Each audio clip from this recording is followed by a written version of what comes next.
The Olympics promise peace, sportsmanship and unity. But behind the gold medals lie untold disasters: corruption, terrorism, death and deceit. From stadium collapses to political boycotts, doping scandals to environmental ruin, this series exposes the true cost of the Olympic dream. Every 4 years, the world gathers under the bright banners of peace, unity and competition. The Olympic Games, humanity's grandest stage, are meant to celebrate the limits of human potential, a place where nations set aside conflict and athletes stand as symbols of excellence and pride. Yet beneath the shimmering torch and triumphant anthems lies a far darker story, one of death, deception, greed, and political manipulation. The Olympics, for all their glory, have also been a theatre of disaster. From the Munich massacre to doping conspiracies, from bankrupt host cities to lives lost in pursuit of spectacle, the Games have repeatedly revealed the fragility of the ideals they claim to protect. Each host nation promises perfection, but every Olympics leaves behind scars, empty stadiums, broken athletes, silenced voices, and a haunting question: was it worth it? The illusion begins long before the opening ceremony. When the International Olympic Committee, IOC, chooses a host city, it sells a dream of progress, unity and prosperity. Governments invest billions to build stadiums, transform skylines and promise jobs. But the reality is often corruption, forced evictions and economic ruin. Cities like Montreal, Athens and Rio de Janeiro were left drowning in debt, their Olympic venues crumbling into ghost towns within years. Behind the curtain of spectacle lies a machinery of exploitation. Workers labor under unsafe conditions to meet impossible deadlines. Environments are destroyed to create temporary wonders.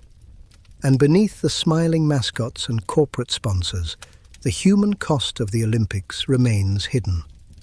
The Games may celebrate humanity's greatness, but they also expose its cruelty. Perhaps the most horrifying truth is that the Olympics have never truly been apolitical. From the beginning, they have been tools of propaganda. The 1936 Berlin Olympics served Adolf Hitler's Nazi regime, painting a facade of unity while concealing genocide. The 1980 Moscow Games became a Cold War battleground, followed by America's retaliatory boycott in 1984. Even in modern times, authoritarian nations have used the Games to rewrite global perception, silencing dissent with stadium lights and fireworks. And then there are the moments when disaster struck live before the eyes of the world.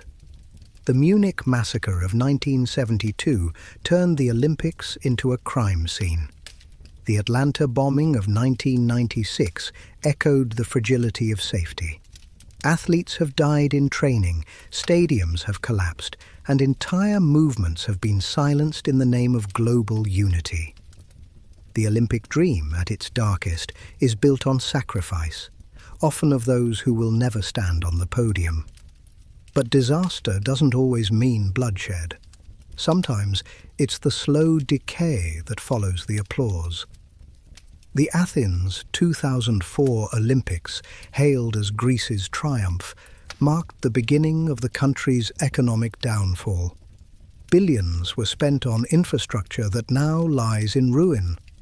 The Sochi 2014 Games, meant to glorify Russia, became a symbol of corruption and human rights abuse. Even the Tokyo 2020 Games, held during a global pandemic, exposed the deep divide between the Olympic ideal and the world's reality, a spectacle held in silence against the will of its own people. And yet, despite the chaos, the Games endure. Every generation believes it can do better, that the next Olympics will finally live up to their promise. The flame is passed on, not just between athletes, but between governments, corporations, and institutions that continue to sell hope while burying the evidence of failure. The Olympics are, at their core, a contradiction. They bring out humanity's most beautiful ambitions, unity, perseverance, peace, while simultaneously revealing its darkest impulses, greed, vanity, and political manipulation. They show us what we want to be, even as they remind us of what we really are. This book is not about medals or records. It's about the stories the world prefers to forget. The blood beneath the gold, the silence after the cheers fade. Each chapter will peel back the glittering surface of the games to uncover the pain and politics that built them. These are not just stories of athletes, but of nations, ideologies, and consequences. You will read of the terrorists in Munich who turned a celebration of humanity into a global nightmare, of the corruption in Sochi where billions vanished into private pockets, of doping scandals that destroyed careers and countries, of massacres in Mexico City and financial collapses in Montreal, and of the countless unnamed workers and citizens who paid the price for their leaders' Olympic dreams. Each disaster tells us something vital, that perfection comes at a cost and that the pursuit of global unity often hides global injustice. The Olympics are not merely a stage, they are a mirror. They reflect who we are when the world is watching and what we're willing to sacrifice to appear noble. There are, of course, moments of triumph that still inspire hope. Athletes who overcome poverty, illness, and discrimination to stand at the top of the world. But even their victories are often shadowed by exploitation, nationalism, or political agendas beyond their control. The Olympics may unite the world for 2 weeks, but their consequences linger for decades. As this series unfolds, we will travel from continent to continent, decade to decade, through the ashes of cities, the corridors of corruption, and the stadiums where history's darkest chapters played out in the name of glory. From Berlin's propaganda pageantry to Tokyo's pandemic isolation, from Sarajevo's war-torn ruins to Rio's polluted waters, these stories reveal that the Olympic flame burns bright, but also burns lives. When the fireworks fade and the cameras turn away, what remains is often silence, the kind that follows tragedy. Empty arenas, unpaid debts, and forgotten victims whisper a truth that no medal ceremony can hide. The Olympics are not just about excellence, but endurance, and not all who endure are athletes. This is the other side of the Olympics. The side written in blood, in rubble, in the ashes of flags once waved in pride. The games that brought nations together, and sometimes tore them apart. Welcome to 20 Olympics Disasters, the dark side of the Games, a journey into the moments when the world's greatest celebration became its greatest catastrophe. The morning of September 5th, 1972, began like any other day at the Olympic Village in Munich, Germany. The air buzzed with excitement, the kind that only the Olympics could bring. Athletes from every nation waking, stretching, and preparing for glory. But by sunrise, that spirit of unity would collapse in blood and terror. What began as a celebration of global peace would end as one of the darkest days in Olympic history. The day the Games of Peace became the Games of Death. The Munich Olympics were supposed to mark Germany's redemption. After the horrors of World War II and Hitler's 1936 Berlin Olympics, Munich was designed to show the world a new, democratic Germany, open, modern, and peaceful. The slogan was simple: the Happy Games. There would be no military presence, no intimidating soldiers, no reminders of the past. But that decision, meant to symbolize peace, left the Games dangerously vulnerable. At 4:30 a.m., 8 men dressed in tracksuits scaled the 6-foot fence of the Olympic Village. They carried duffel bags, not with sports gear, but with AK-47s, grenades and pistols. Their target was clear: the Israeli Olympic team. These men belonged to Black September, a Palestinian militant group determined to force the world to recognize their cause. They had one mission: to capture and trade Israeli athletes for over 200 Palestinian prisoners held in Israel. Inside the village, the athletes slept, unaware that death had entered their quarters. The attackers moved silently through the hallways of 31 Connollystrasse, where the Israeli delegation was housed. At 4:47 a.m., wrestling coach Moshe Weinberg opened his door and was immediately confronted by gunmen. He tried to resist, buying precious seconds for others to escape, but was shot dead. Weightlifter Yosef Romano attempted to fight back with a kitchen knife before being killed in front of his teammates. By dawn, the world's most prestigious sporting event had become a hostage crisis. 11 Israeli athletes and coaches were bound and held at gunpoint, surrounded by chaos. Black September's demands were broadcast to the world. They wanted Israel to release 234 prisoners, or the hostages would die. The German police were utterly unprepared. They had no trained counter-terrorism unit, no contingency for a hostage crisis, and no experience negotiating with terrorists. Officials scrambled for a plan as global cameras rolled.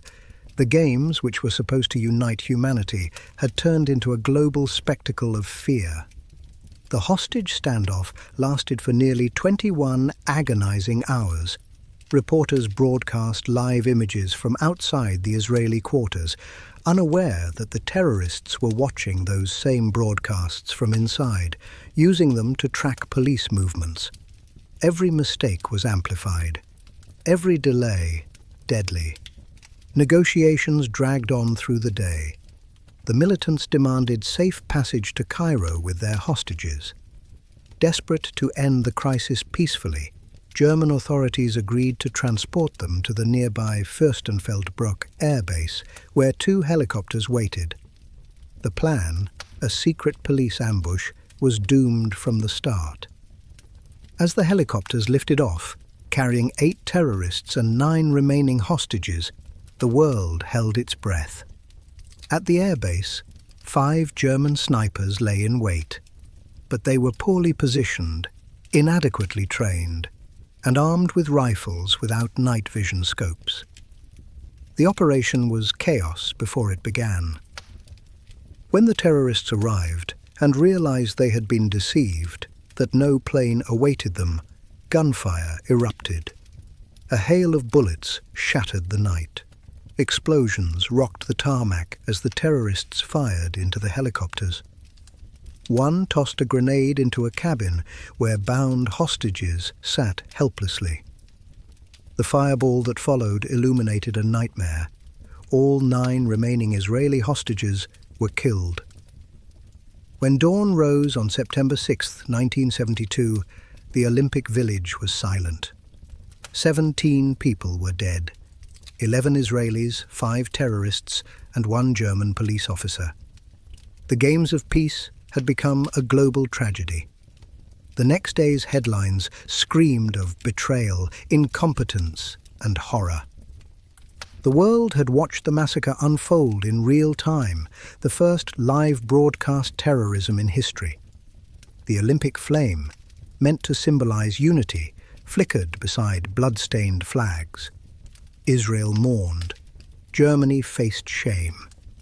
The Games were suspended for only 34 hours before resuming, a decision that enraged many as disrespectful, yet others defended it as defiance against terror.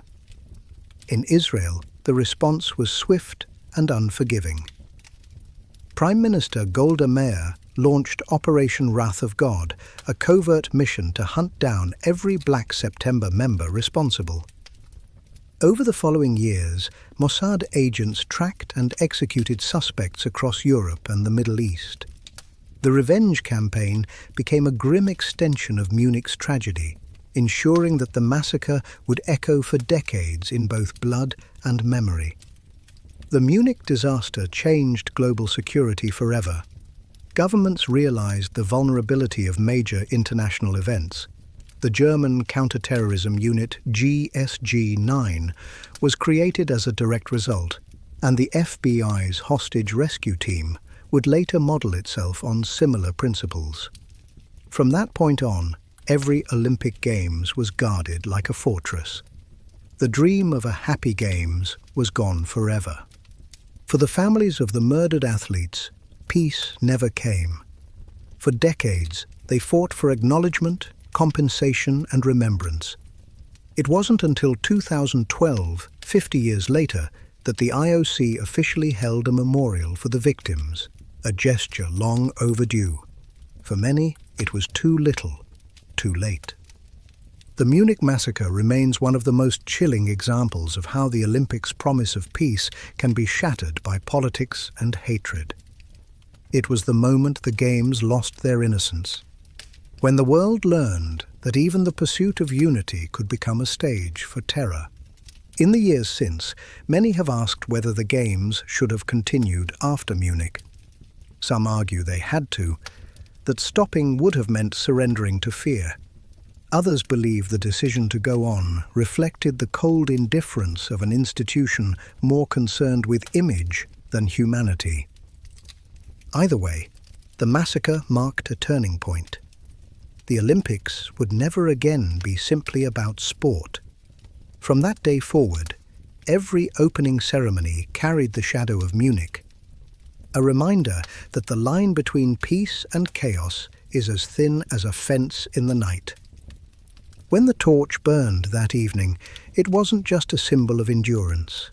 It was a memorial flame for the athletes who came to compete and instead became martyrs. Munich, 1972, was meant to heal Germany's past. Instead, it became the day the world realized that even in the pursuit of peace, no place is truly safe. It was supposed to be a night of joy. On July 27, 1996, in Atlanta, Georgia, thousands of spectators gathered in Centennial Olympic Park to celebrate the Summer Games, a free concert, laughter, dancing, and light. The park had become the heart of the 1996 Olympics, a place where locals and tourists could soak in the atmosphere of unity. But in the early hours of the morning, that celebration would turn into carnage. A single bomb hidden inside a backpack would remind the world that terror doesn't always come from the outside. Sometimes it grows from within. The Atlanta Olympics were meant to be a symbol of modern American pride. For the first time since Los Angeles, 1984, the United States hosted the Games, and Atlanta, not New York, not Los Angeles, carried the torch. It was a corporate Olympics, heavily branded, technologically advanced, and meant to showcase America's innovation and optimism. Security was present, but the atmosphere was open and festive. The world was invited to party. Just after 1 a.m., as music pulsed through the crowd, security guard Richard Jewell noticed a suspicious green military-style backpack left unattended beneath a bench near the sound tower. Following his training, he alerted police and helped begin an evacuation. At first, no one took it seriously. People laughed, reluctant to leave their spots. But Jewell's persistence saved countless lives. At 1:20 a.m., the bomb exploded. The blast tore through the crowd, a deafening roar followed by screams. Metal fragments sliced through the night, scattering shrapnel in every direction. A woman named Alice Hawthorne, standing nearby, was killed instantly. Over 100 people were injured, and another, Melih Uzunyol, a Turkish cameraman, later died of a heart attack while rushing to cover the chaos. In the space of seconds, the party became a nightmare. Panic swept through the park, smoke and debris filled the air. Medics rushed to help the wounded, and law enforcement scrambled to control the scene. For millions watching the Olympics around the world, the unthinkable had happened again. Terror had struck the Games just 24 years after Munich. Within minutes, rumors began to spread. Who was behind the attack? Was it a foreign terrorist group, a domestic extremist? No one knew. But in the confusion, the FBI made a critical mistake, one that would destroy a man's life. Richard Jewell, the man who had discovered the bomb and saved countless lives, was suddenly named a person of interest.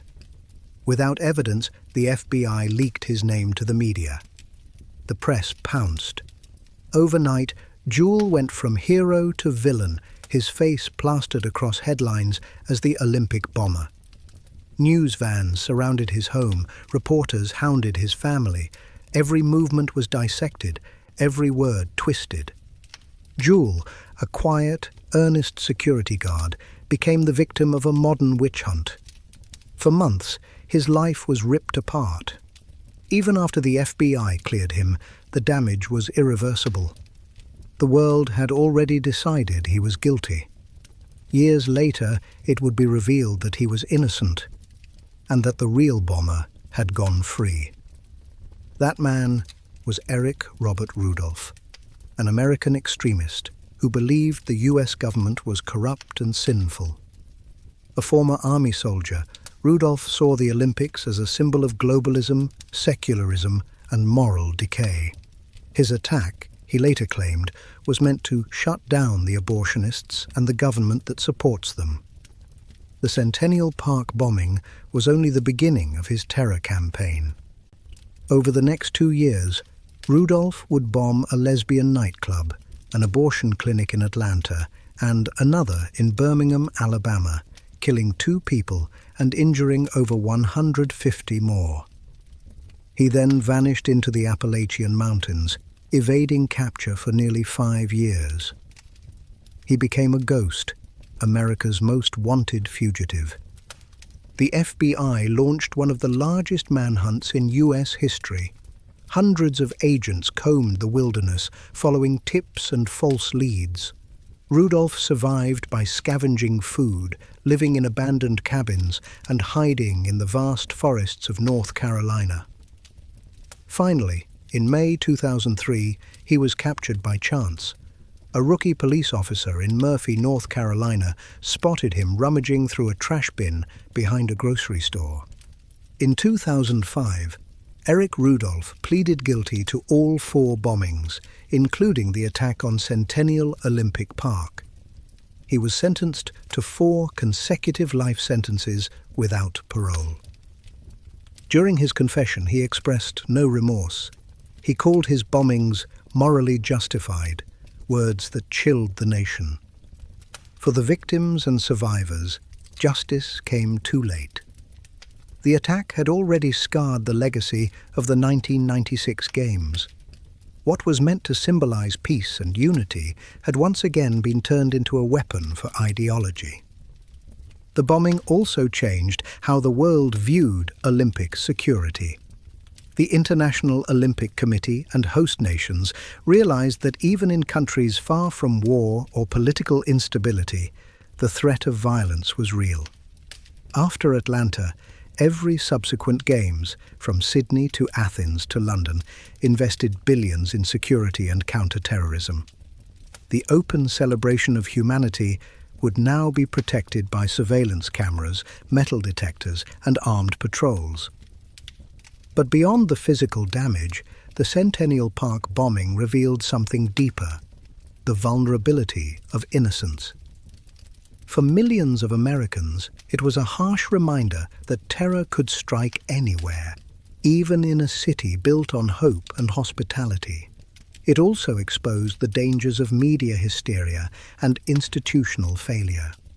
The wrongful persecution of Richard Jewell became a cautionary tale about power, reputation, and truth in the age of instant news.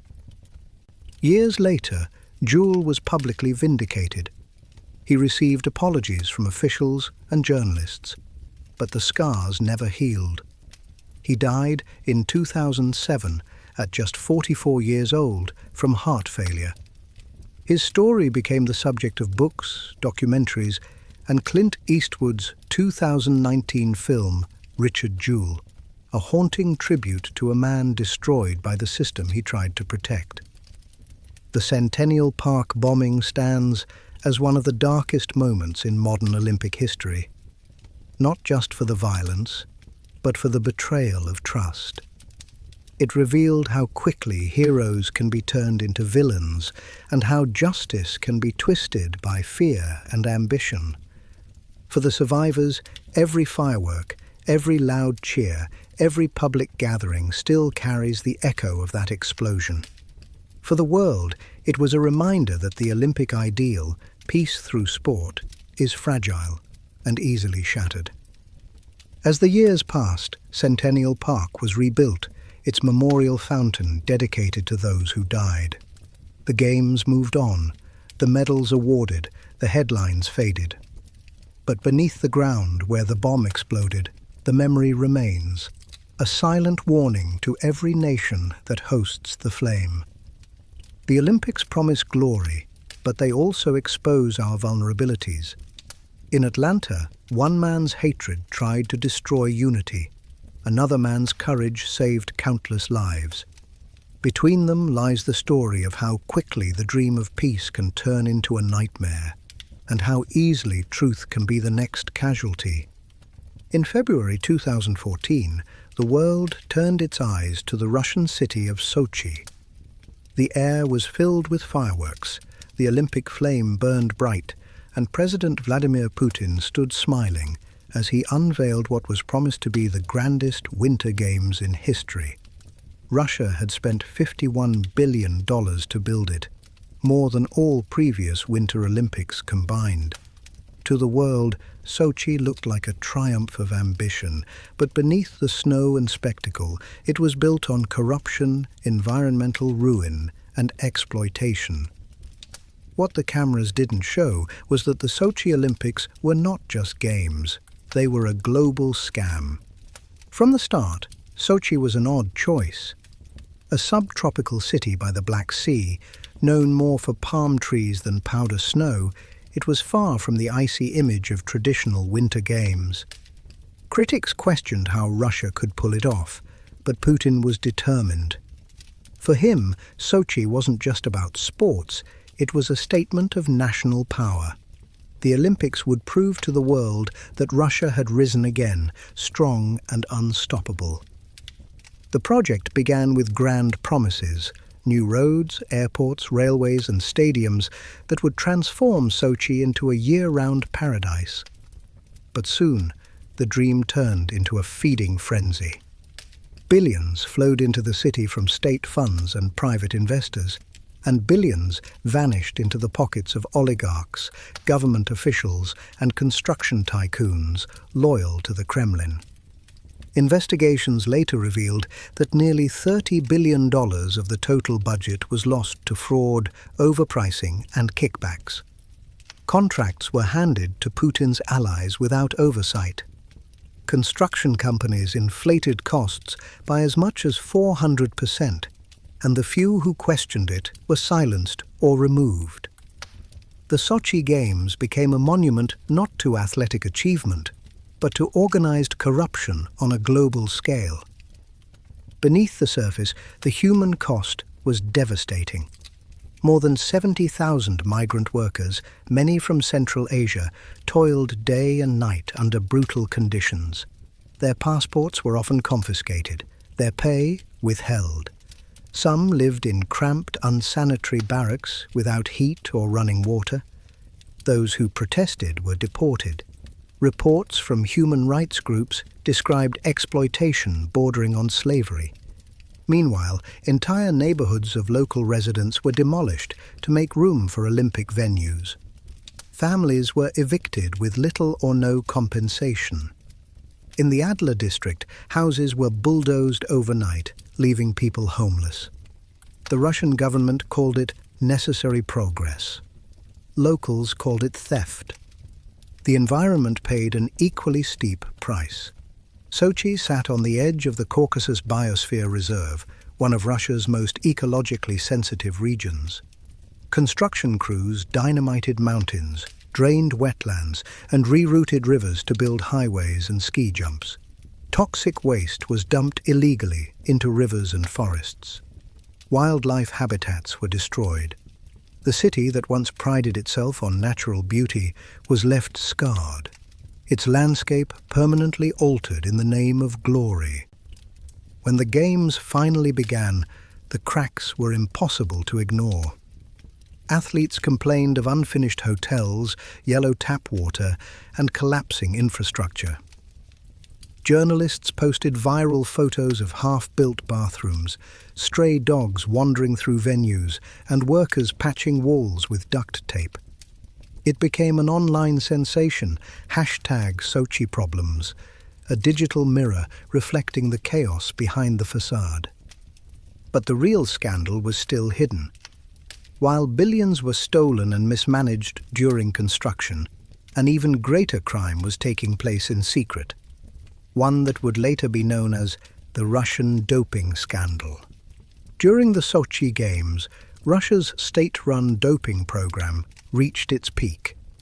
Under the direction of the Federal Security Service, FSB, officials secretly swapped tainted urine samples with clean ones through a hidden hole in the testing laboratory wall. Dozens of Russian athletes competed and won medals while fueled by performance-enhancing drugs. For years, the operation remained undiscovered, until Grigory Rodchenkov, head of the Moscow anti-doping lab, defected to the United States and exposed the truth. Rodchenkov revealed how the entire Russian Olympic system had been corrupted, not just by money, but by deception. The scandal shook the sports world. Dozens of Russian athletes were stripped of their medals, and the nation was banned from competing under its flag in future Olympics. Sochi's glittering legacy was shattered. The Sochi Olympics were supposed to symbolize modern Russia, efficient, powerful, respected. Instead, they revealed a country ruled by fear, greed, and illusion. When the lights faded and the tourists left, Sochi was left behind with crumbling facilities, empty hotels, and unpaid debt. Many of the venues now sit abandoned, swallowed by weeds and silence. For the Russian people, the Games brought little but resentment. Billions had been spent while schools and hospitals across the country deteriorated. Putin's regime used the Olympics as propaganda, a distraction from growing unrest and international scrutiny. Months later, Russia would invade Crimea, signaling the return of aggression that Sochi's smile had tried to conceal. Internationally, Sochi became a turning point. It forced the world to confront the corruption embedded within the International Olympic Committee itself. How could the IOC claim to promote ethics and equality while turning a blind eye to exploitation and fraud? How many envelopes had been exchanged? How many promises made to secure Sochi's bid in the first place? The Sochi Games weren't just a scandal. They were a revelation of how far the Olympic ideal had fallen. The event that once symbolized peace and integrity had become a playground for the powerful, a marketplace for political influence. The torch that burned so brightly in Sochi wasn't a beacon of hope. It was a spotlight on hypocrisy. Years later, investigative journalists traced shell companies and offshore accounts tied to the Games' construction. They found connections leading to some of Russia's wealthiest elites, individuals who profited from public funds meant for national pride. None were ever punished. In Russia, corruption isn't a crime, it's policy. To this day, Sochi stands as both a wonder and a warning. Its grand stadiums gleam beneath the sun, but the roads leading to them crumble. Its beaches are lined with hotels that never filled. Its mountains, once pure, still bear the scars of bulldozers. The billions spent on Sochi did not elevate a nation. They buried it under the weight of its own deceit. When historians look back at Sochi 2014, they won't remember it for its medals or records. They'll remember it as the most expensive lie ever told in Olympic history. Behind every victory ceremony and national anthem, there was silence. The silence of the workers who vanished, the locals who lost everything, the athletes whose glory was built on chemical deceit. And as the Olympic flame was extinguished over Sochi, the smoke rising into the cold night sky seemed to whisper the truth no one dared to say aloud. The Games may unite nations, but they also expose them.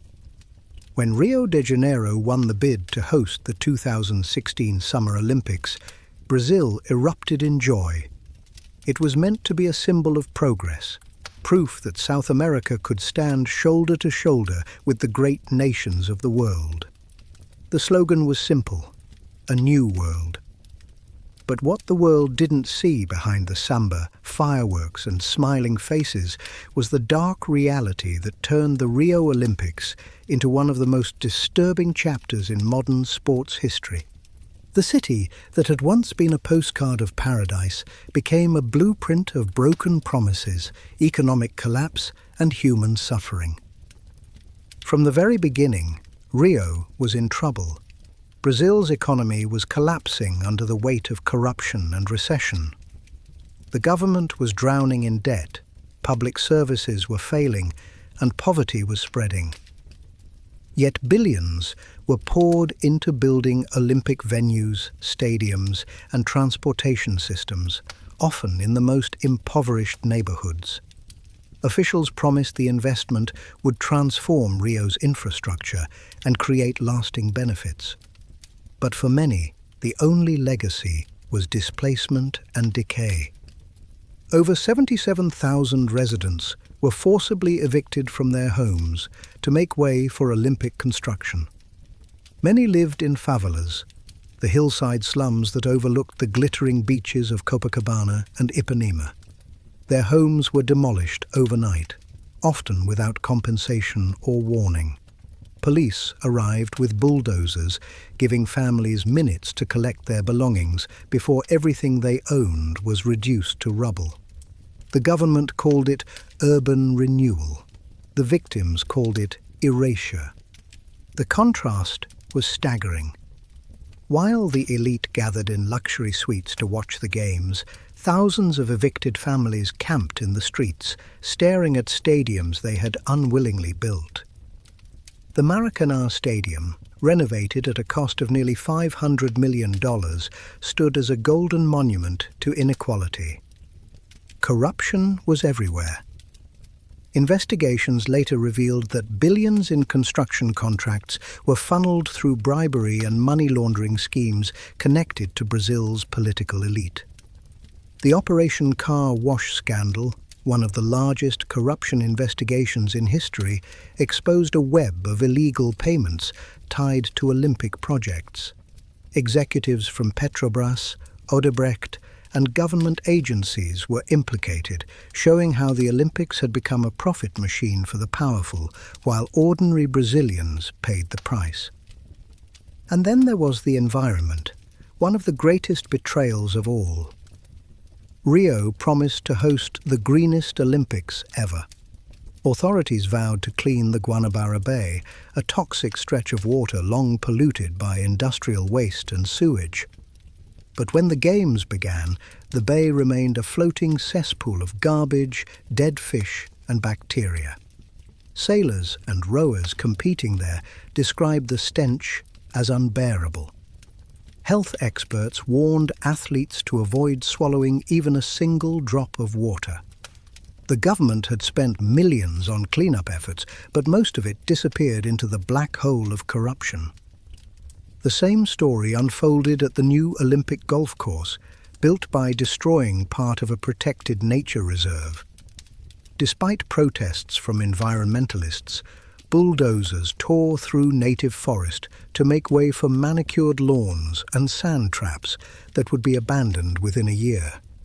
The chaos wasn't confined to the environment. It spilled into the streets. Rio's police force, unpaid for months, held banners at the airport warning visitors, "Welcome to hell." Crime skyrocketed, and patrol officers refused to work without pay. During the Games, several athletes and tourists were robbed at gunpoint. The city had tried to hide its problems under layers of propaganda, but the truth was too big to contain. As the Olympics unfolded, scandals multiplied. The Russian doping controversy, first exposed after Sochi 2014, cast a long shadow. Many Russian athletes were banned, but suspicions remained that the International Olympic Committee, IOC, had bent the rules under political pressure. Meanwhile, doping cases from other countries surfaced quietly, revealing how deep the problem ran, how winning at all costs had corrupted the Olympic spirit beyond repair. Even the ceremonies, though dazzling, couldn't mask the rot underneath. The opening ceremony celebrated Brazilian culture and unity, yet just outside Maracana, armed police clashed with protesters chanting, "No Olympics in a city of hunger."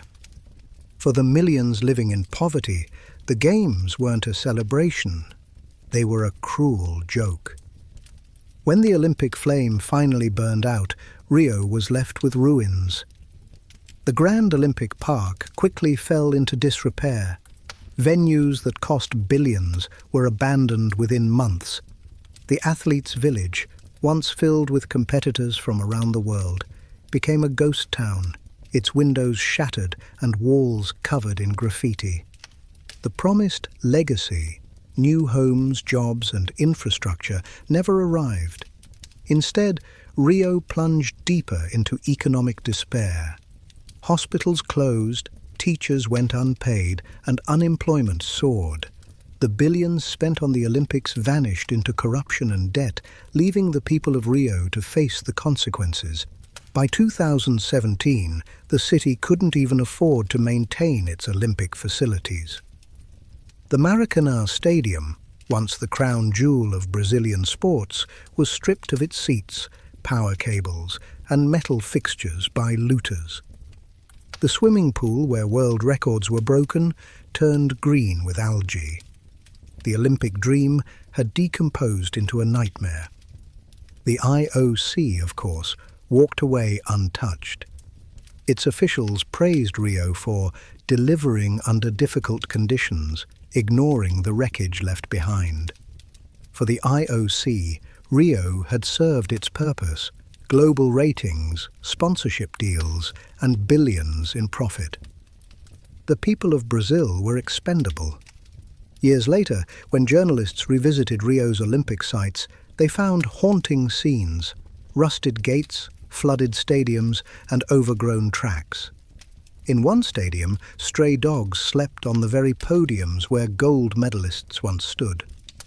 The contrast between glory and decay couldn't be more brutal. The Rio Olympics were meant to unite Brazil, but they exposed its deepest wounds: corruption, inequality, and abandonment. The Games didn't uplift the people, they betrayed them. For the athletes, the medals faded. For the spectators, the memories dimmed. But for the thousands who lost their homes, who watched their city crumble under false promises, Rio 2016 would forever be remembered not as a celebration, but as a warning of what happens when the pursuit of prestige becomes more important than the people it's supposed to inspire. The Olympics that began with a dream ended in despair. The samba stopped, the lights went out, and all that remained was silence, the silence of a city that danced for the world, then wept alone. When the Olympic flame was supposed to rise over Tokyo in July 2020, the world was silent. Empty streets, shuttered stadiums, and the hum of uncertainty replaced the usual roar of global anticipation. For the first time in modern history, the Olympics were postponed, not by war or politics, but by a virus that brought humanity to its knees. The Tokyo 2020 Olympics delayed and renamed Tokyo 2021, became known as the Pandemic Games, a haunting reflection of a world in isolation, fear, and division. Japan had dreamed of this moment for decades. Winning the 2020 Olympic bid in 2013 was a source of national pride, a chance to prove that Japan had risen from the disasters of its past, the 2011 earthquake, tsunami, and Fukushima nuclear meltdown. The government promised a celebration of resilience and innovation, a Games of Reconstruction. The logo shimmered with unity, and slogans spoke of hope. But by 2020, the dream had turned into a logistical and moral nightmare. As the COVID-19 pandemic swept across the world, lockdowns, travel bans, and rising death tolls made the Olympics an impossible fantasy. Yet the International Olympic Committee, IOC, and Japanese organizers refused to cancel outright. For months, they delayed the inevitable, claiming that the Games would go on. When they finally postponed the event to 2021, it wasn't out of compassion, it was out of financial desperation. Billions had already been spent on infrastructure, sponsorships, and broadcasting rights. Cancelling the Games would have triggered economic collapse. So, Tokyo became the stage for the most surreal Olympics in history, an event without spectators, without celebration, and without joy. Inside Japan, public outrage was growing. Polls showed that nearly 80% of citizens opposed hosting the Olympics during a pandemic. Hospitals were overwhelmed, vaccines were scarce, and cases were climbing. Yet the government, led by Prime Minister Yoshihide Suga, insisted that the Games would be safe and secure. Behind the scenes, political pressure from the IOC and corporate sponsors like Coca-Cola, Toyota, and NBC forced the country's hand. Billions more were poured into testing, quarantine facilities, and biosecure bubbles. But the truth was that no bubble could contain the virus or the fear. Over 11,000 athletes from more than 200 countries arrived in a Japan that didn't want them there. Their cheers were replaced with silence, their families watching from screens instead of stands. The Olympic Village, usually a hub of global friendship, became a zone of isolation. Athletes were confined to strict schedules, required to test daily, and barred from interacting with the public. There were no sightseeing trips, no crowds, no parades. For many, it felt less like a festival and more like a prison of performance. Yet even in this sterile environment, outbreaks occurred. Dozens of positive cases among athletes and staff sparked panic, and journalists called Tokyo 2021 a ticking time bomb. The IOC downplayed the risk, issuing statements about resilience and unity, while critics accused it of greed and hypocrisy. The world saw the truth. The Olympic ideal had been reduced to a brand, a machine that would not stop, even when human life was at stake. The Games themselves were eerie. Stadiums built for 70,000 spectators echoed with the sound of footsteps. Medal ceremonies unfolded before empty seats. The iconic Tokyo skyline, once envisioned as a beacon of renewal, became a backdrop for a ghost event. Even the Olympic flame, carried through deserted streets under heavy police guard, looked smaller, lonelier, dimmer. For athletes, the emotional toll was immense. Years of training had been disrupted, dreams delayed, and motivation shattered. Some tested positive days before competition and were forced into quarantine, unable to compete after a lifetime of preparation. Others described the experience as joyless, a hollow victory in a world still grieving. And then came the scandals. Even before the opening ceremony, a wave of resignations and controversies hit the organizing committee. The ceremony's composer resigned after reports surfaced that he had bullied disabled classmates. The director was fired days before the event for making a Holocaust joke in his past. The former head of Tokyo's Olympic Committee, Yoshiro Mori, stepped down after making sexist remarks about women talking too much. Each scandal further eroded public trust. What was meant to be a symbol of unity now embodied exclusion and embarrassment. The cracks in the Olympic image, already widened by Sochi, Rio, and countless doping controversies, split open completely in Tokyo.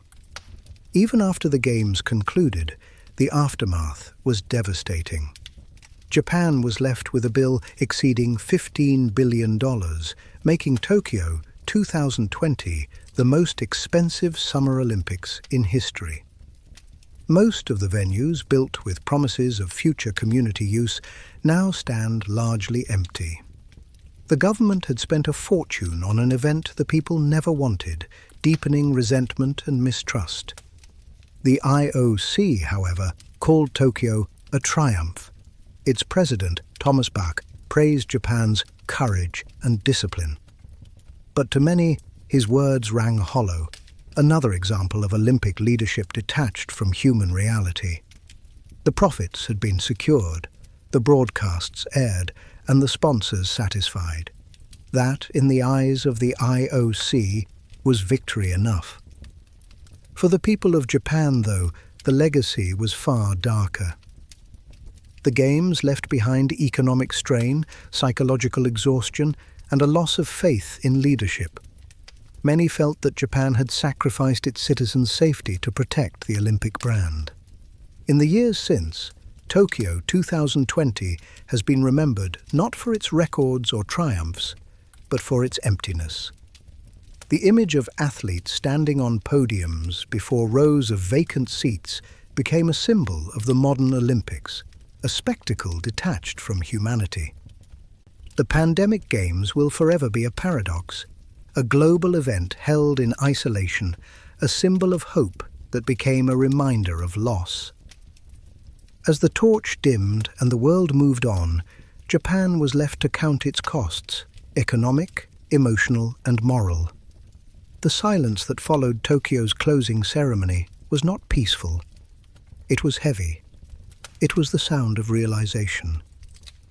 The Olympics, once a celebration of unity, had become a mirror, reflecting not our triumphs, but our failures.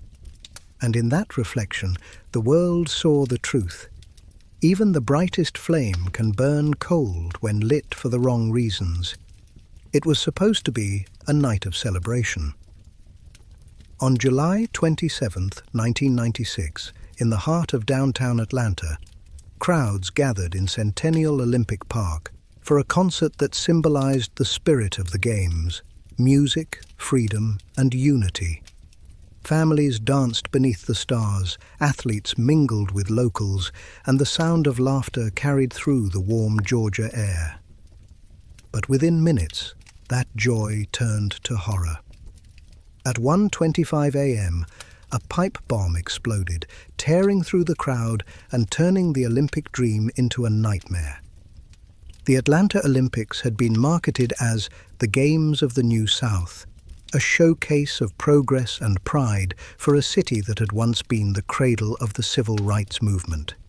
The organizers promised safety, accessibility, and a festival-like atmosphere that would mark America's first Olympics since Los Angeles, 1984.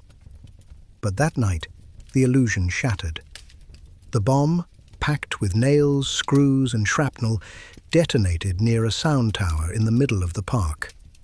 The blast killed Alice Hawthorne, a mother from Georgia, and injured 111 others. A cameraman, Meli Uzunyol, died of a heart attack while rushing to the scene. The explosion threw bodies across the concrete, ripped through metal railings, and filled the air with smoke and screams.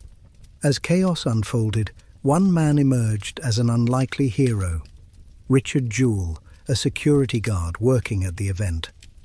Moments before the explosion, Jewell had spotted an abandoned green backpack under a bench near the sound tower. His instincts told him something was wrong. He alerted police, and together they began evacuating people from the area. His quick thinking saved countless lives, but in the days that followed, that same instinct and his heroism would destroy him. Within hours of the bombing, the FBI launched a massive investigation. Hundreds of agents flooded Atlanta, combing through the wreckage for evidence. The media swarmed the scene, desperate for updates. Under pressure to find a suspect fast, the FBI and major news outlets turned their focus on Jewell himself. Someone leaked that Jewell fit the profile of a lone bomber, a man seeking attention through acts of heroism. The story spread like wildfire. Headlines labeled him a suspect, reporters camped outside his home, and helicopters hovered overhead. Overnight, Richard Jewell went from hero to villain. For 88 days, Jewell's life was destroyed. His name and reputation were dragged through mud. His every move was scrutinized by federal agents and the press. The FBI searched his home, seized his belongings, and followed him everywhere. The public turned on him, convinced he was guilty.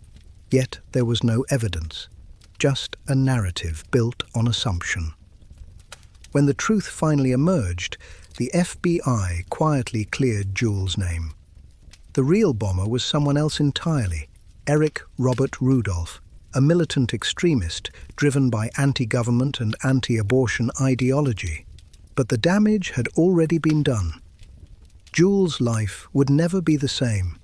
The media never apologized properly, and his case became a textbook example of trial by media, the cost of rushing to judgment. Rudolph, meanwhile, went into hiding in the Appalachian Mountains, eluding capture for years.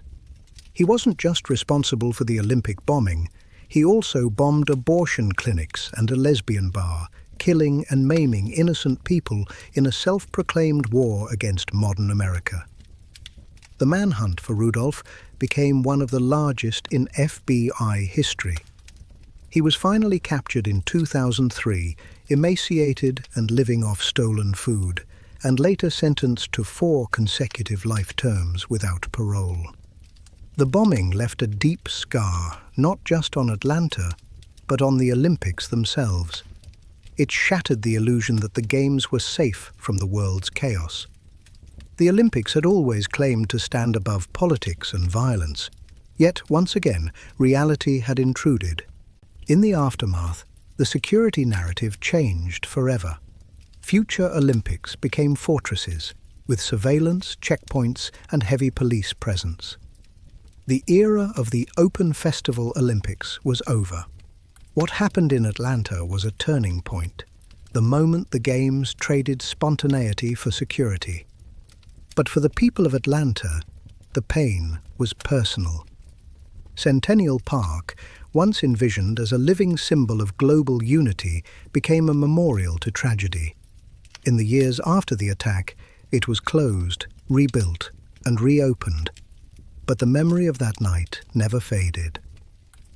The park's Fountain of Rings, now a popular attraction, sits near the spot where the bomb detonated, a silent reminder of how quickly joy can turn to terror. Richard Jewell's story became the most haunting legacy of the Atlanta Olympics. His name came to represent how institutions, government and media alike, can destroy lives through arrogance and haste. Years later, his ordeal would be revisited in documentaries, books, and the Clint Eastwood film Richard Jewell, 2019, which exposed the injustice he endured. Jewell died in 2007 at the age of 44, never fully recovering from the trauma of being falsely accused. The Centennial Park bombing was more than a single act of violence. It was a symbol of America's vulnerability at a time when optimism ran high. The 1990s was supposed to mark a new era of peace and progress, but the explosion in Atlanta reminded the world that terrorism could strike anywhere, even at the Olympics. The Games went on, of course. The IOC insisted that the Olympic spirit cannot be broken. But beneath the smiling mascots and TV coverage, there was unease. The celebration had lost its innocence. For many, the Atlanta Olympics would forever be remembered not for Michael Johnson's golden sprints or Kerry Strug's heroic vault, but for a single blast that echoed around the world. The Centennial Park bombing changed the Olympics and journalism forever. It exposed the fragility of truth, the danger of assumption, and the price of being in the wrong place at the wrong time. In the quiet aftermath, as the park reopened and the flame was extinguished, one truth lingered. The Olympic stage may be global, but its tragedies are deeply human. The Atlanta Games were meant to unite. Instead, they revealed how easily fear can divide and how a single moment of violence can forever redefine the meaning of celebration. The 1968 Mexico City Olympics were meant to symbolize hope, the first games ever held in Latin America, a celebration of progress, youth, and peace. But just 10 days before the opening ceremony, the streets of Mexico City ran red with blood. On the evening of October 2nd, 1968, thousands of students and civilians gathered in the Plaza de las Tres Culturas in the Tlatelolco district to demand democracy and freedom. What followed became one of the darkest, most disturbing events in Olympic history, the Tlatelolco Massacre.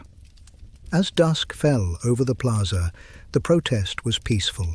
Young people held signs, chanted slogans, and waved flags, calling for government reform and an end to corruption and repression. The crowd was filled with students, teachers, and parents, ordinary citizens tired of fear. For months, demonstrations had swept through Mexico, inspired by a global wave of student movements in Paris, Prague, and the United States. But President Gustavo Díaz Ordaz saw the protests not as a call for justice, but as a threat to his power, and to the perfect image he wanted the world to see during the upcoming Olympics. Determined to silence dissent, the government sent in the army and police. As helicopters circled overhead, troops surrounded the plaza. At 6:10 p.m., flares lit up the sky, the signal to attack. Then came the gunfire. Automatic weapons echoed through the square. Soldiers opened fire into the crowd, bullets ripping through bodies, walls, and windows. Panic erupted. People screamed and scattered, searching for shelter among the apartment buildings surrounding the plaza. Mothers shielded their children. Students dove to the ground, waving white handkerchiefs in desperation. Within minutes, the peaceful protest had become a massacre. Witnesses later described scenes of unimaginable horror. Bodies piled up on the pavement. Soldiers dragged wounded students away, beating them before throwing them into military trucks. Others were executed on the spot. The air was thick with smoke and terror. Those who survived hid for hours, too afraid to move as gunfire continued into the night. The government immediately tried to cover up the atrocity. Officials claimed that armed provocateurs had fired first, and that the army was only responding to aggression. But witnesses and journalists told a different story, that the massacre had been premeditated. Later investigations revealed that members of a secret government unit, known as the Olympia Battalion, had infiltrated the crowd, wearing white gloves to identify each other. They fired shots into the air to provoke the troops, a staged justification for a massacre. The official death toll given by the government was 20 to 30 people.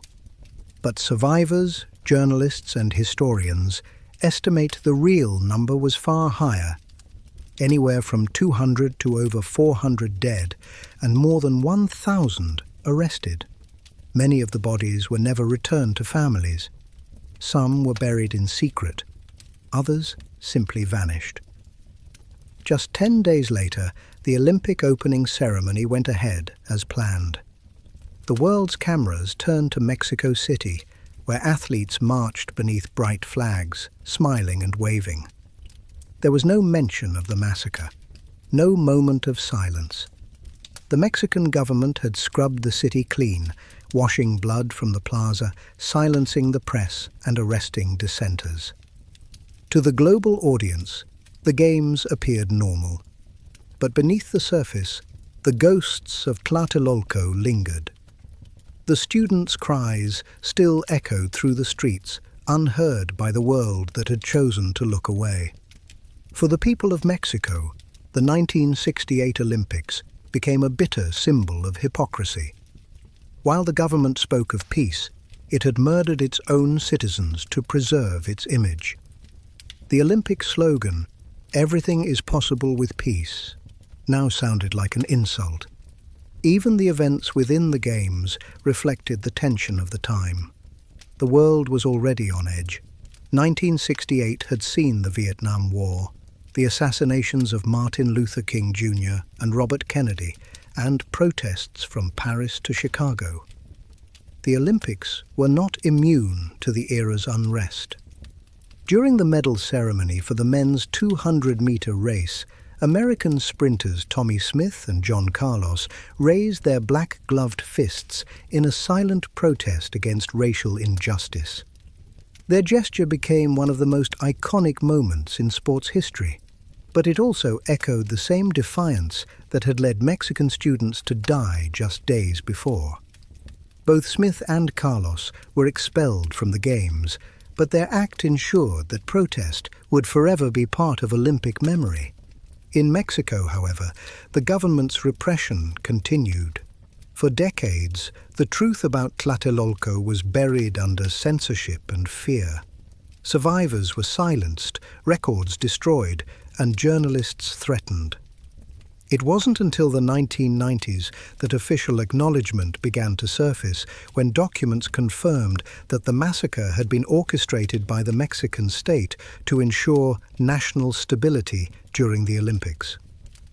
In 2006, the Mexican government formally recognized the Tlatelolco massacre as a state crime, though no high-ranking officials were ever punished. President Diaz Ordaz died without facing justice, and most military officers involved were never charged. For the families of the victims, the pain remained raw, their children's names unspoken during the very games that should have celebrated youth and unity. Today, the Plaza de las Tres Culturas stands as a memorial site. A stone monument bears the words, "To the memory of the students and people who fell in the struggle for liberty and social justice, October 2nd, 1968. Each year, on that date, thousands gather to honor the victims, carrying candles and chanting Nunca Más, never again. The Tlatelolco massacre remains one of the most chilling reminders that the Olympics, for all their ideals of peace and unity, have often been built upon political bloodshed and state control.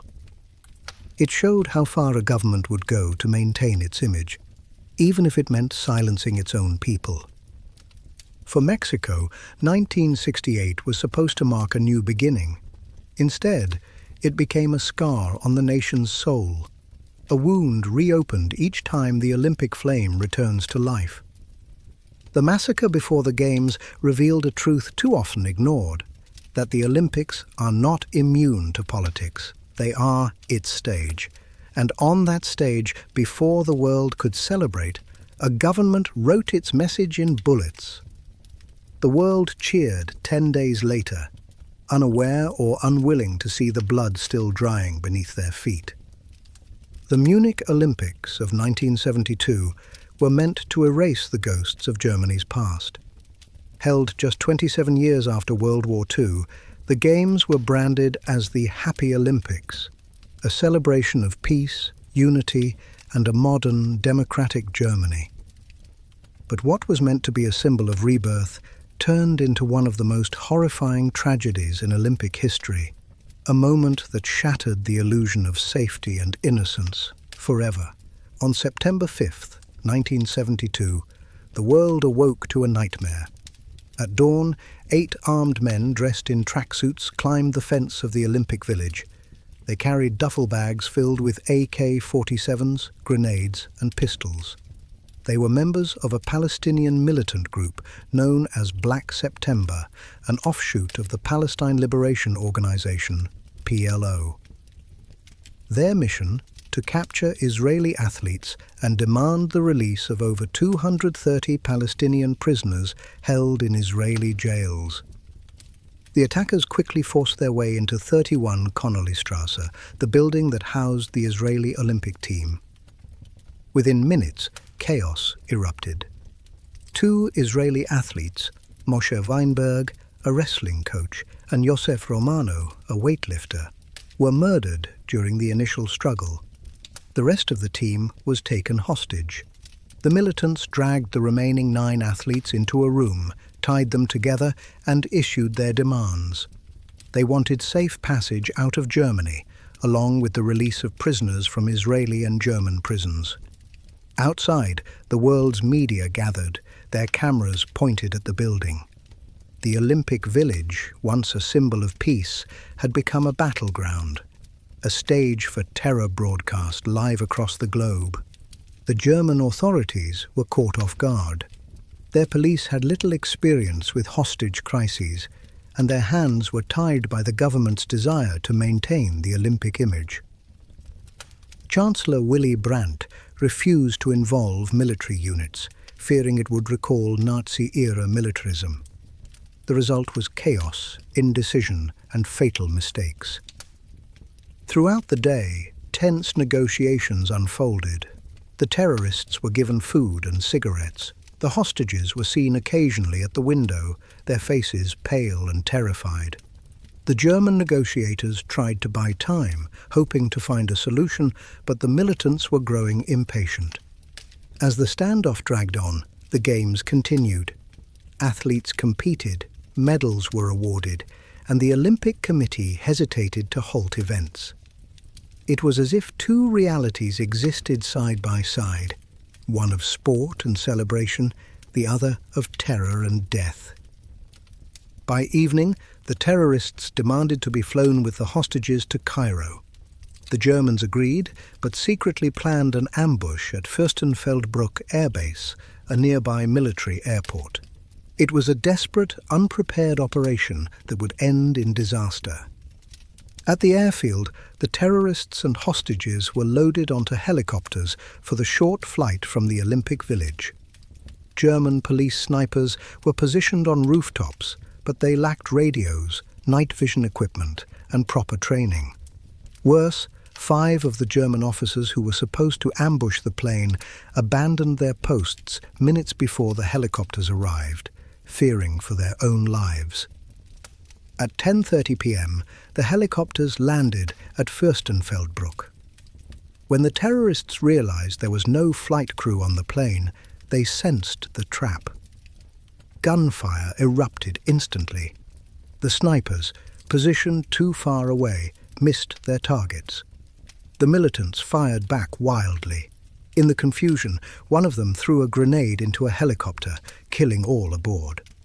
By midnight, the siege was over. All 9 Israeli hostages were dead, along with 5 terrorists and 1 German police officer. The operation had failed catastrophically. The next morning, the world awoke in mourning. What was meant to be a festival of peace had turned into a global tragedy. Israeli Prime Minister Golda Meir vowed that Israel would never again negotiate with terrorists. "We will pursue them to the ends of the earth," she declared, and she meant it.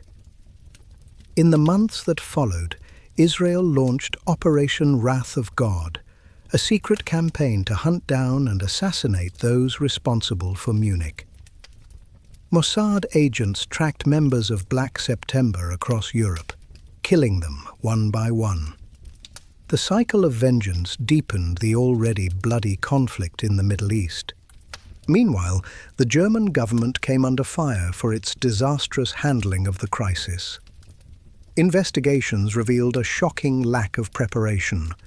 No special forces, no communication between snipers, and no plan for mass hostage rescue.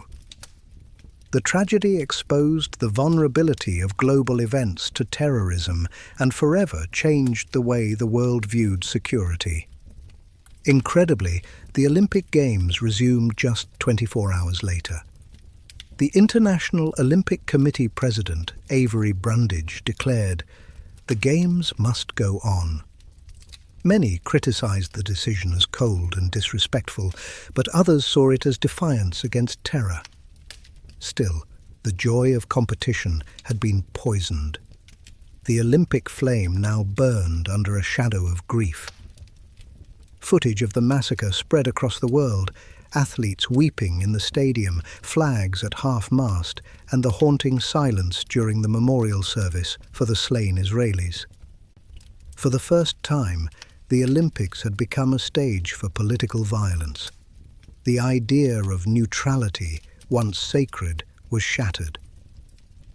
In the years that followed, the Munich massacre forced a complete overhaul of international event security. Governments began forming counter-terrorism units. Germany created GSG-9, one of the world's most elite anti-terror squads.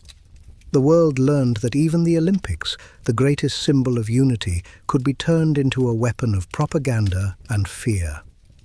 But for the families of the victims, justice remained elusive. The 3 surviving terrorists were captured, but released weeks later after another hijacking forced Germany's hand. Israel condemned the move, calling it a second betrayal. Decades later, the families of the Munich victims continued their fight for recognition. For years, the IOC refused to hold an official commemoration at the Games.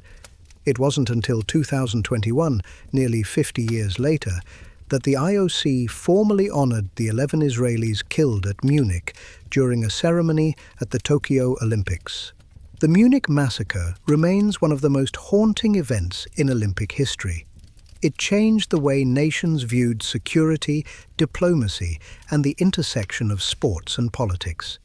It was not just an attack on Israel, but on the very ideals the Games were built upon: peace, brotherhood, and the sanctity of human life. The bright banners of Munich were meant to symbolize joy. Instead, they became soaked in grief. The smiling faces of athletes were replaced by images of body bags. And the phrase, "the Games must go on," would forever echo with bitterness, a reminder that sometimes the world chooses to move forward, even when the wounds are still bleeding. The Olympics had lost their innocence that night. From then on, every flame lit, every anthem sung, carried with it the memory of those who never made it home. The 1996 Atlanta Olympics were meant to be a grand celebration, the centennial anniversary of the modern Games. With the motto, "The Celebration of the Century," the event was designed to showcase American pride, unity, and resilience. For 16 days, millions of spectators filled the streets, waving flags and cheering athletes from around the world. But in the early hours of July 27, 1996, the festive atmosphere turned into a scene of chaos and bloodshed. It happened in Centennial Olympic Park, a sprawling public area built at the heart of downtown Atlanta. The park was the social hub of the Games, a place where concerts, food stalls, and laughter carried through the warm Georgia nights. On that Friday evening, a crowd of over 50,000 gathered to enjoy a free concert by the band Jack Mack and the Heart Attack. Unbeknownst to them, a man named Eric Robert Rudolph was moving through the park carrying a 40-pound pipe bomb hidden inside a green military backpack. Rudolph was a radical anti-government extremist, a survivalist with connections to white supremacist movements. Motivated by his hatred for the US government, abortion, and what he called global socialism, Rudolph wanted to use the world's biggest sporting event to send a violent message. Shortly after midnight, A security guard named Richard Jewell noticed the suspicious backpack beneath a bench near the concert's sound tower. His instincts told him something was wrong. Jewell quickly alerted police and began helping evacuate the nearby area. He had no idea that his actions would both save lives and later destroy his own. At 1:20 a.m., the bomb detonated. The explosion tore through the crowd with deafening force. A massive fireball erupted, sending shards of metal, nails and screws flying in every direction. The ground shook as people screamed and ran for cover. Within seconds, the joyful crowd turned into a sea of panic and confusion. 2 people were killed. Alice Hawthorne, a mother attending the concert with her daughter, and Melih Uzunol, a Turkish cameraman who suffered a fatal heart attack while rushing to the scene. More than 110 others were injured. The sight was devastating, bloodied victims lying across the plaza, rescuers carrying the wounded on makeshift stretchers, and debris littering the ground beneath the glowing Olympic lights. But amidst the horror, one thing was clear. Richard Jewell's quick action had saved countless lives. Had the bomb gone unnoticed for even 5 more minutes, the death toll could have been catastrophic. Initially, Jewell was hailed as a hero. The media celebrated his courage, and he was interviewed on national television. But within days, the narrative changed. The FBI, desperate for a suspect, began to focus on Jewell himself. Leaks from the investigation suggested that he fit the profile of a lone bomber, a man seeking attention, planting the bomb to later discover it. The story spread like wildfire. Headlines branded Jewell a possible murderer. News crews camped outside his apartment. Friends and family were hounded by reporters. Overnight, the man who had risked his life to protect others became a national villain. For 88 days, Richard Jewell lived under suspicion. His phone was tapped, his home searched, and his name dragged through every major network. But there was never any real evidence. In October 1996, the U.S. attorney formally cleared him of all wrongdoing. The FBI had made a terrible mistake. Though his name was eventually cleared, the damage was done. Jewell's life was never the same. He was publicly humiliated, his career shattered. Years later, he sued several media outlets for defamation and won settlements. But the psychological toll remained. Jewell would die in 2007 at the age of 44, a hero wronged by the system he trusted. Meanwhile, the real bomber, Eric Rudolph, vanished into the wilderness. For 5 years, he lived as a fugitive in the Appalachian Mountains, surviving off stolen food and supplies. During that time, he carried out 3 more bombings, targeting abortion clinics and a lesbian nightclub in the southern U.S. Each attack was calculated and brutal. Rudolph was finally captured in 2003 in Murphy, North Carolina, when a rookie police officer found him scavenging behind a grocery store. He later confessed to the Centennial Park bombing, claiming it was an act against what he called the global socialist order symbolized by the Olympics. In 2005, he was sentenced to 4 consecutive life terms without parole. The Centennial Park bombing left a scar on the Olympics, a chilling reminder that even in celebration, the threat of extremism lurks close by.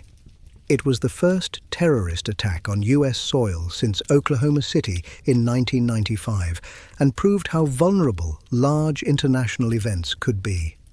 The tragedy also raised profound questions about media ethics and law enforcement accountability. The rush to judgment against Jewell revealed how easily truth can be sacrificed for headlines. The FBI's profiling methods, meanwhile, were heavily criticized, exposing flaws in how investigators handle pressure under global scrutiny. Despite the bombing, the Atlanta Games continued. the International Olympic Committee, invoking the same defiant phrase from Munich, declared that the Games must go on, and they did. Athletes returned to competition, medals were awarded, and the Olympic torch kept burning, though the glow now carried a somber hue. Centennial Olympic Park was eventually rebuilt, becoming a peaceful memorial to those lost. A plaque near the explosion site reads, "The spirit of the Games endures." But for those who lived through that night, the sound of the blast never fades. In 2019, filmmaker Clint Eastwood released Richard Jewell, a dramatization of the bombing and the injustice that followed. The movie reignited public sympathy for the man whose heroism had been overshadowed by accusation. Jewell, once vilified, was finally remembered as he deserved, as a man who saved lives. The Atlanta bombing remains one of the most haunting moments in modern Olympic history, not only for the physical destruction it caused, but for what it revealed about human nature: fear, suspicion, and the price of heroism. For the world, it was another painful reminder that no matter how brightly the Olympic flame burns, it can never completely banish the darkness that hides at its edges. The 2014 Sochi Winter Olympics were meant to showcase Russia's return to global prominence, a glittering display of wealth, power, and national pride. For President Vladimir Putin, the Games were not just a sporting event, but a personal statement to the world. Russia was strong again. Yet behind the fireworks, billion-dollar venues, and perfectly choreographed ceremonies lay a web of corruption, propaganda, and one of the biggest scandals in Olympic history. The cost of the Sochi Games was staggering, over $50 billion, making it the most expensive Olympics ever held, even surpassing the combined cost of all previous Winter Games. The official narrative was one of national renewal and infrastructure development, but insiders quickly saw what was really happening: massive embezzlement, corporate favoritism, and government corruption on an industrial scale. Construction companies owned by Putin's allies won inflated contracts. Roads and venues were built at up to 5 times their estimated costs. Billions simply vanished. Environmental regulations were ignored as forests were destroyed to build luxury hotels that would later stand empty. Workers were underpaid, foreign laborers were exploited, and thousands of residents were evicted from their homes with little to no compensation. But corruption was only one side of the Sochi story. What truly shocked the world came later: the revelation of a state-sponsored doping program that shook the foundation of international sport. While the opening ceremonies dazzled with lights, music, and patriotic pride, behind closed doors, Russian intelligence agents were already setting up an elaborate scheme to cheat the Olympics. The plan had been in motion for years, carefully engineered by the Russian anti-doping agency, RUSADA, the Federal Security Service, FSB, and senior sports officials. At the center of it all was Dr. Grigory Rodchenkov, the director of Moscow's anti-doping laboratory.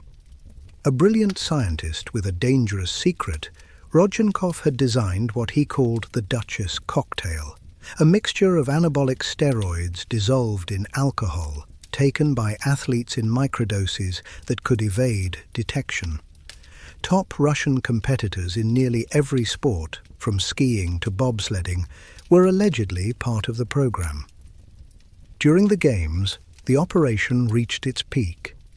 Each night, inside the Sochi anti-doping lab, dirty urine samples were swapped for clean ones through a hole in the wall, managed by FSB agents disguised as maintenance workers.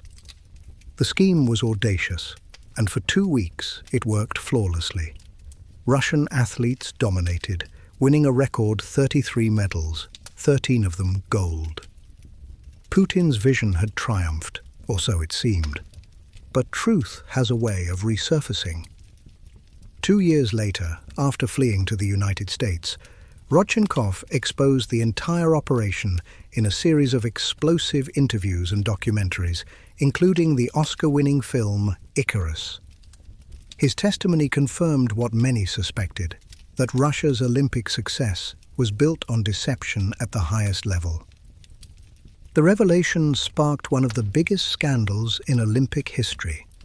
The World Anti-Doping Agency, WADA, launched a full investigation known as the McLaren Report, which revealed that more than 1,000 Russian athletes across multiple sports had benefited from state-sponsored doping between 2011 and 2015. The report described the operation as an institutional conspiracy, orchestrated not by rogue athletes, but by the Russian government itself. The fallout was enormous. In 2016, the International Olympic Committee, IOC, banned Russia from competing under its flag in future games. Athletes could only participate as Olympic athletes from Russia, a neutral designation without national symbols. Medals were stripped, records erased, and reputations destroyed. Still, the scandal raised deeper questions about the very soul of the Olympic movement. If a global superpower could cheat so systematically and nearly get away with it, what did that say about the integrity of the Games themselves? Beyond doping and corruption, Sochi revealed another disturbing truth: the extent to which the Olympics can be used as a tool of political propaganda. The Russian government portrayed the Games as proof of national strength and unity, even as it suppressed dissent, censored journalists, and persecuted minority groups. In the months before the Games, Russia passed its infamous anti-gay propaganda law, sparking international outrage. Activists were arrested, protests crushed, and foreign media tightly controlled. Behind the glamour, there were also stories of suffering and loss. Locals in the Sochi region, especially in the nearby Caucasus Mountains, were displaced to make way for Olympic construction. Whole villages were bulldozed. Some families were forced to live in unfinished apartments without running water or electricity. The Games had promised prosperity, but for many residents, they brought only hardship. Even the Olympic venues themselves became symbols of excess and decay. Within 2 years of the Games, many of Sochi's grand arenas stood nearly empty. The fished Olympic Stadium, once filled with roaring crowds, was rarely used. Hotels fell into disrepair, and the region's tourism industry collapsed under the weight of debt. The world had moved on, leaving behind ghostly reminders of a spectacle that had cost a fortune, and perhaps a nation's integrity. For Russia, however, the Sochi Games were a success in one crucial sense: they had projected power. Weeks after the closing ceremony, Russian forces invaded Crimea, marking the start of a new era of global tension. Many analysts believe the Olympics served as both a distraction and a prelude, a glittering facade masking a brewing geopolitical storm. Today, Sochi 2014 stands as one of the most controversial Olympics in modern history, a story of ambition, deception, and control. It proved that the Games, often seen as symbols of unity and peace, can be weaponized as instruments of power and manipulation. And while medals tarnish and stadiums crumble, the scars left on global sport remain. The Sochi scandal forever changed how the world views the Olympics, not as a sacred competition between nations, but as a stage where politics, money, and corruption compete just as fiercely as the athletes themselves. The snow melted, the lights dimmed, and the world moved on. But beneath the ice of Sochi lies the chilling reminder that sometimes the most dazzling performances hide the darkest truths. The Tokyo 2020 Olympics were meant to be a triumph, Japan's grand return to the world stage, a dazzling showcase of resilience, innovation, and unity. Instead, they became known as the Pandemic Olympics, an event haunted by fear, isolation, and controversy. What was meant to unite the world through sport instead revealed humanity's fragility under crisis, and the immense cost of forcing celebration amid global suffering. Originally scheduled for July 2020, the Tokyo Games were the first Olympics ever postponed in peacetime. When the COVID-19 pandemic spread across the world in early 2020, cities locked down, borders closed, and hospitals overflowed. As nations battled for survival, the idea of hosting an event that brought together tens of thousands of people from around the world suddenly seemed impossible, even reckless. Yet, despite growing concern, the International Olympic Committee, IOC, refused to cancel the Games outright. Billions had already been invested, sponsors demanded returns, and Japan's government, led by Prime Minister Shinzo Abe, clung to the dream of a symbolic victory over the virus. After weeks of global pressure, the IOC reluctantly postponed the Games by 1 year, setting a new date for July 2021. But by then, the damage was already done. When the Olympics finally began, the world was still in crisis. The opening ceremony took place inside an almost empty stadium, with just a handful of officials, media, and masked athletes. No roaring crowds, no chants of joy, just silence. The Japanese Emperor Naruhito looked on from a distant seat, while a masked torchbearer lit the flame, a haunting image that captured the surreal tone of the Games. Outside the stadium, thousands of Japanese citizens protested, chanting, "Cancel the Olympics," as police barricaded the streets. Surveys showed that nearly 80% of Japan's population opposed hosting the event, fearing it would trigger a deadly new wave of infections. Hospitals were already overwhelmed, and vaccination rates remained low.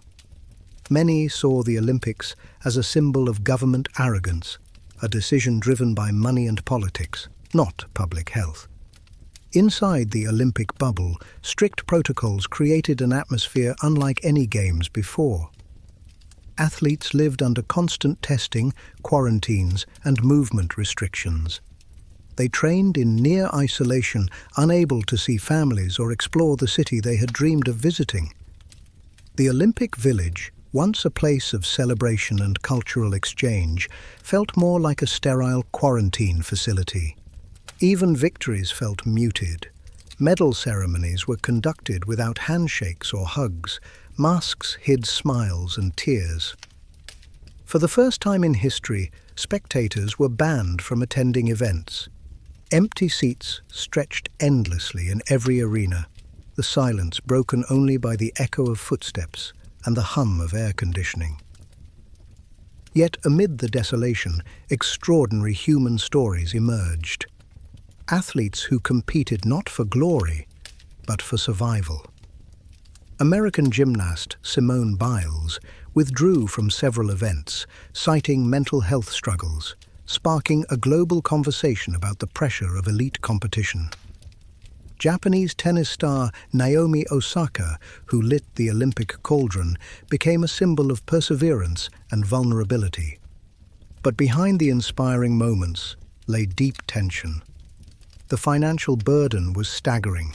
Japan had spent over $15 billion, making Tokyo 2021 of the most expensive Summer Olympics ever held.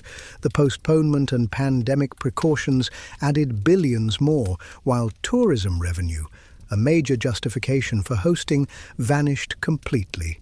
Economists called the Games a financial disaster, one that would burden taxpayers for decades. For many Japanese citizens, anger turned to disillusionment.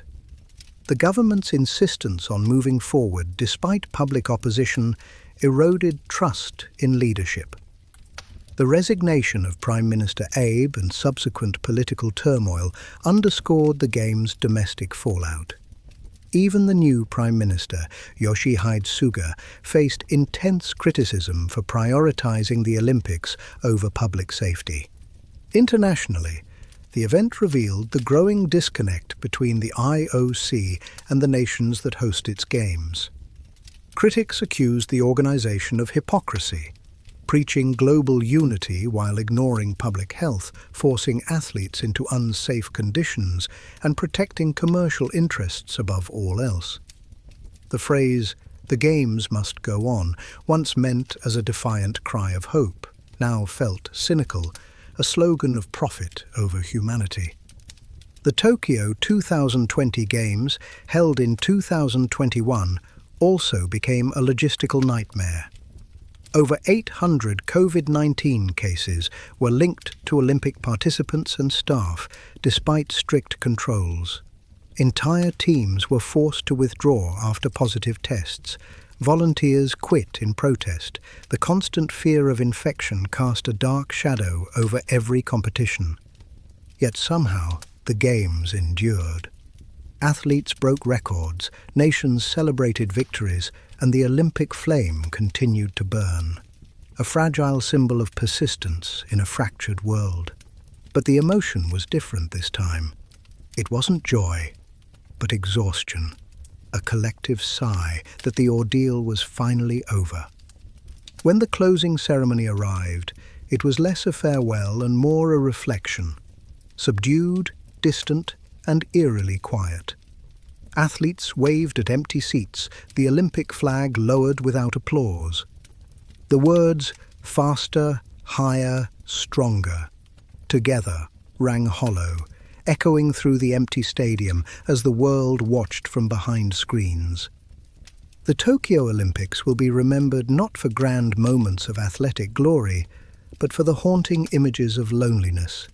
A masked torchbearer running through deserted streets, medalists standing apart on the podium, and empty stadiums that looked like monuments to a lost world.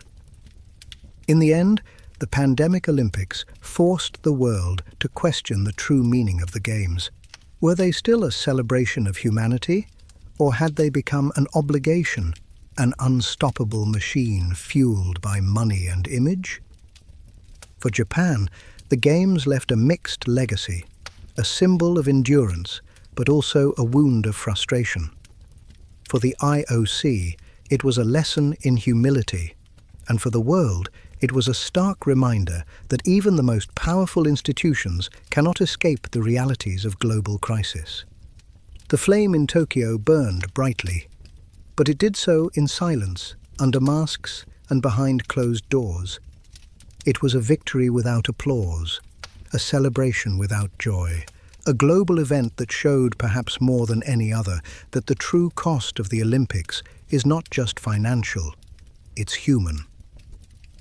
The Rio de Janeiro 2016 Olympics were envisioned as a radiant celebration, a chance for Brazil to showcase its vibrancy, culture, and economic rise to the world.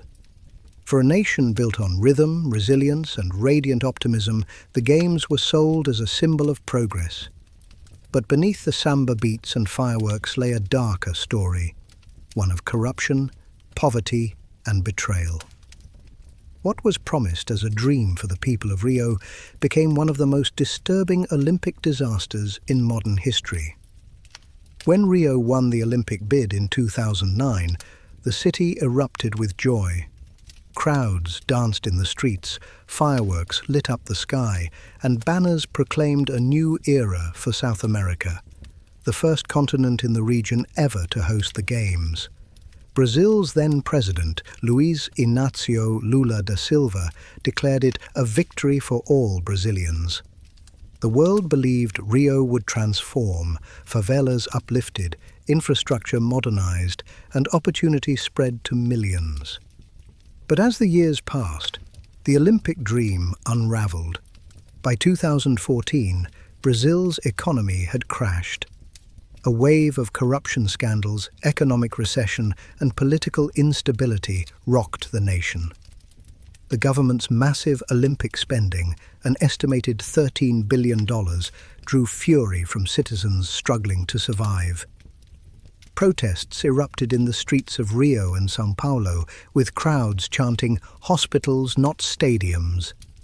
Riot police clashed with demonstrators, tear gas filled the air, and images of injured protesters contrasted painfully with glossy Olympic ads promising unity and pride. The government pressed on, desperate to prove Brazil's strength on the world stage. But each new Olympic promise collapsed under corruption and incompetence. Stadiums built for billions began to crumble even before the opening ceremony. Construction workers died on unsafe sites. Polluted waters remained untreated despite promises to clean Rio's infamous Guanabara Bay, where athletes would later compete among floating trash and raw sewage. The games that were meant to empower the poor instead displaced them.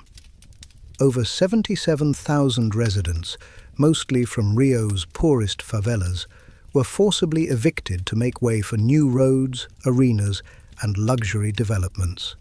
Families watched bulldozers tear through their homes while government officials assured the world that everything was progress.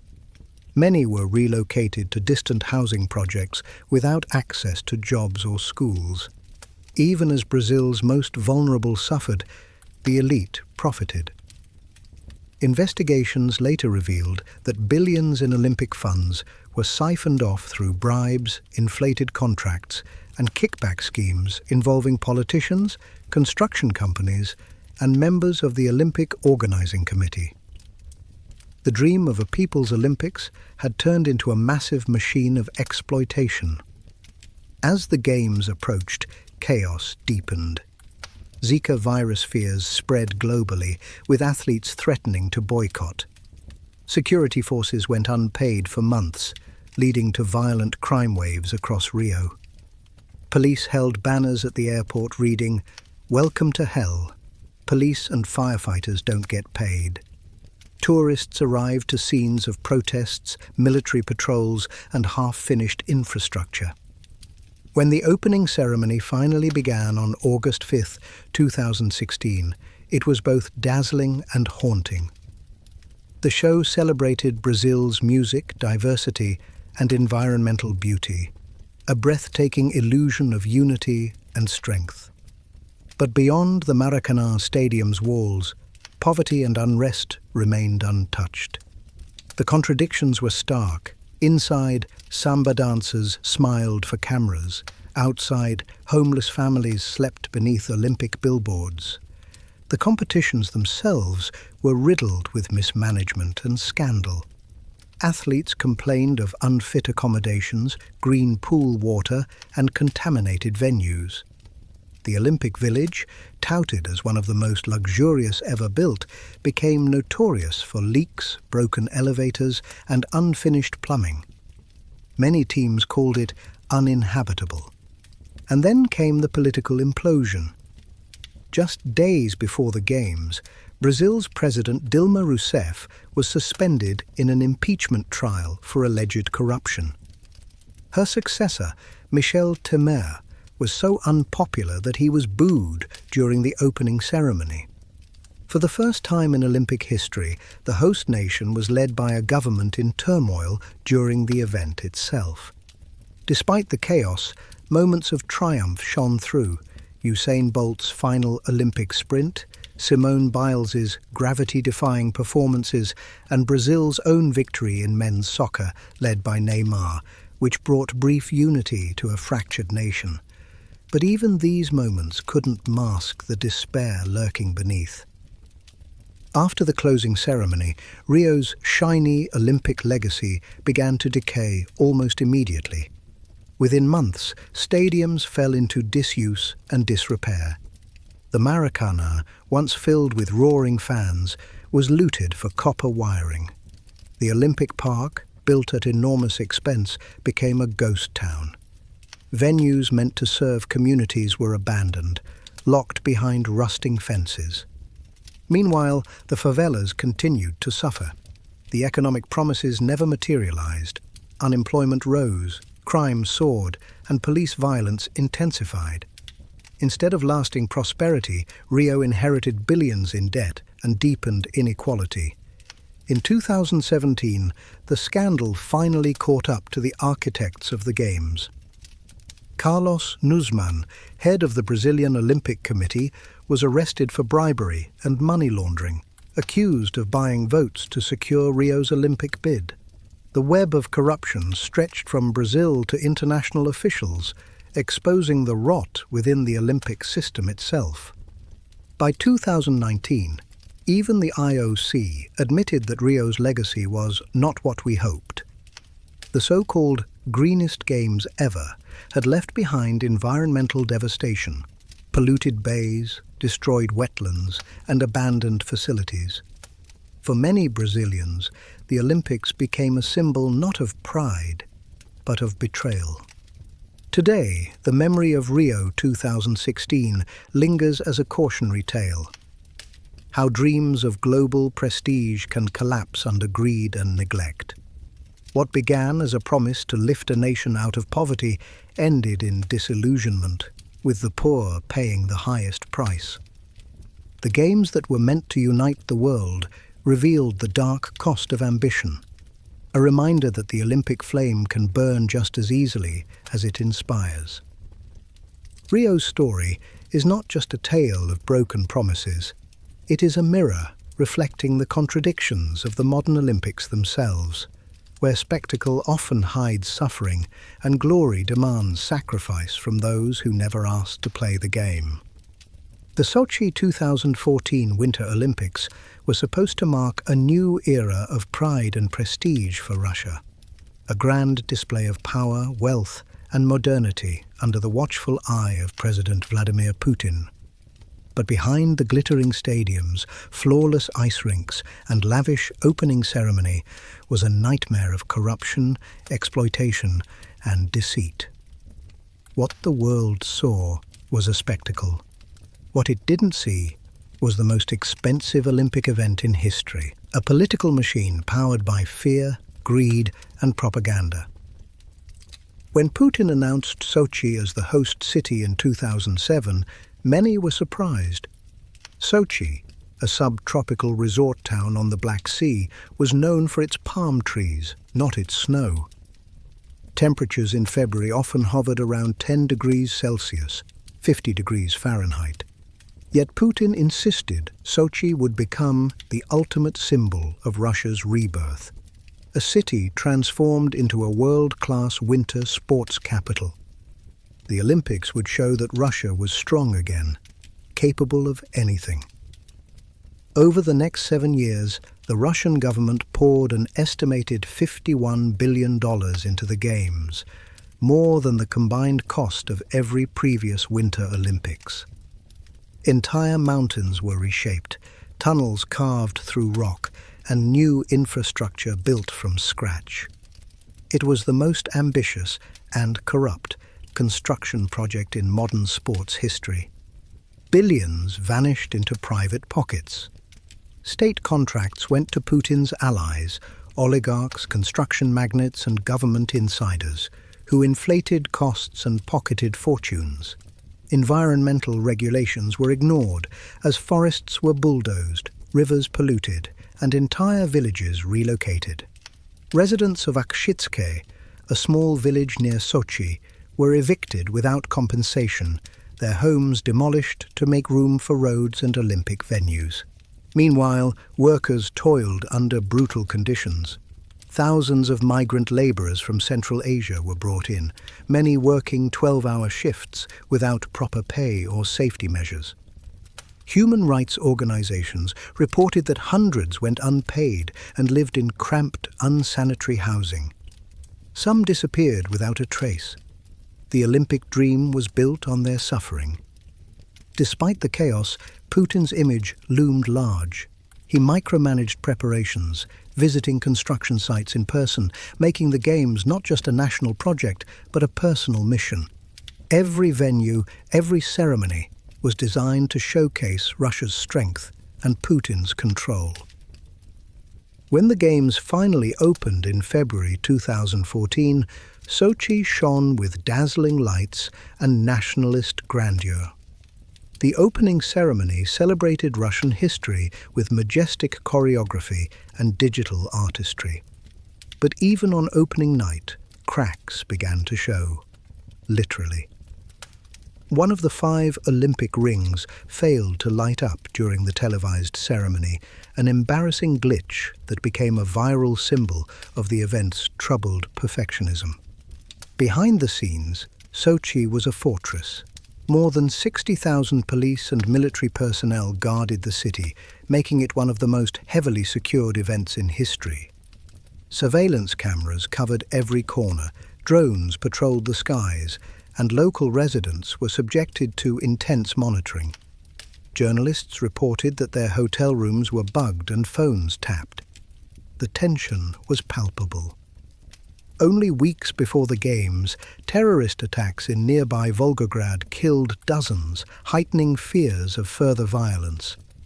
The world's attention was fixed on Sochi, but the atmosphere was far from festive. It was paranoid, artificial, and tightly controlled. Still, for a few brief moments, the illusion worked. Athletes competed under brilliant blue skies, fans cheered, and the world applauded Russia's organizational achievement.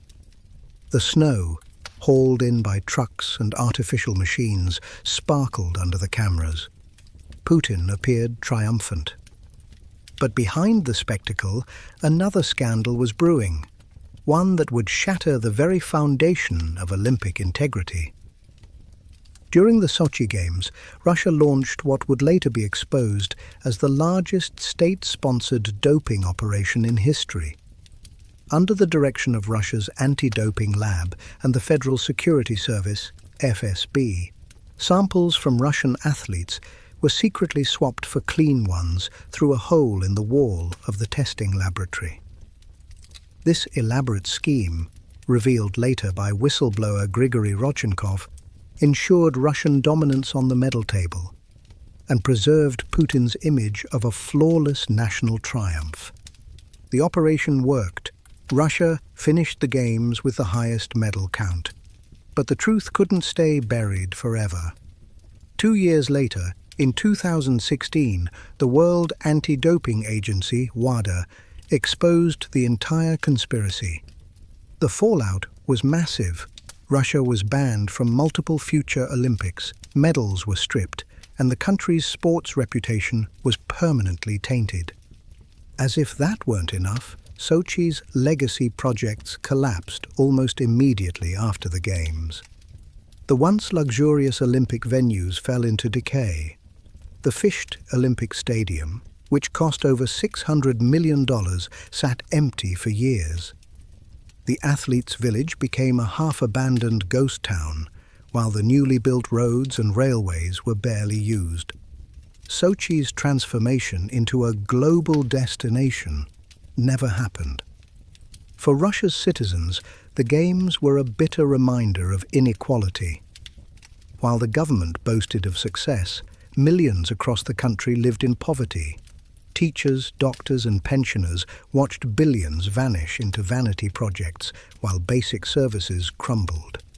The Sochi Olympics had not united Russia. They had deepened the divide between the elite and everyone else. In hindsight, Sochi's true legacy was political. Just days after the closing ceremony, Putin ordered the invasion of Crimea, marking a turning point in global geopolitics. The Olympics had been more than a sports event.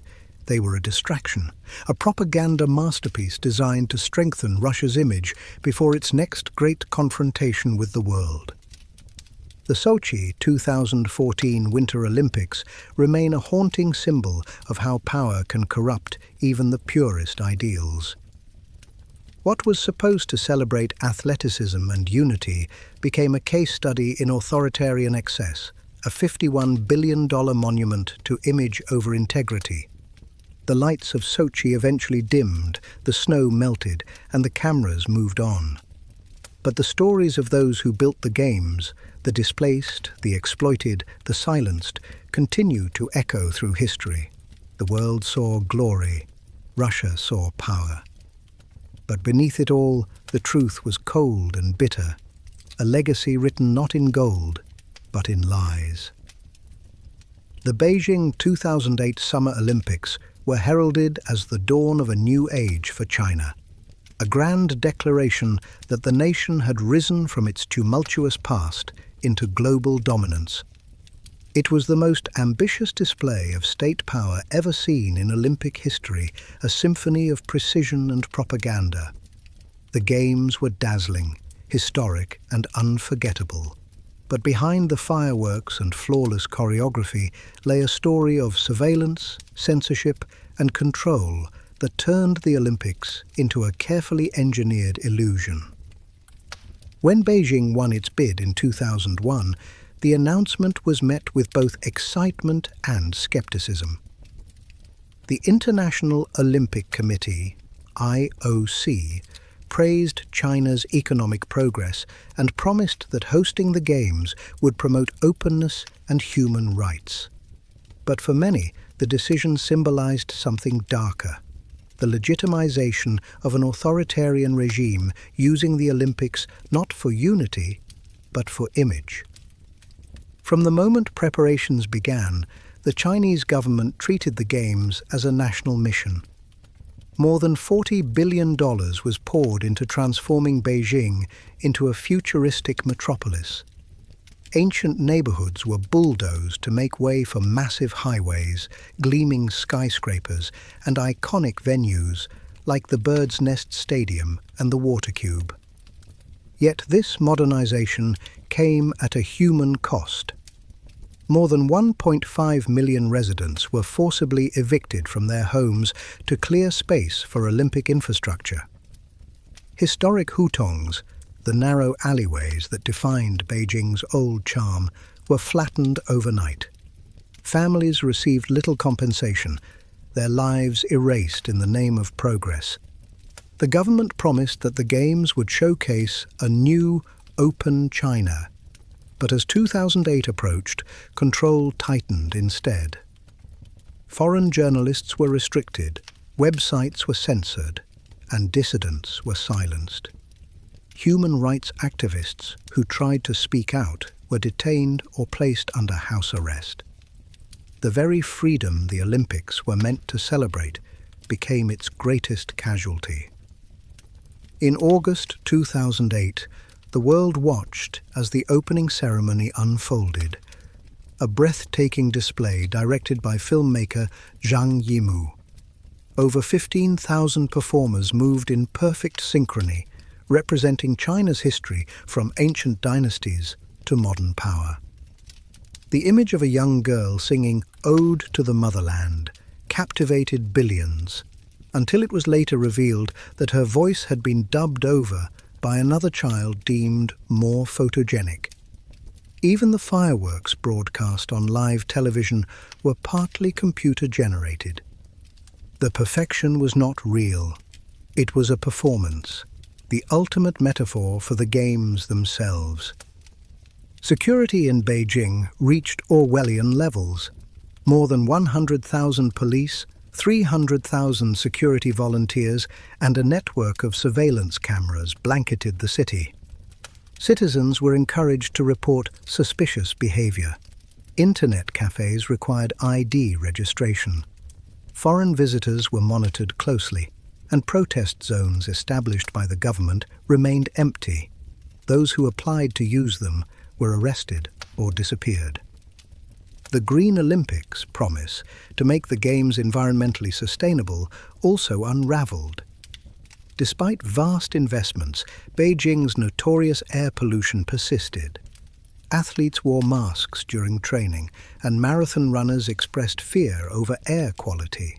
Factories were temporarily shut down to clear the smog, but within weeks after the closing ceremony, pollution levels surged back to hazardous levels. Still, the Games themselves were stunning.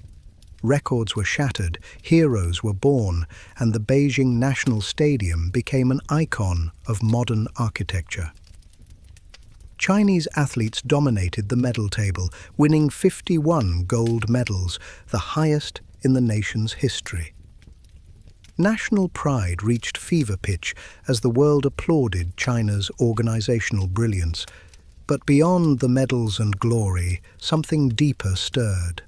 The Beijing Olympics were not just a sporting event, they were a projection of power, a declaration that China had arrived as a global superpower capable of rivaling the West in every way. The Games became a political statement wrapped in athletic triumph. Yet the darker side never disappeared. Reports of sweatshop labor surfaced, revealing that Olympic merchandise was produced under harsh conditions by underpaid workers, some of them children. Tibetan protests were violently suppressed months before the opening, sparking international outrage. And as the Games concluded, the government's message was clear. Unity was mandatory, dissent was forbidden. Internationally, the 2008 Beijing Olympics changed how the world viewed both the Olympics and China itself. The IOC had promised that hosting would encourage reform. Instead, it gave the Chinese Communist Party a global platform to showcase its control.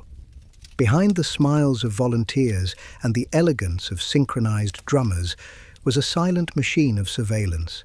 Every camera angle, every image, every message broadcast to the world was curated.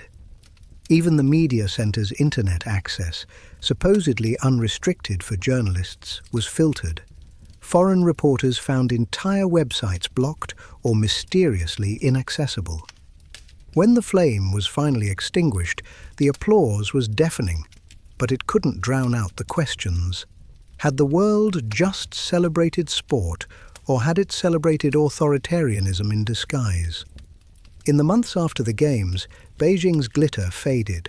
Many Olympic venues were abandoned or underused, their maintenance costs draining local budgets. The bird's nest, once a symbol of national pride, became a tourist attraction rather than a sports hub. The water cube was turned into a theme park. For ordinary citizens, the promised economic benefits never arrived.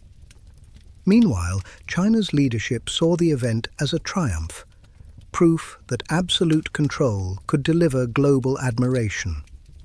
It became a blueprint for future mega-events, not just in China, but across the world.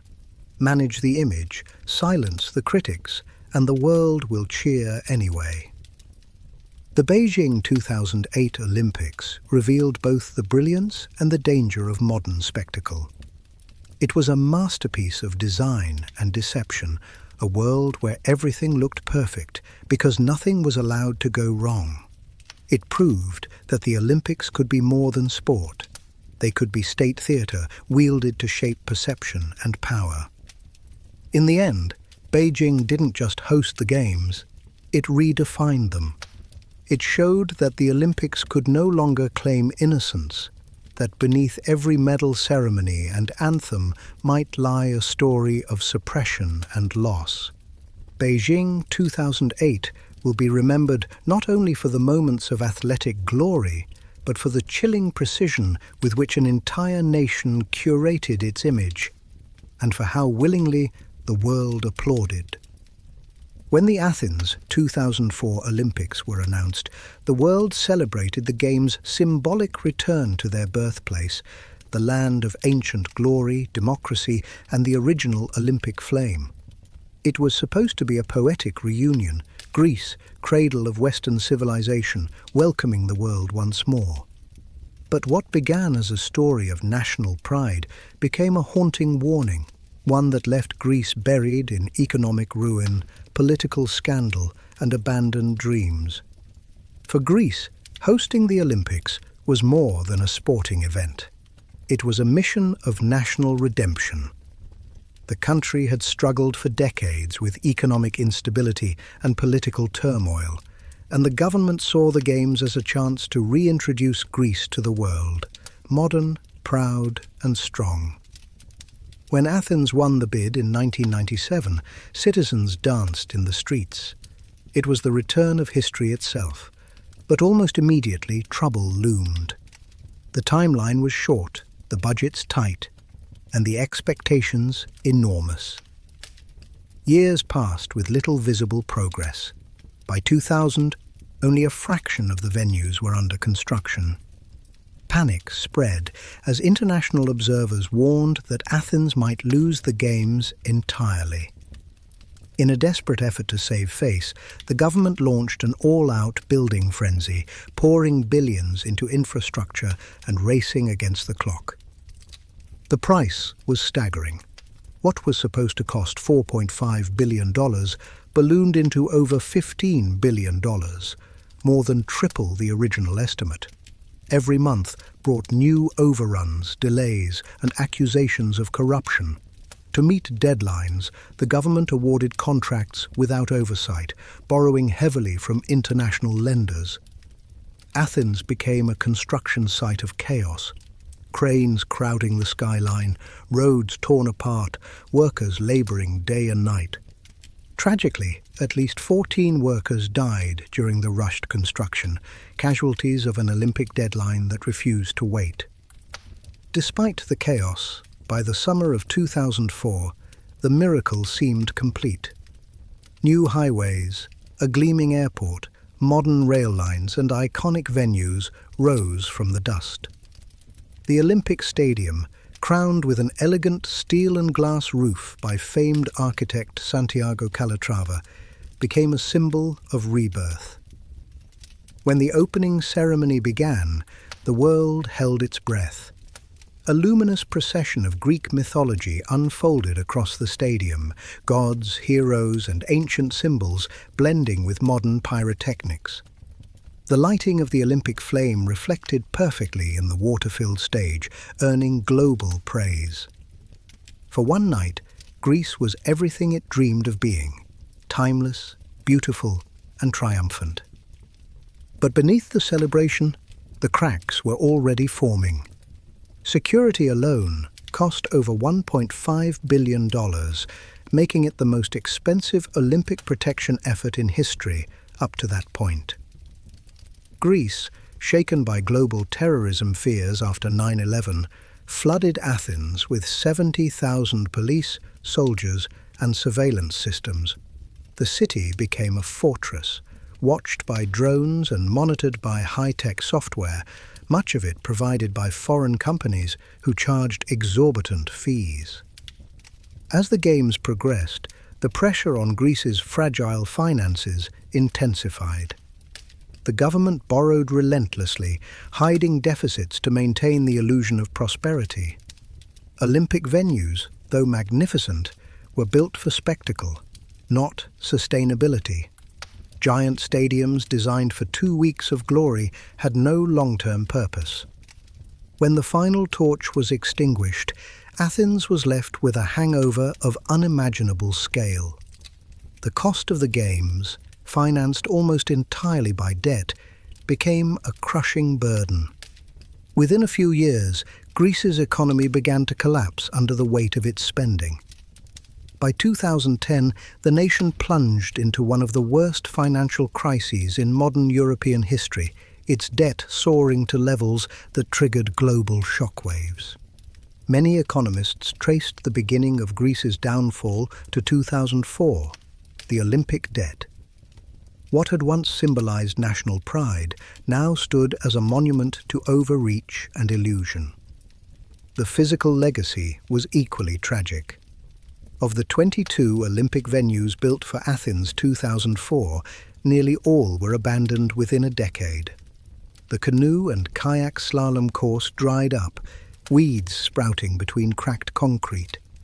The beach volleyball arena, once filled with cheering crowds, became a fenced-off wasteland. The softball field, swimming pools and baseball stadiums were left to rot, their bleachers overtaken by rust and decay.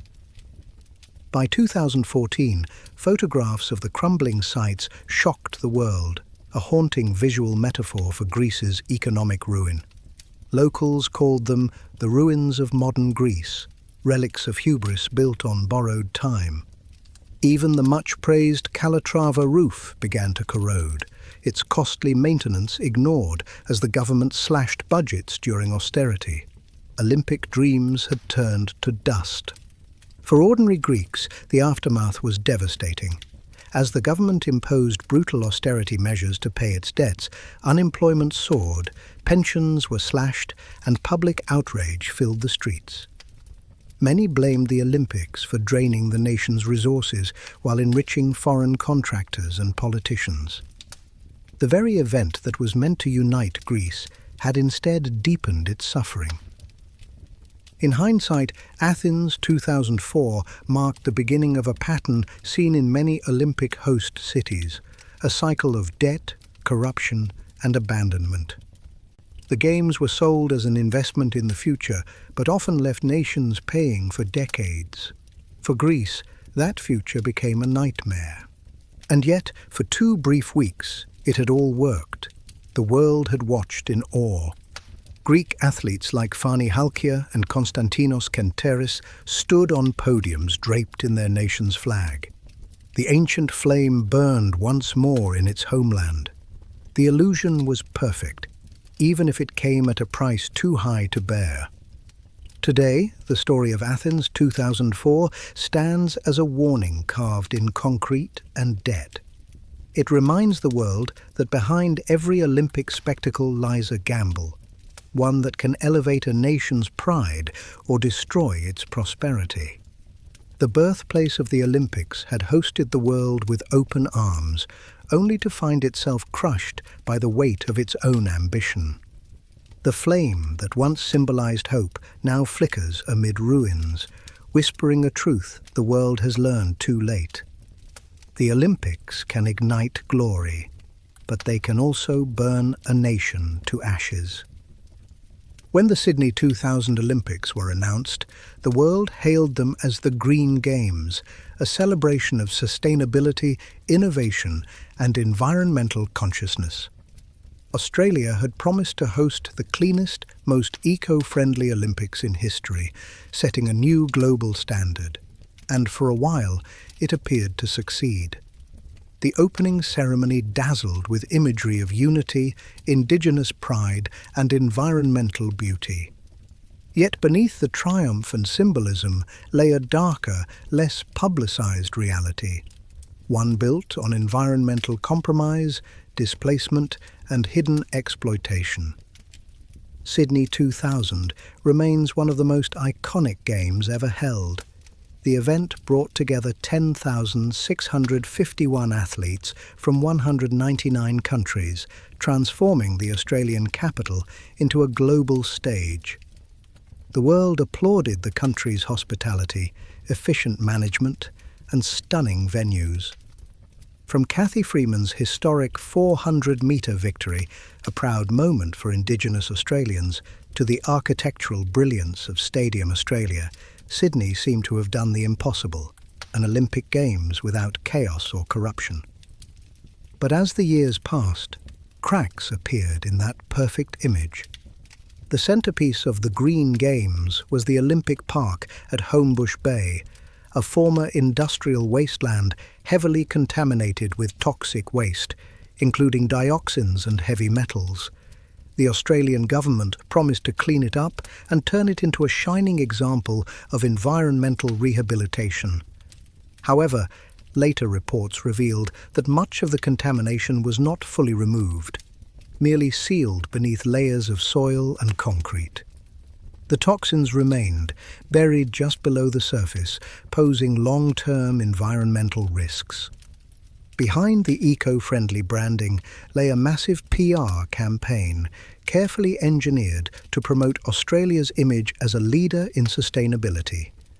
Solar panels, water recycling systems, and energy-efficient venues were showcased as proof of progress. Yet many of these green features were either experimental or underutilized after the Games.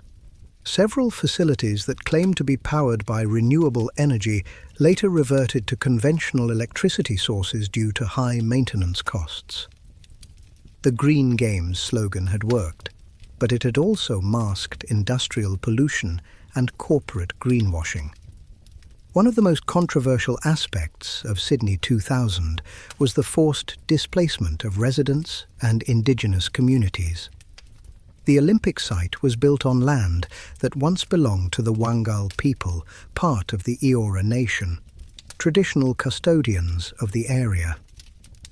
Though the Games celebrated indigenous culture on stage, the actual planning process excluded most Aboriginal voices. Compensation was limited, and the development erased historical land ties. Activists accused organisers of hypocrisy, saying they honoured our culture but ignored our rights. Another hidden story was the exploitation of workers. Construction of the Olympic venues required tens of thousands of labourers, many of whom worked under poor conditions. Labour unions accused contractors of underpaying workers, forcing long hours, and violating safety standards to meet deadlines. Some workers claimed they were pressured to skip safety checks and work in hazardous environments, especially during the final months before the opening ceremony. Then there were the animals. To make way for new infrastructure, vast stretches of wetlands and habitats around Homebush Bay were destroyed. Although environmental assessments claimed minimal impact, later studies showed a significant decline in native bird and aquatic species. The Environmental Rehabilitation Plan, while impressive on paper, failed to fully restore the area's natural balance. Financially, the Sydney Olympics also carried hidden costs. The official budget stood at around 6.6 billion Australian dollars, but independent analysts estimated the real figure exceeded 11 billion Australian dollars once infrastructure and post-Games expenses were included. The government insisted that the Games had generated economic growth, yet studies later found that many benefits were short-lived. Tourism spiked during the event, but quickly declined afterward, while several venues struggled to remain profitable. The Olympic Village, once hailed as a model of sustainable urban design, faced challenges too. The solar-powered homes were sold to private developers, who quickly stripped away many of the eco-friendly systems due to cost. By 2005, much of the green technology had fallen into disrepair or been replaced with cheaper alternatives. One of the most striking contradictions of Sydney 2000 was the contrast between the celebration of Indigenous athletes and the ongoing marginalisation of Indigenous communities. Cathy Freeman's victory, running with both the Aboriginal and Australian flags, became one of the most powerful Olympic moments in history. But it also highlighted how symbolic gestures often replaced real reform. Many Indigenous Australians saw the Games as a distraction, a spectacle that celebrated reconciliation without addressing inequality or historical injustices. Security measures also raised concerns. Though the Games were praised for their organisation, civil rights groups criticised aggressive policing, extensive surveillance, and the suppression of protests. Several activists were detained for demonstrating against environmental destruction and Indigenous displacement. The perfect Games image came at the cost of silencing dissent. Years later, Sydney's Olympic legacy remains mixed. The venues, particularly the main stadium and aquatic centre, have been successfully repurposed for concerts and sports. But many others stand largely unused. The canoe slalom course, softball stadium and hockey centre sit empty for much of the year, draining public funds for maintenance. Meanwhile, the supposed environmental legacy of the Green Games has faced scrutiny. The Homebush Bay site continues to deal with pollution concerns as toxic chemicals slowly leach through the soil into nearby waterways. Environmentalists argue that true sustainability was sacrificed for short-term global praise. The illusion of perfection extended beyond the Games. In the years that followed, revelations about corporate sponsorships and marketing manipulation exposed how multinational companies used the Olympics to greenwash their images. Polluting industries, including energy and automotive firms, proudly displayed eco-friendly logos during the Games, a move that critics described as one of the earliest large-scale cases of environmental hypocrisy in sports marketing. Still, for many Australians, the Sydney Olympics remain a cherished memory. The Games showcased the country's warmth, creativity, and athletic excellence. The opening and closing ceremonies were widely regarded as among the most moving in Olympic history, blending ancient culture with modern spectacle.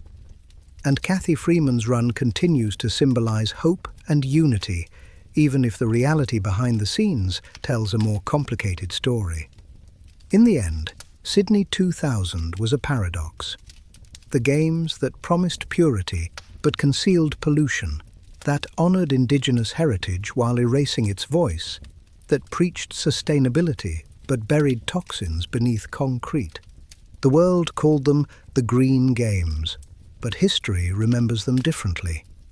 As the moment when image triumphed over integrity, and when the pursuit of global admiration left behind both people and planet.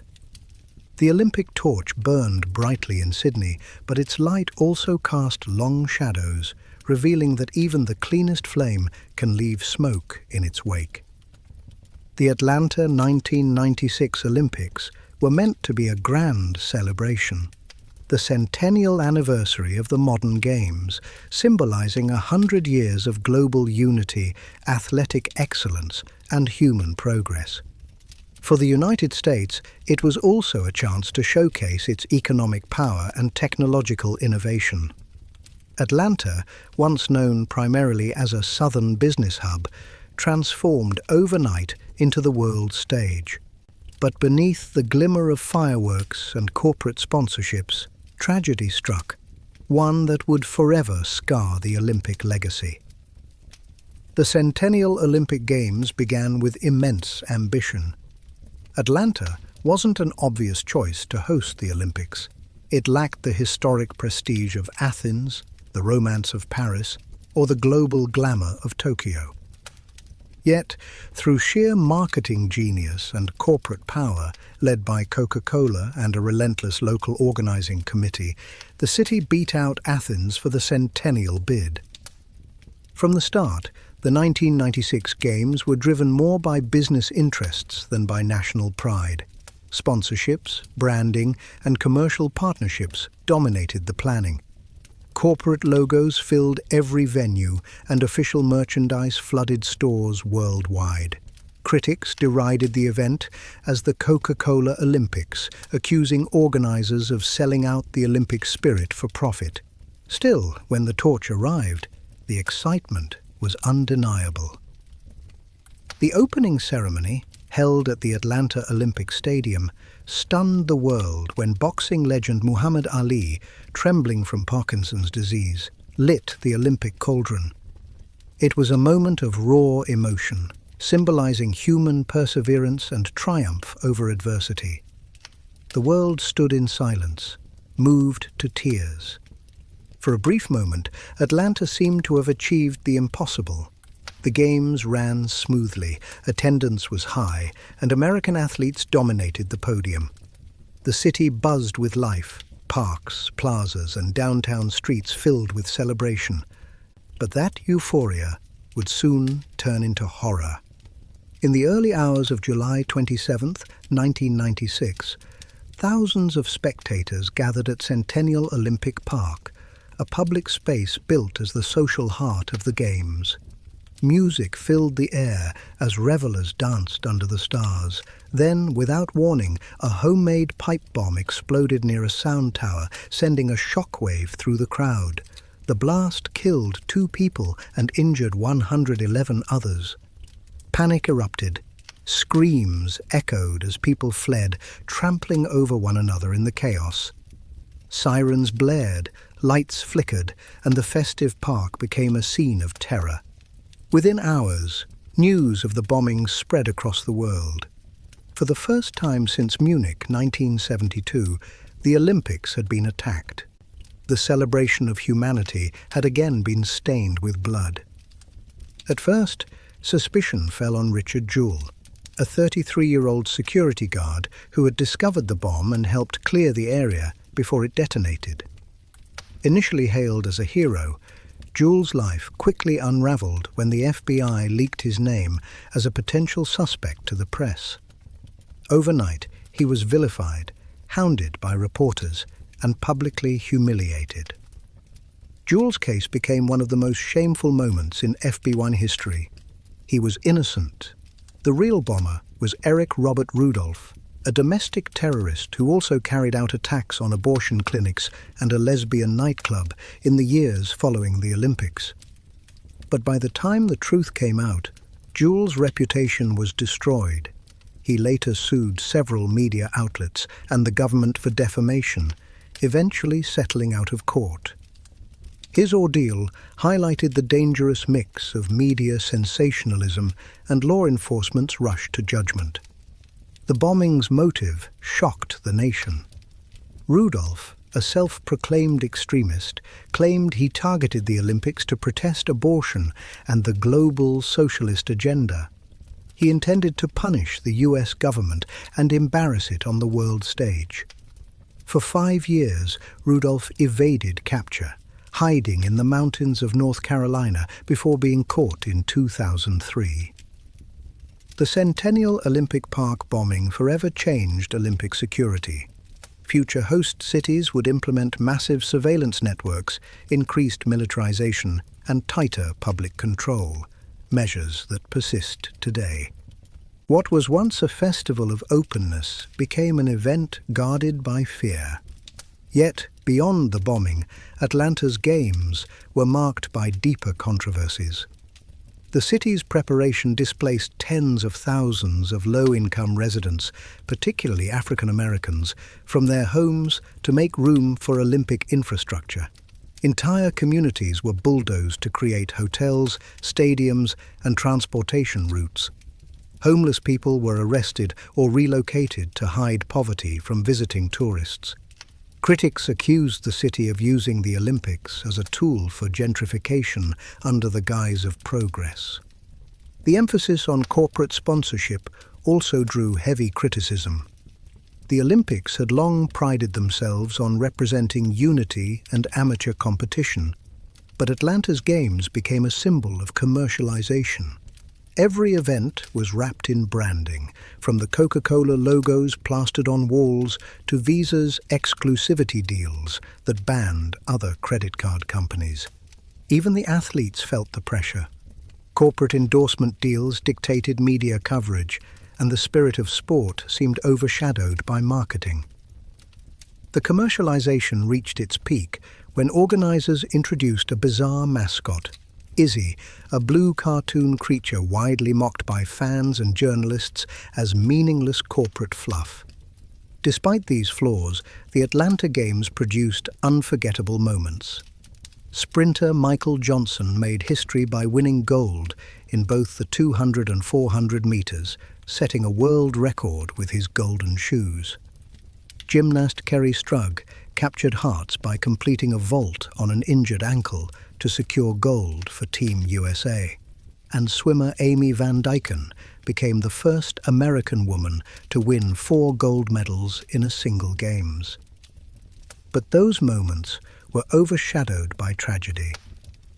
The image of chaos in Centennial Park, of blood on the ground, of terrified spectators running for their lives, became the defining memory of the 1996 Olympics. In the years since, many have reflected on the paradox of Atlanta 1996.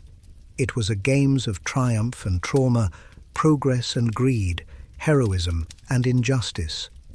It exposed the vulnerabilities of a global event increasingly driven by profit, and it revealed how fragile the illusion of peace could be. Richard Jewell's story, later immortalized in documentaries and Clint Eastwood's 2019 film Richard Jewell, remains a haunting reminder of how institutions can destroy lives in pursuit of control and narrative. His ordeal stands as one of the darkest chapters in both Olympic and American law enforcement history. Today, Centennial Olympic Park still stands, a serene, beautiful space in downtown Atlanta. Visitors stroll past fountains and monuments, often unaware that beneath their feet lies the site of one of the most shocking acts of domestic terrorism in U.S. history. The Atlanta Olympics were meant to celebrate a century of progress. Instead, they revealed that even in moments of unity, humanity's capacity for violence and exploitation endures. It was a centennial meant for reflection, but one that ended as a cautionary tale. The Barcelona 1992 Olympics are often remembered as one of the most successful and transformative games in modern history. A stunning reinvention of a city that turned from industrial decay to global icon. It was hailed as the model for how the Olympics could rejuvenate urban spaces, drive tourism, and elevate national pride. Yet beneath the glittering skyline, architectural marvels, and the triumphant roar of crowds, Barcelona's rebirth came at a steep social and moral cost. When Barcelona was awarded the Games in 1986, Spain was barely a decade out of dictatorship. The nation was still finding its democratic footing after the fall of Francisco Franco's regime. The government saw the Olympics not just as a sporting event, but as a symbol of Spain's rebirth, an opportunity to project modernity and unity to the world. For Barcelona, it was a chance to step out from Madrid's shadow and rebrand itself as a cosmopolitan capital of culture, innovation, and art. The plan was ambitious, and it worked. In just 6 years, Barcelona underwent a total metamorphosis. The city's coastline, once lined with industrial warehouses and neglected factories, was completely transformed. Miles of polluted beaches were cleaned, new ports and promenades were built, and public spaces were redesigned by world-renowned architects like Ricardo Bofill and Oriol Bohigas. The Olympic Village, constructed in the Poblenou district, symbolized this transformation. Once a derelict industrial zone, it became a gleaming residential area with luxury apartments overlooking the Mediterranean. The Montjuic Hill, home to several Olympic venues, was redeveloped into a green cultural complex with stunning views of the city. For many, the 1992 Games represented a blueprint for urban rebirth. When the Games opened, the spectacle was breathtaking. The opening ceremony was a triumph of Spanish artistry, flamenco, classical guitar, and surrealist imagery paying tribute to Catalonia's unique culture. And when archer Antonio Rebollo lit the Olympic cauldron by shooting a flaming arrow through the air, it became one of the most unforgettable moments in Olympic history. Barcelona 1992 was also notable for its political symbolism. It marked the first time since the Cold War that all nations participated without boycott. South Africa, newly freed from apartheid, returned to the Games. The Soviet Union had dissolved, replaced by the unified team, and Germany competed as a unified nation for the first time since 1964. It was an Olympics of renewal and reconciliation, both globally and locally. But behind the applause and transformation, thousands of residents paid the price. The massive redevelopment projects displaced over 30,000 people, primarily from working-class neighborhoods near the waterfront and industrial zones. Many were relocated without proper compensation, as the city prioritized developers and international investors. The Poblenou district, once home to artists and factory workers, was gutted and replaced with luxury housing and hotels far beyond the reach of locals. Activists accused the city of using the Olympics as an excuse to gentrify entire communities, erasing the identity of neighborhoods in favor of tourist-friendly aesthetics. What was sold as urban renewal became, for many residents, a process of cultural and social cleansing. The Games also exposed deep inequalities. While Barcelona's elites and foreign visitors enjoyed the new restaurants, beaches and nightlife, much of the city's population struggled with rising rents, job insecurity and displacement. The government poured billions into infrastructure, yet public housing, healthcare and education were sidelined. The homeless population, particularly in central districts, was forcibly removed or hidden from public view. Police conducted clean-up operations in the months before the Games, arresting or relocating hundreds of people. It was a sanitized version of Barcelona, a city rebranded for the cameras while the vulnerable were pushed into the shadows. The Barcelona model, as it came to be known, was later adopted by cities like London, Beijing, and Rio de Janeiro, each citing 1992 as proof that the Olympics could transform a city's global image. But what those cities failed to see, or chose to ignore, was that Barcelona's success had come through social sacrifice. Economically, the Games were hailed as a triumph. They generated billions in tourism revenue, created jobs, and positioned Barcelona as one of Europe's top destinations. Yet much of that prosperity went to large corporations and developers, not to the ordinary citizens who had endured years of construction chaos and eviction threats. The city's aesthetic transformation was undeniable, but its identity changed forever. The quaint, authentic charm that once defined Barcelona's working-class districts was replaced by commercialized modernity. Street markets gave way to shopping centers, traditional homes became Airbnbs, and the soul of the city began to fade under the weight of mass tourism. In the decades that followed, Barcelona's success turned bittersweet. The tourism boom, born from Olympic exposure, eventually overwhelmed the city. By the 2010s, over-tourism had become a major crisis. Locals protested the endless crowds, rising costs of living, and environmental strain. The very event that had put Barcelona on the map had also set it on a path of cultural erosion.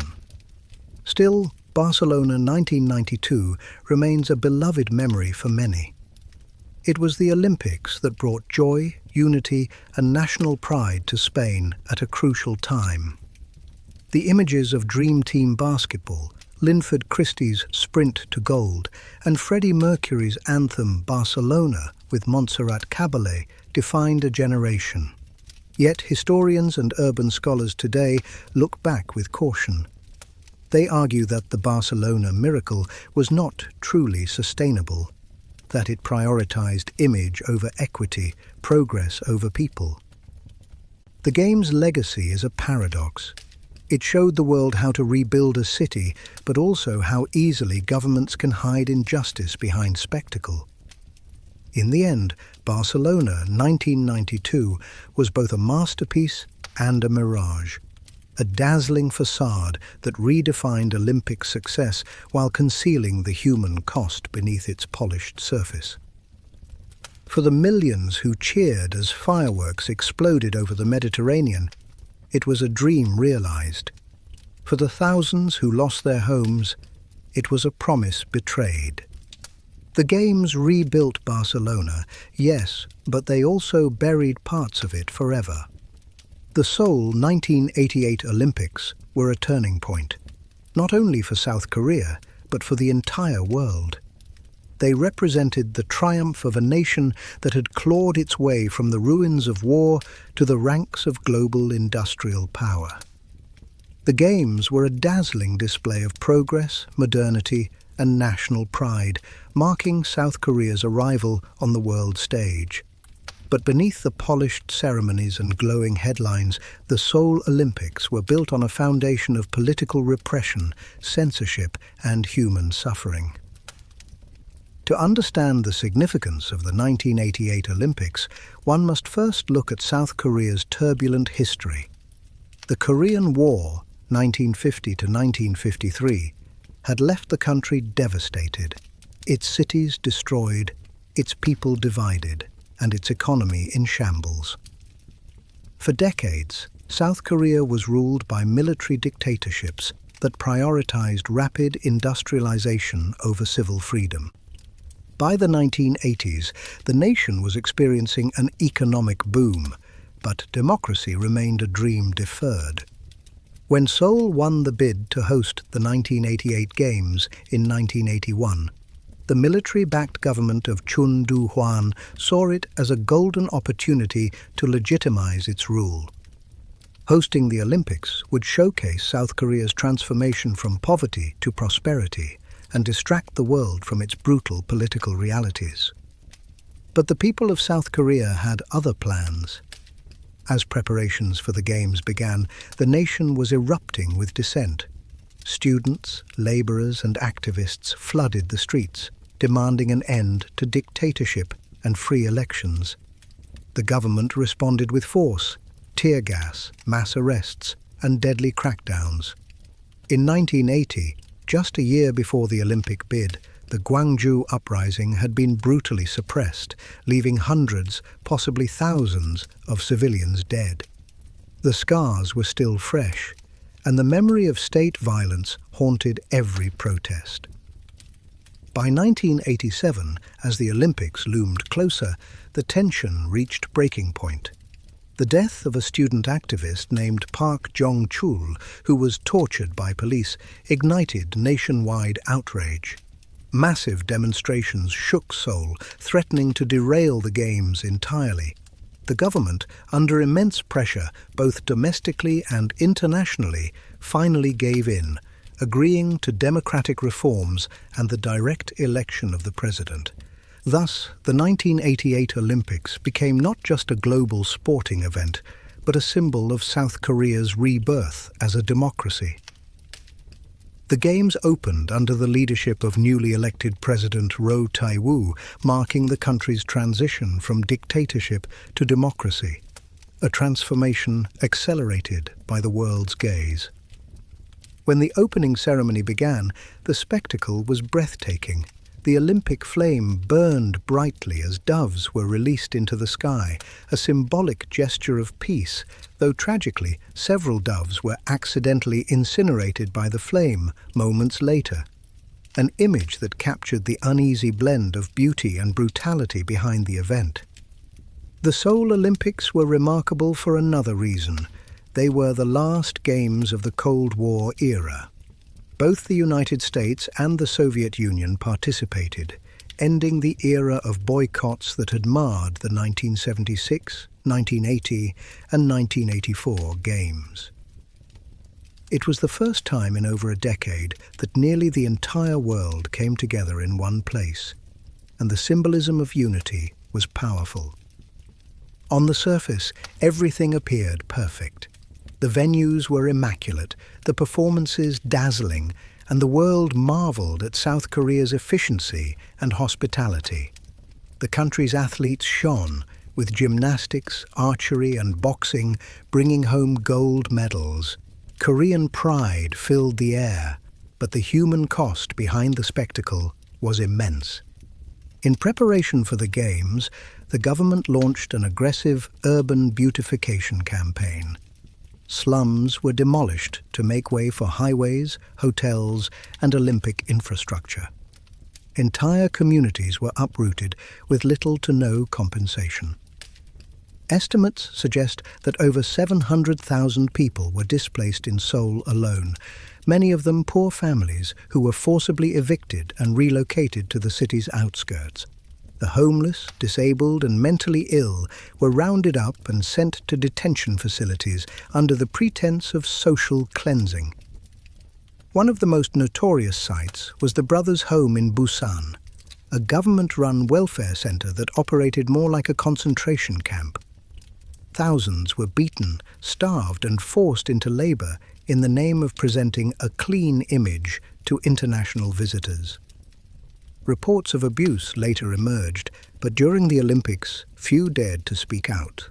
The South Korean government also imposed heavy censorship on the press, tightly controlling coverage to ensure that no political dissent reached foreign journalists.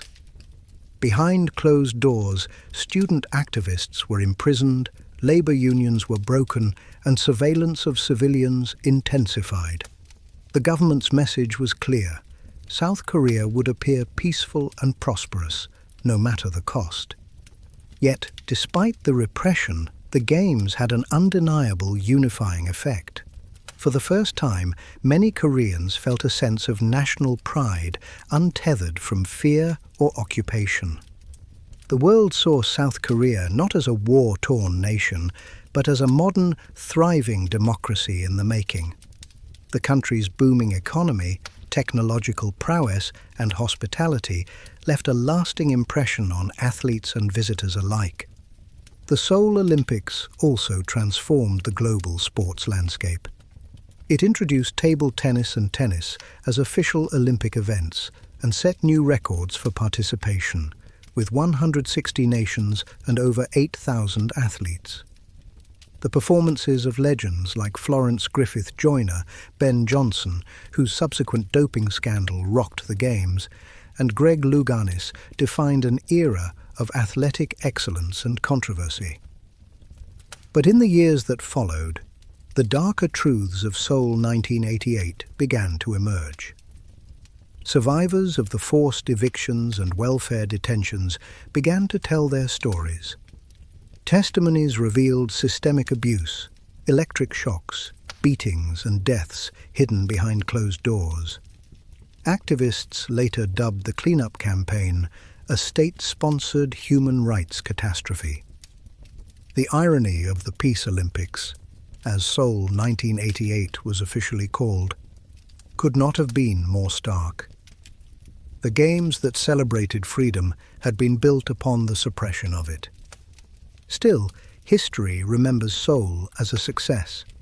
The Olympics helped legitimize South Korea's democracy, opened its markets to the world, and cemented its place as an Asian economic powerhouse. The Games were the turning point that allowed South Korea to transition from authoritarianism to global democracy, though not without pain.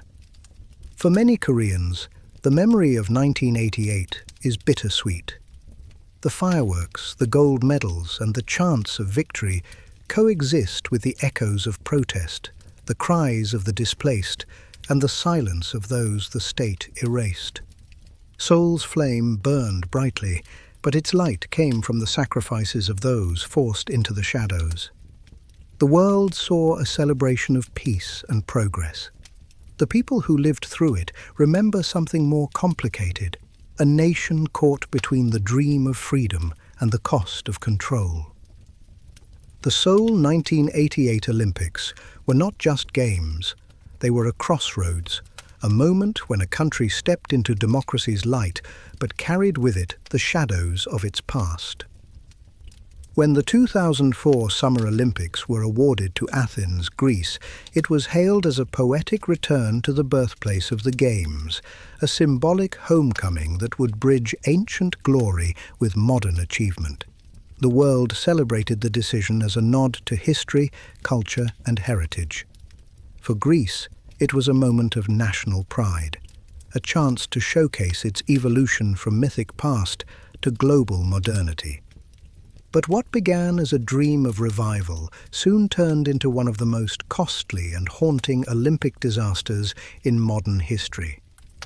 Behind the marble stadiums, dazzling ceremonies, and patriotic speeches, Athens 2004 became a warning that no amount of nostalgia can outweigh the crushing weight of economic reality.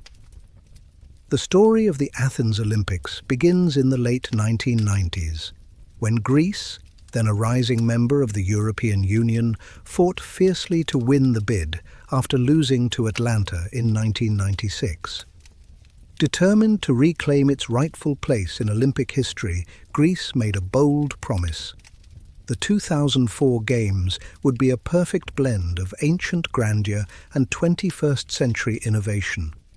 It was a romantic vision, and an expensive one. Initially projected to cost around €4.5 billion, the budget spiraled uncontrollably as construction delays, corruption, and last-minute upgrades consumed the nation's resources. By the time the Games ended, the total cost exceeded €13 billion, roughly $15 billion, more than triple the original estimate. At the heart of the chaos was a familiar Olympic curse: deadline panic. Greek officials, struggling with bureaucracy and under pressure from the International Olympic Committee, raced against time to complete venues that were still unfinished months before the opening ceremony. By 2003, Athens was a city in chaos. Cranes towered over half-built stadiums, highways were being torn up and rebuilt simultaneously, and rumors spread that the Games might have to be relocated. The IOC even considered backup plans in case Athens couldn't deliver. It took near miraculous coordination and billions more in spending to pull it together. Greek workers labored day and night, often under dangerous conditions, to meet the impossible deadlines. When the opening ceremony finally arrived on August 13, 2004, the world watched in awe. Athens had done it. The Olympic Stadium, redesigned by famed architect Santiago Calatrava, gleamed beneath the Athenian sky. The ceremony celebrated Greek mythology, history, and culture in a breathtaking display of artistry and symbolism. It was emotional, proud, and deeply moving, a love letter to humanity's shared origins. For 17 days, Athens basked in global admiration. Nearly 11,000 athletes from 201 nations competed in 28 sports, and despite early fears of terrorism after 9/11, the Games proceeded with tight, effective security. For the first time, women's wrestling was introduced, symbolizing the evolution of equality within Olympic history. Greek athletes won a record number of medals, and the streets of Athens pulsed with celebration. But as the last fireworks faded, the illusion of success began to crumble. The very structures that had symbolized Greece's rebirth, the stadiums, arenas, and infrastructure, quickly became monuments of decay. Within months, venues began closing due to high maintenance costs. By 2008, over half of Athens' Olympic sites were abandoned or unused. The once proud Olympic village turned into a ghost town, plagued by vandalism and neglect. The Greek government had hoped that the Games would spark tourism and long-term economic growth. Instead, they left behind a mountain of debt that would haunt the nation for decades. The country's public debt rose sharply, and by the late 2000s, Greece found itself in the grip of an economic crisis that would become one of the worst in European history. While economists disagree on whether the Olympics directly caused the Greek financial collapse, few deny that it intensified the strain. Billions borrowed to fund Olympic infrastructure became impossible to recover. The costs of security, maintenance, and post-Games management drained public finances that were already fragile. In many ways, Athens 2004 symbolized the clash between national pride and financial sustainability, a pattern that would repeat in later Games like Beijing 2008 and Rio 2016.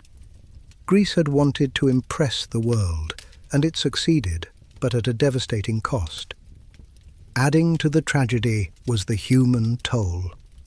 Thousands of Greek citizens protested the government's spending before and after the Games, demanding accountability for the corruption that plagued construction contracts.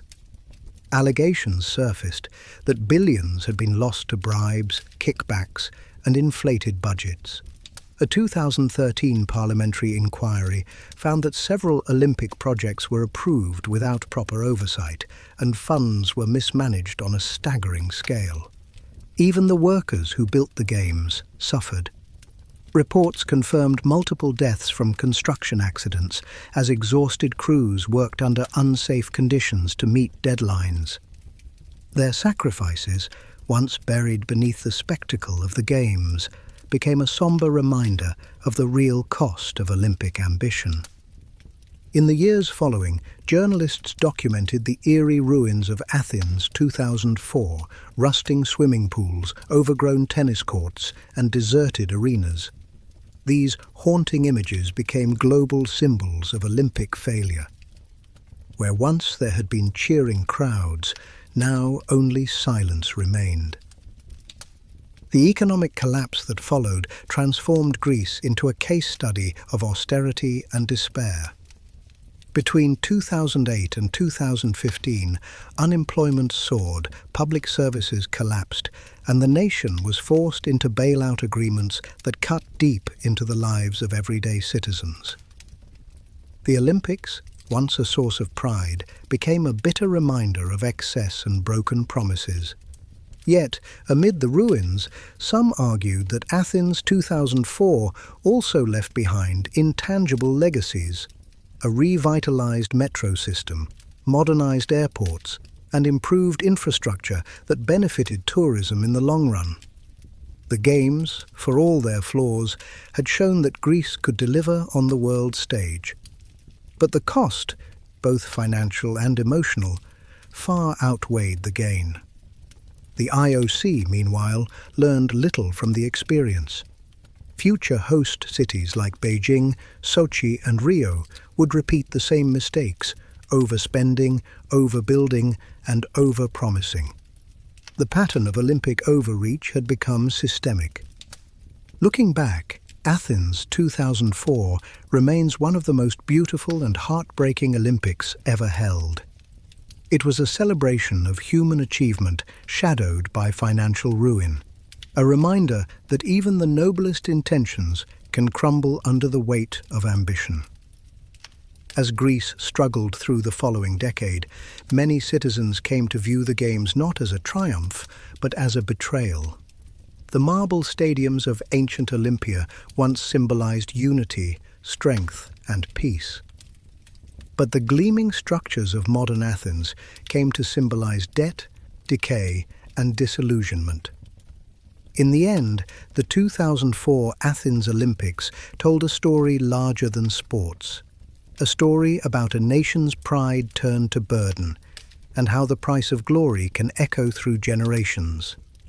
The torch that once burned in honor of Greek heritage now stands as a warning to the world. When dreams are built on borrowed money, even the brightest flame can cast the darkest shadow. When the Beijing 2008 Olympics opened on August 8th at precisely 8:08 p.m., the world stood in awe. It was a spectacle so magnificent that it seemed to redefine human capability, a symphony of light, precision, and collective power.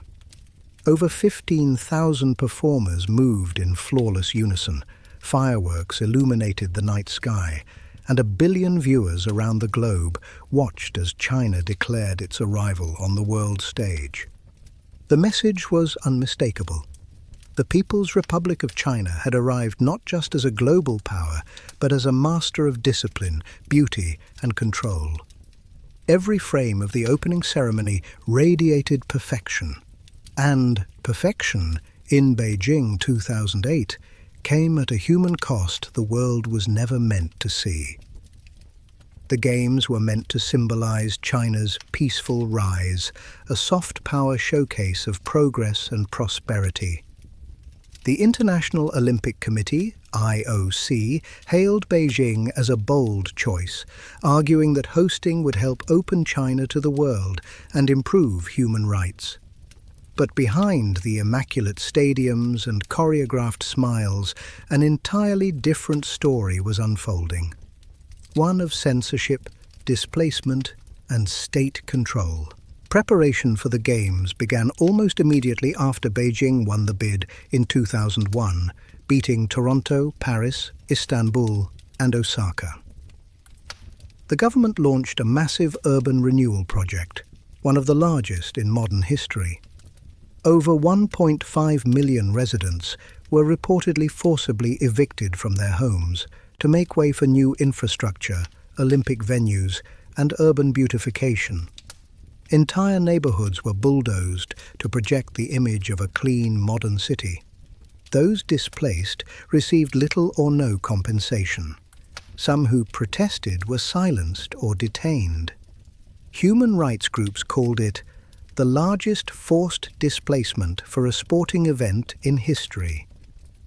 At the center of Beijing's transformation was the architectural marvel known as the Bird's Nest, designed by Swiss architects Herzog and de Meuron with input from Chinese artist Ai Weiwei.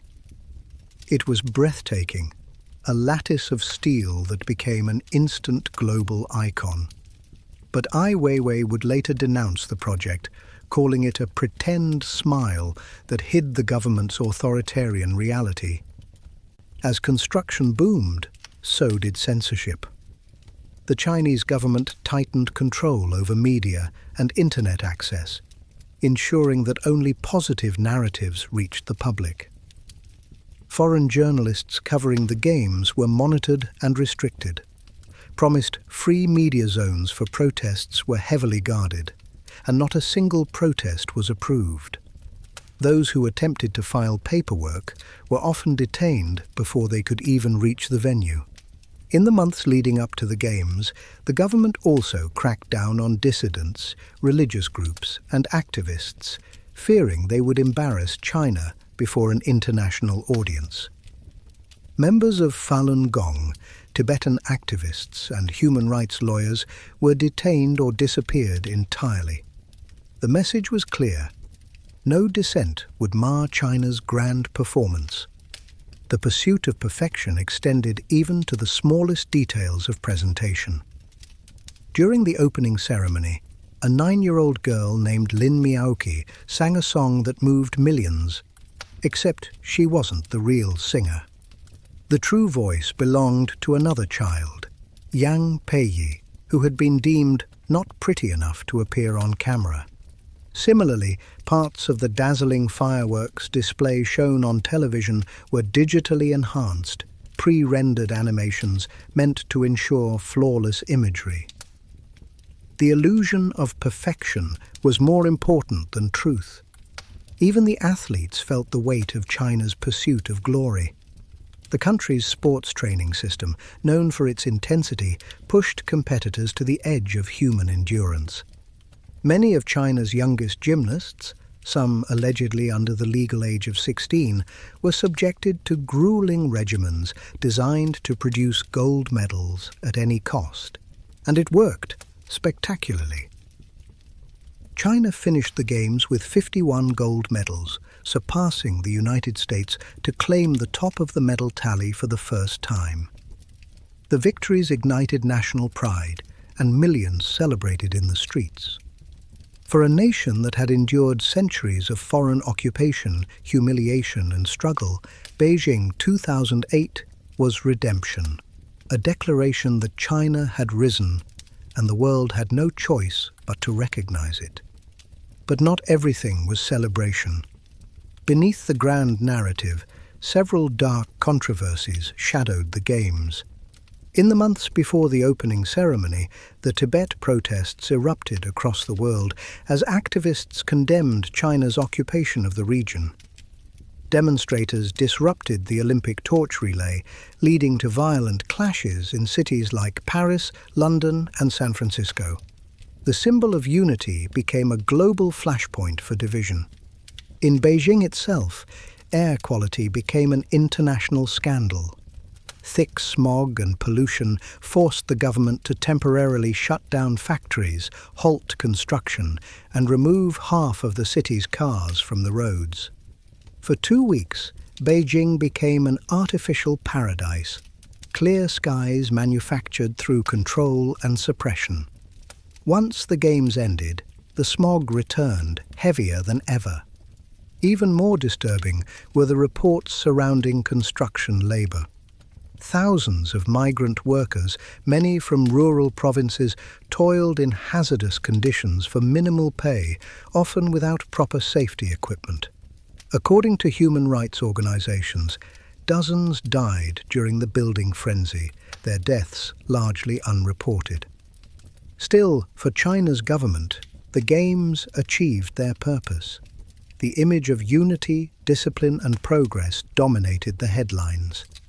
The global audience marveled at the efficiency, the precision and the monumental scale of organization. Beijing 2008 had not only elevated China's global status, but had also redefined how nations use the Olympics as tools of political image-making. The IOC declared the Games a success. Sponsors hailed record profits. The world praised China's ability to deliver perfection. Yet, in the quiet aftermath, Beijing was left with a familiar Olympic legacy: abandoned venues and economic waste. The iconic Bird's Nest, which once held 90,000 spectators, sat mostly empty for years, hosting only occasional events and tours. The Water Cube, where swimmer Michael Phelps made history with 8 gold medals, was repurposed into a water park. Billions had been spent to project a momentary illusion of greatness. More haunting was the psychological impact on those who had lived through the transformation. Residents displaced for the Games struggled to rebuild their lives. Migrant workers who had built the city's shining new skyline were forgotten. Ai Weiwei, once celebrated as a designer of the Bird's Nest, became one of the government's fiercest critics, later arrested and beaten for speaking out. The Beijing Olympics remain one of the most dazzling spectacles in modern history, but also one of its most controlled. It was a performance so perfect that it blurred the line between celebration and censorship, between glory and guilt.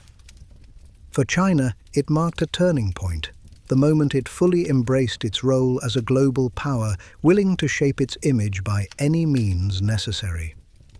For the world, it served as a reminder that beauty can often mask brutality, and perfection can conceal oppression. In the end, Beijing 2008 was not just a sporting event. It was a statement of ideology, a meticulously crafted display of strength and unity that came at an immense human cost. It showed the power of spectacle to command the world's attention and the danger of what can be hidden beneath that spectacle's flawless surface. The fireworks, the cheers, and the medals have long faded. But the memory of Beijing 2008 endures as both a triumph of human coordination and a testament to the heavy price of perfection. The Vancouver 2010 Winter Olympics were meant to be a celebration of beauty, unity, and the unbreakable spirit of sport. Nestled between snow-capped mountains and the Pacific Ocean, Vancouver promised a different kind of Olympic Games, one rooted in nature, sustainability, and human warmth.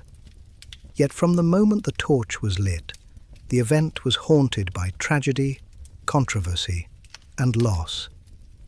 What was meant to be a story of triumph became one shadowed by death, both literal and symbolic. On February 12, 2010, just hours before the opening ceremony, the world witnessed one of the most horrifying incidents in Olympic history. Nodar Kumaritashvili, a 21-year-old luger from the small country of Georgia, was completing a practice run on the Whistler Sliding Center track, one of the fastest and most dangerous courses ever built. Traveling at nearly 145 kilometers per hour, 90 miles per hour, Nodar lost control on the final curve, crashed into the sidewall, and was thrown violently into an exposed steel pole. The impact was fatal. The footage, caught on cameras and broadcast globally, froze the world in disbelief. In an instant, the Games' joyful anticipation turned to grief. As emergency responders rushed to the scene, tears and silence rippled through the Olympic Village. Teammates from the Georgian delegation wept openly, their small national flag later draped in black during the opening ceremony. The International Luge Federation, FIL, and the Vancouver Organizing Committee, VANOC, called it a tragic accident, but questions immediately arose. Was it truly an accident or a failure of safety and oversight? The Whistler track had been a concern long before the Games began. Engineers and athletes alike had warned that it was too fast, too steep, and too dangerous. Some called it a track built for fear. Even during training, several athletes had crashed, sustaining injuries that forced them to withdraw. An investigation later revealed that Nodar had made only 26 practice runs on the course, far fewer than ideal for such a high-speed track. Furthermore, safety barriers and padding were insufficient, and the steel poles were unprotected, a fatal oversight. In a symbolic gesture of mourning, the Georgian team considered withdrawing entirely. But at the urging of Nodar's father and the Georgian president, they chose to compete in his honor. When the delegation marched into the opening ceremony that evening, the stadium fell silent. The world mourned not just a fallen athlete, but the fragility of human life beneath the grandeur of Olympic glory. Yet Nodar's death was only the beginning of Vancouver's troubled narrative. From logistical chaos to political controversy, the 2010 Games faced a series of challenges that tainted its idealistic vision. Costing over $7 billion, the event became one of the most expensive Winter Olympics in history, leaving British Columbia with long-term debt and infrastructure struggles. But the most painful wounds were human. The city's homeless crisis, already severe before the Games, became a flashpoint of international scrutiny. In preparation for the global spotlight, Vancouver authorities began clearing encampments from downtown areas. Low-income residents, many living in the downtown east side, were forcibly displaced as hotels and housing units were converted into temporary Olympic accommodations. Activists accused the city of cleaning up poverty rather than addressing it. Protests erupted under the slogan "Homes, Not Games," as thousands demanded housing and accountability. Police responded with mass arrests, heightened surveillance, and an expanded security presence that turned Vancouver's streets into zones of control. The Olympic security budget, initially estimated at $175 million, ballooned to nearly $1 billion, with armored vehicles, helicopters, and riot units patrolling the city. For many residents, the atmosphere felt less like a celebration and more like a lockdown. Even the weather seemed to turn against the organizers. In an unprecedented twist, Vancouver faced unusually warm temperatures that melted snow at competition venues. Crews were forced to transport snow by truck and helicopter to maintain the courses, a surreal image that exposed the vulnerability of winter sports in a warming world. Critics called it the greenest disaster on ice. Despite the chaos, moments of beauty did emerge. Canadian figure skater Joannie Rochette, whose mother died suddenly of a heart attack just days before her event, captured the world's heart with her emotional bronze medal performance. Her tears on the ice became one of the most memorable and human moments of the Games. But even those moments of inspiration couldn't fully erase the darkness that lingered. Nodar's death remained an open wound, and the handling of the tragedy sparked ongoing debate. The FIL's official report blamed driver error, yet many athletes rejected that conclusion, calling it an institutional attempt to deflect responsibility. In response to the outcry, immediate safety changes were made. The men's start position was moved lower, reducing speed by nearly 10 miles per hour. Barriers were reinforced, padding was added, and visibility was improved. But it was too late for Nodar. The modifications, made within hours of his death, were a grim acknowledgement of design failure. the legacy of Vancouver 2010 remains complicated. On the surface, the Games were hailed as a success for Canada, with record medal counts and moments of national pride, including the unforgettable hockey gold won by Sidney Crosby's overtime goal. Canada finally topped the medal table, uniting the nation in joy. But beneath the celebration, the ghost of Nodar Kumaritashvili haunted the legacy. His death marked the first Olympic fatality during competition in 12 years, and it reignited questions about the ethics of risk in elite sports. How far should the pursuit of record-breaking spectacle go? At what point does the quest for excitement become exploitation? Even years later, when the empty luge track at Whistler became a tourist attraction, the curve where Nodar died, Curve 16, now known as Thunderbird Corner, remained a somber landmark. Visitors often leave flowers or small flags, quiet tributes to a young man whose dream ended in the name of global entertainment. The tragedy also changed Olympic policy. Future host cities were required to undergo stricter safety evaluations, with athlete input prioritized in track design. Yet, as history would show, the Olympics' appetite for spectacle often outpaces its capacity for self-reflection. The Vancouver Olympics tried to sell a narrative of balance between nature and technology, tradition and progress, human emotion and global commerce. Instead, it revealed a deeper truth, that beneath every celebration of human achievement lies the constant tension between glory and grief. In the years that followed, the Vancouver Games were remembered as both a masterpiece of production and a memorial of tragedy. The image of Nodar's flag-draped coffin leaving Whistler became one of the most enduring and heartbreaking symbols in Olympic history.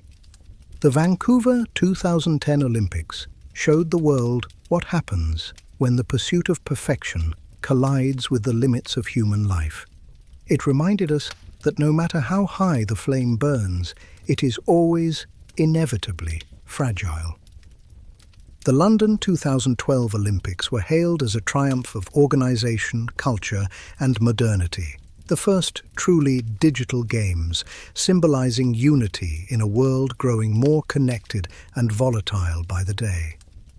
The British capital transformed itself into a global stage, drawing millions to its streets and billions to their screens.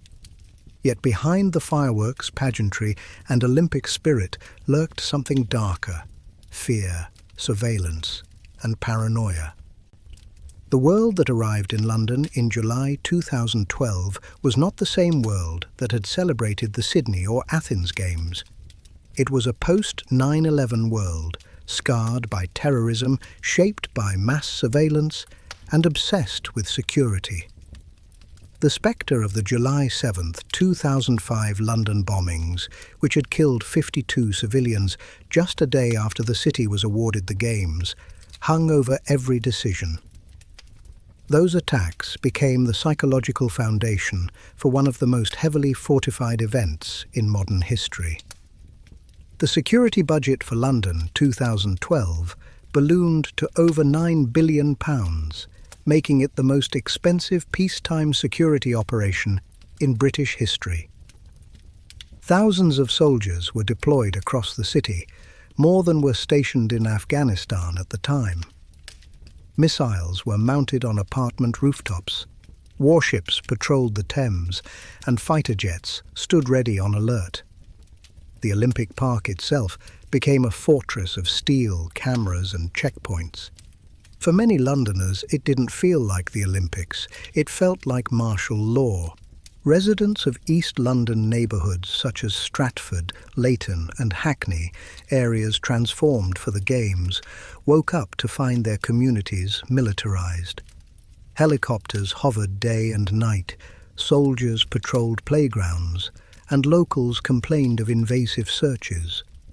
The Guardian described the atmosphere as a city under siege by its own government. The G4S scandal only deepened public outrage. The private security contractor, hired to manage Olympic protection, failed to deliver enough trained staff, forcing the government to deploy thousands of extra troops at the last minute. It was a fiasco that embarrassed officials and terrified citizens. If a company responsible for screening millions of spectators couldn't do its job, what else could go wrong? London 2012 was not just a test of athleticism, it was a test of control. More than 500,000 surveillance cameras were in operation, making it the most monitored event in human history. Every ticketed visitor was tracked, scanned, and profiled. Even social media activity was quietly analyzed by government systems trained to detect suspicious patterns. Critics called it the prototype of the modern surveillance state. Behind the smiling mascots and the global slogans of unity, the Olympics had become a mirror of the world's anxieties, a paradoxical celebration of freedom fenced in by fear. But while the security obsession dominated headlines, other disturbing stories simmered beneath the surface.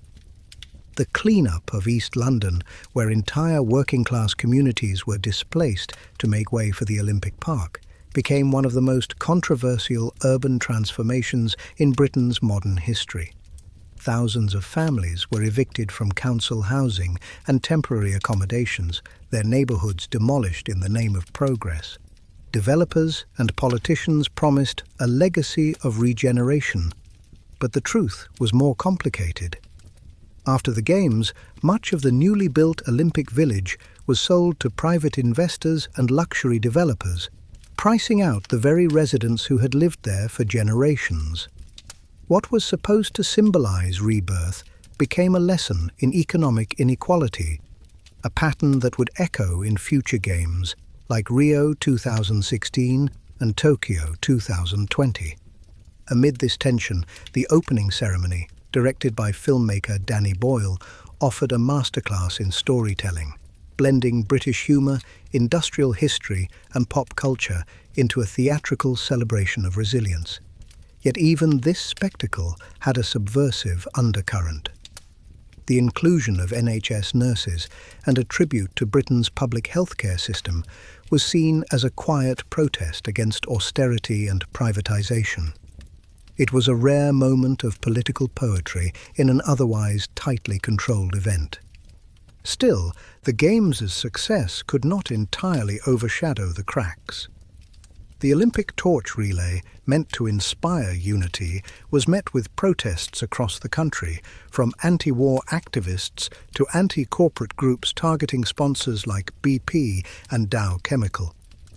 The legacy of Dow's connection to the Bhopal disaster in India sparked global outrage, with victims groups calling for the company's removal as an Olympic partner. The Games' sponsorships, too, drew controversy. Coca-Cola and McDonald's, global giants linked to obesity and consumerism, were among the most visible partners, leading to accusations of hypocrisy. How could a festival of human athleticism be sponsored by the very corporations accused of promoting unhealthy lifestyles? Even after the flame was extinguished, the darker side of London 2012 lingered. Reports emerged of surveillance technology being quietly retained by intelligence agencies. Temporary measures, drone monitoring, license plate recognition, and advanced crowd tracking algorithms became permanent tools in the state's arsenal. The Olympics had given the UK a perfect testing ground for new methods of mass data collection.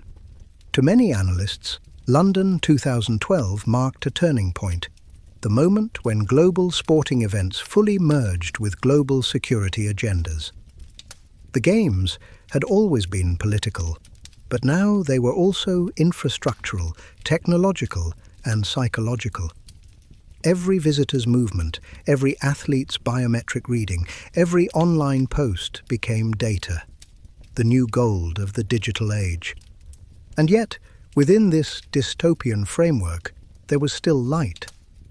The performances of athletes like Mo Farah, Jessica Ennis-Hill, and Usain Bolt electrified the world. reminding people of what the Olympics was meant to represent: the pure joy of human potential. But those moments of euphoria only served to highlight the unsettling contrast between the athletes' freedom on the field and the citizens' restrictions off it. By the time the closing ceremony ended, the mood in London was divided.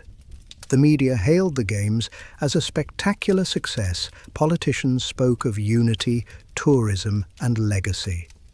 But ordinary Londoners, especially those displaced, monitored, or marginalised, felt differently. The Games had not united them. It had shown them how much control the state could wield when the world wasn't looking too closely.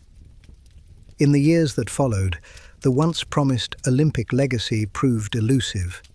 Many of the newly built arenas fell into underuse, and the Olympic Park struggled to attract sustainable business. The promised jobs and housing never fully materialised. Instead, surveillance expanded, inequality deepened, and East London became a case study in gentrification masked as renewal. London 2012 will forever be remembered as one of the most brilliantly organised Olympics in history, and one of the most disturbing beneath the surface. It showed the world how easily the ideals of peace, unity and competition could coexist with, and even depend upon, unprecedented control. It wasn't just a celebration of the human body. It was a test of the human spirit in an age where freedom and fear had become indistinguishable. The legacy of London 2012 is not simply written in medals or memories. It is written in cameras, data servers, and rooftops once lined with missiles, silent reminders that the modern Olympics, for all its pageantry, has become a reflection of the world's most unsettling truth. We will trade liberty for safety if the spectacle is grand enough. When Russia won the bid to host the 2014 Winter Olympics in Sochi, it was hailed by President Vladimir Putin as the dawn of a new era. Proof that post-Soviet Russia had risen from the ashes to reclaim its place on the global stage. Billboards promised unity, glory, and modernity. The world expected a spectacle. What it got was a chilling fusion of power, corruption, propaganda, and fear. The Sochi Games were supposed to showcase Russian pride, but behind the fireworks and lavish stadiums lay a dystopian undercurrent of exploitation, suppression, and deceit. They became a symbol of how the Olympics, once meant to celebrate humanity, could instead become a tool for authoritarian image-making. By the time the opening ceremony began on February 7, 2014, Sochi had already broken one record. It was the most expensive Olympics in history, costing an astronomical $51 billion. That was more than all previous Winter Games combined. Officials claimed it was an investment in infrastructure and development. Investigators, however, uncovered a darker reality. As much as $30 billion was lost to corruption, graft, and embezzlement. Entire companies were built to siphon off state contracts.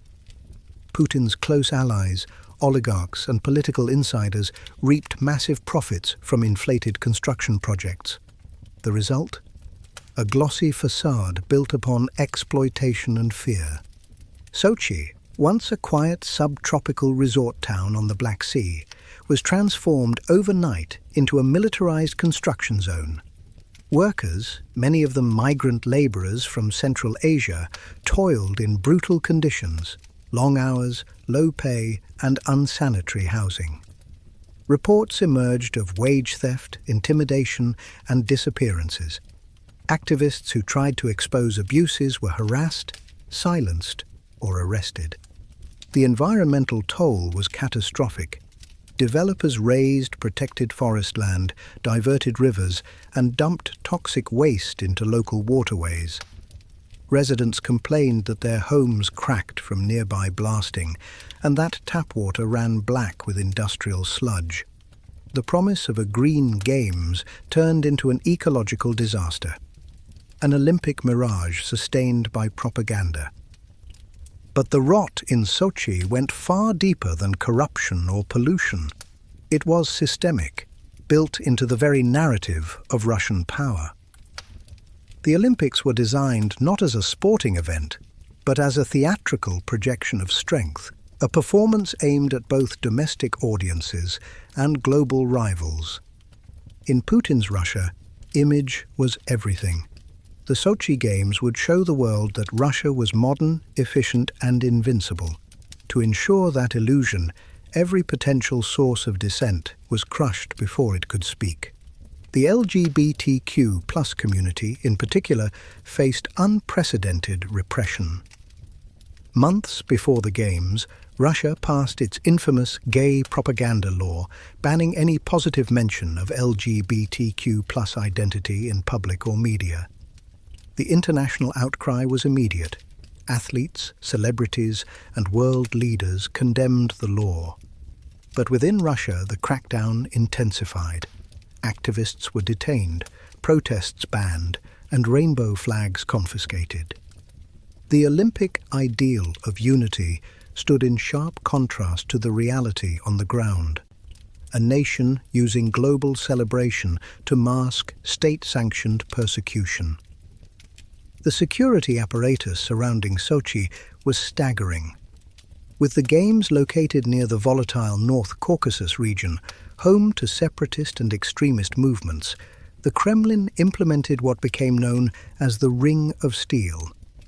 Over 70,000 security personnel patrolled the area, equipped with drones, surveillance systems, and mobile data interceptors. Every visitor's phone, email, and movement were monitored. For ordinary citizens, Sochi became a police state.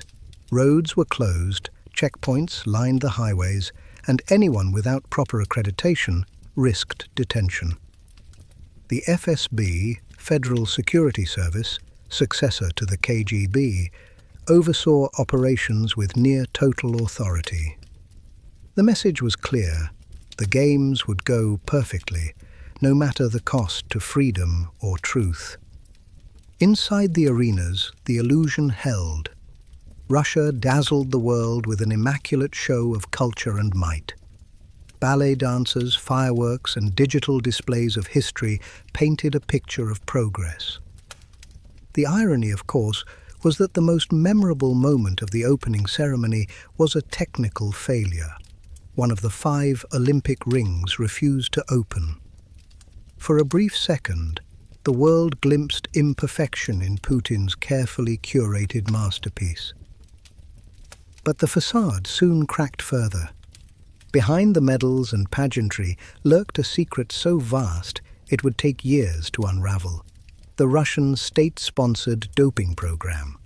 The operation, run by the Ministry of Sport and the FSB, systematically replaced tainted urine samples with clean ones through a hidden wall in the Sochi anti-doping lab. Under the cover of night, agents switched vials, resealed them, and ensured that Russian athletes emerged victorious. It worked, temporarily. Russia won 33 medals, its best-ever Winter Olympic performance. But in 2016, whistleblower Dr. Grigory Rodchenkov, the head of the Moscow anti-doping laboratory, fled to the United States and revealed the truth. His testimony exposed one of the most elaborate cheating conspiracies in sports history, a scheme that implicated hundreds of athletes, coaches, and officials. The aftermath was devastating.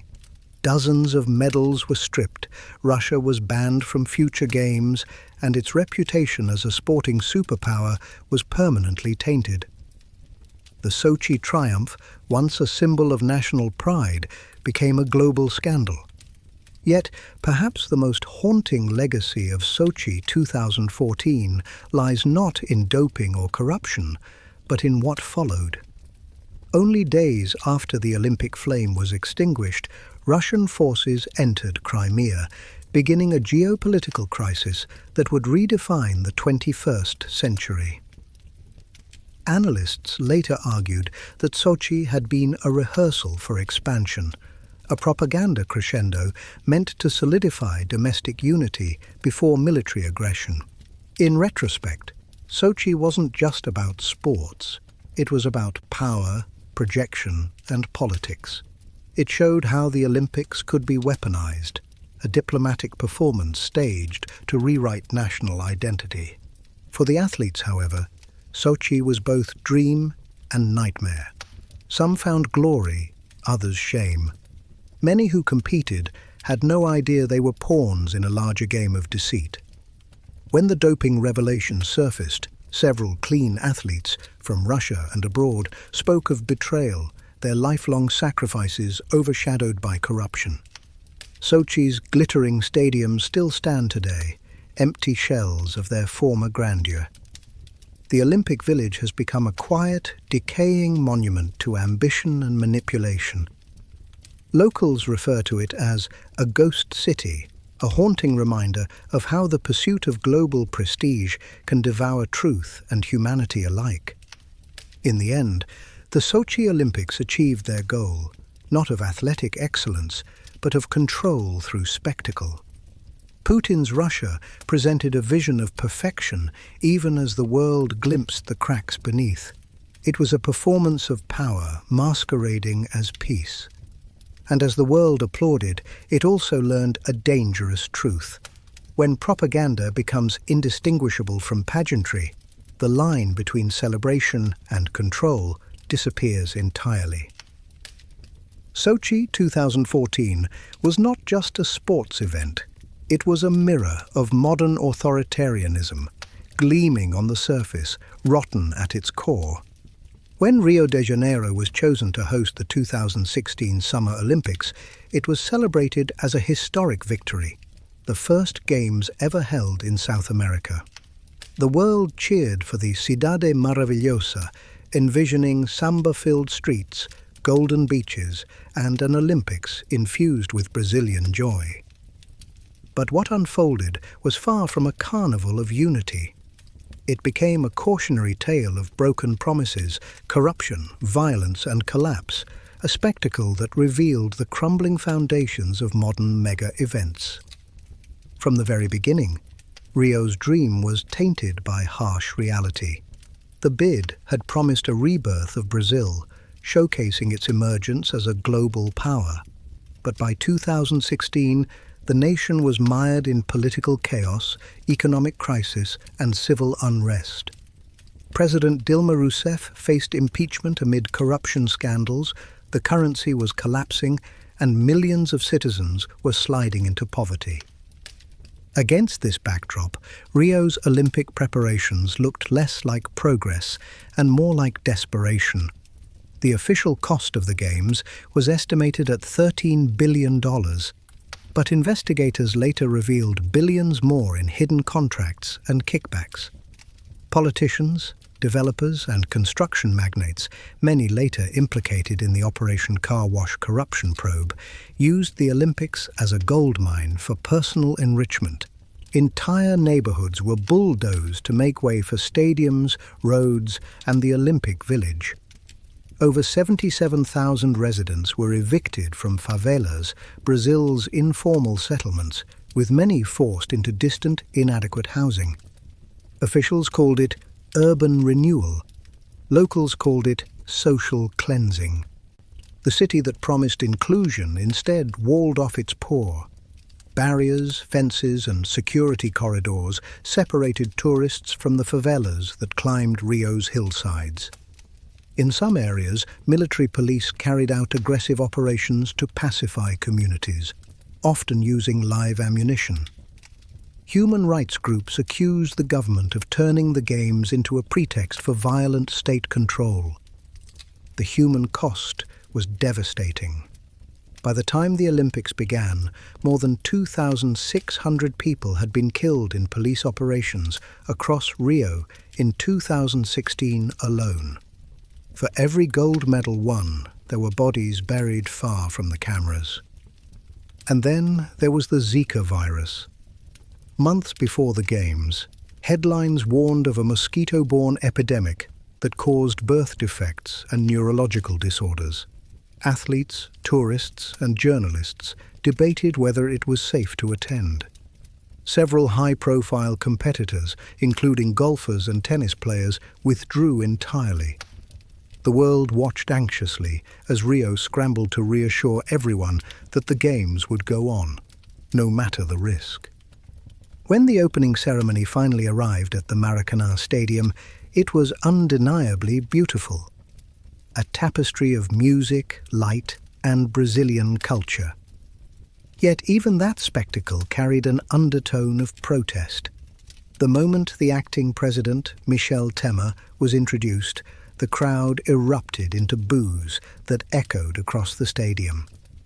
The Olympics were supposed to unify the nation, but they had instead magnified its divisions. Behind the scenes, chaos reigned. Construction delays plagued nearly every venue. The Olympic Village, housing thousands of athletes, was described as unfinished and unsafe, with leaky plumbing, exposed wiring, and flooding hallways. Australian athletes refused to move in until repairs were made. The media called it the Village of Shame. Then there was the water, literally toxic. Tests revealed that the Guanabara Bay, where sailing events were held, was contaminated with raw sewage, viruses, and debris. Athletes were warned not to ingest even a single drop. Locals joked bitterly that the true competition was avoiding infection. Meanwhile, the city's infrastructure buckled. Promised transportation upgrades were incomplete or barely functioning. A new subway extension opened just days before the Games, and only to Olympic ticket holders. Hospitals lacked funding, schools went on strike, and basic services collapsed as the government funneled every available resource into the event. The contrast was stark, gleaming stadiums surrounded by crumbling neighborhoods. The Olympics became an island of luxury in a sea of poverty. And yet, amid the turmoil, moments of grace still appeared. The refugee team, the first in Olympic history, marched into the stadium under the Olympic flag, earning a standing ovation. Athletes like Simone Biles, Usain Bolt, and Michael Phelps delivered legendary performances, reminding the world of the Games' potential for beauty. But those moments were fleeting, mere sparks against a backdrop of dysfunction. As the competition unfolded, scandals continued to mount. The Russian doping ban, first revealed after Sochi 2014, cast a shadow over the entire event. The International Olympic Committee's half measures, banning some Russian athletes but allowing others, angered everyone, seen as proof of Olympic hypocrisy. Then came one of the strangest sagas in Olympic history, the Ryan Lochte scandal. The American swimmer claimed he and his teammates were robbed at gunpoint, a story that spiraled into global headlines. Days later, investigators revealed it was fabricated. Lochte had vandalized a gas station while drunk and lied to avoid trouble. The episode humiliated the US team and overshadowed athletic achievements. But perhaps the most haunting legacy of Rio 2016 came after the Games ended. Within months, the Olympic venues began to decay. The once grand Maracanã Stadium fell into disrepair, overgrown with weeds and infested with stray cats. The Olympic swimming pool turned green and stagnant, a swamp of algae and neglect. The promises of tourism, housing, and urban renewal evaporated. Billions had been spent and then abandoned. Economists later called it the Ghost Olympics, a catastrophic example of how mega-events exploit developing nations. While contractors and politicians walked away with fortunes, ordinary Brazilians were left with debt, displacement, and despair. Public services remained underfunded, crime surged, and political trust collapsed. Even the environmental pledges were broken. Despite promises to clean Guanabara Bay and restore forested areas, little progress was made. The bay remained polluted, and construction waste littered the coastline. The Green Olympics had turned grey. For many, Rio symbolized the death of the Olympic dream, the moment when the world finally saw the cost of spectacle. Behind the music and medals, the Games had exposed the rot of a system that enriches the few while draining the many. The people of Rio had danced, cheered, and hoped. But when the lights went out, they were left with silence and bills that would take generations to pay. In the end, Rio 2016 wasn't just an Olympic failure. It was a human tragedy disguised as entertainment. It showed how the Games, once meant to celebrate unity and peace, had become a mirror reflecting our world's deepest inequalities. The samba drums faded. The arenas went dark. The promises were forgotten. But the scars, physical, financial, and emotional, remain etched into the heart of Brazil. Rio was supposed to prove that the global South could host the world. Instead, it proved that the Olympic machine consumes everything: hope, money, people, and leaves behind only ruins. The Pyeongchang 2018 Winter Olympics were supposed to symbolize peace on the Korean peninsula, a bridge between two nations divided by war, ideology, and decades of hostility. For 2 weeks, under the glare of floodlights and cameras, that dream seemed almost within reach.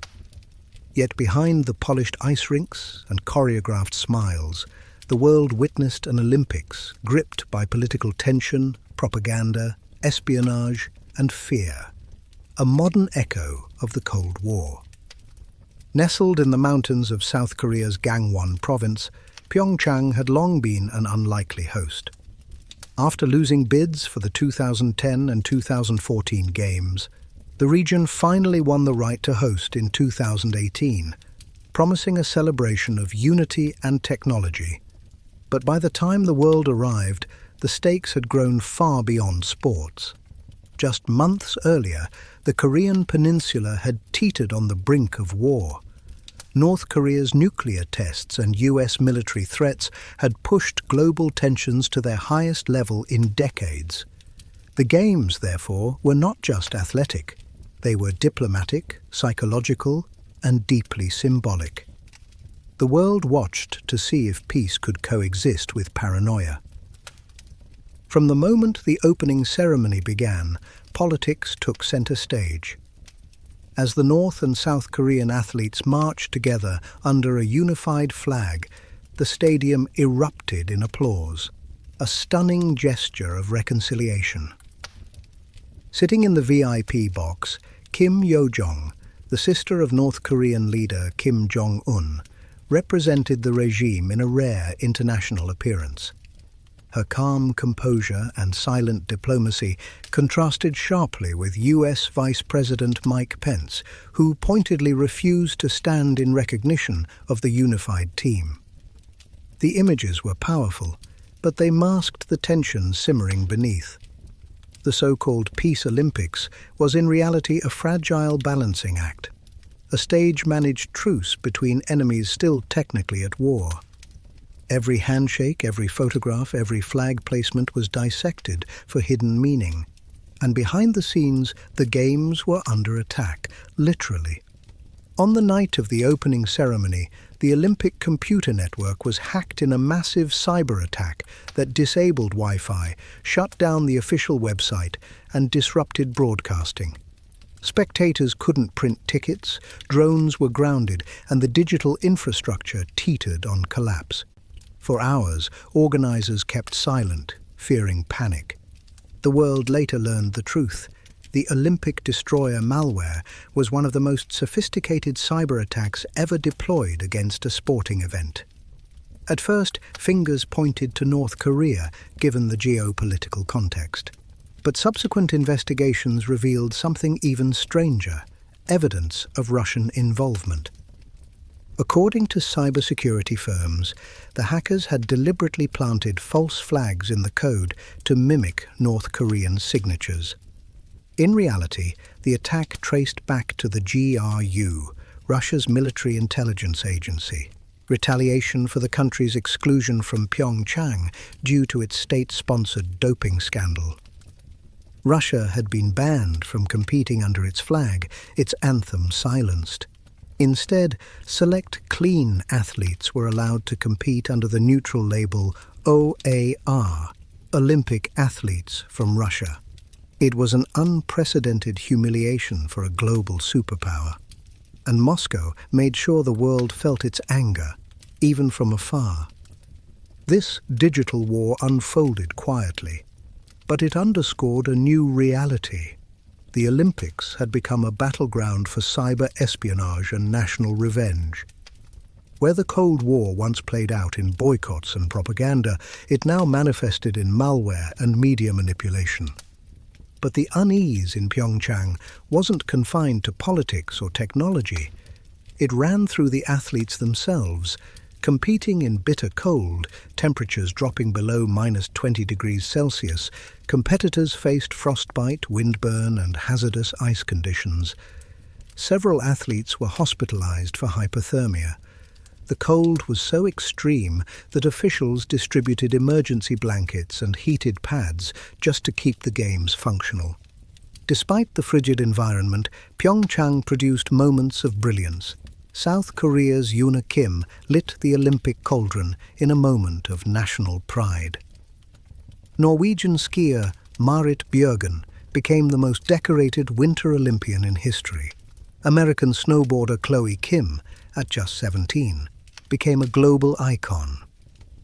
But these triumphs couldn't erase the political theatre unfolding in real time. North Korea's charm offensive, through smiles, cheerleaders, and cultural diplomacy, was both mesmerizing and unsettling. The Army of Beauties, a 230-member cheer squad dressed in matching red and white uniforms, performed synchronized chants that captivated cameras worldwide. To many, they were symbols of peace. To others, they were puppets of propaganda. Meanwhile, international observers noticed the contradictions. While North Korea sent performers to sing about unity, its military continued testing weapons just beyond the headlines. Every gesture of friendship was shadowed by suspicion. South Koreans themselves were divided. Many supported President Moon Jae-in's vision of peace, but others accused him of appeasement.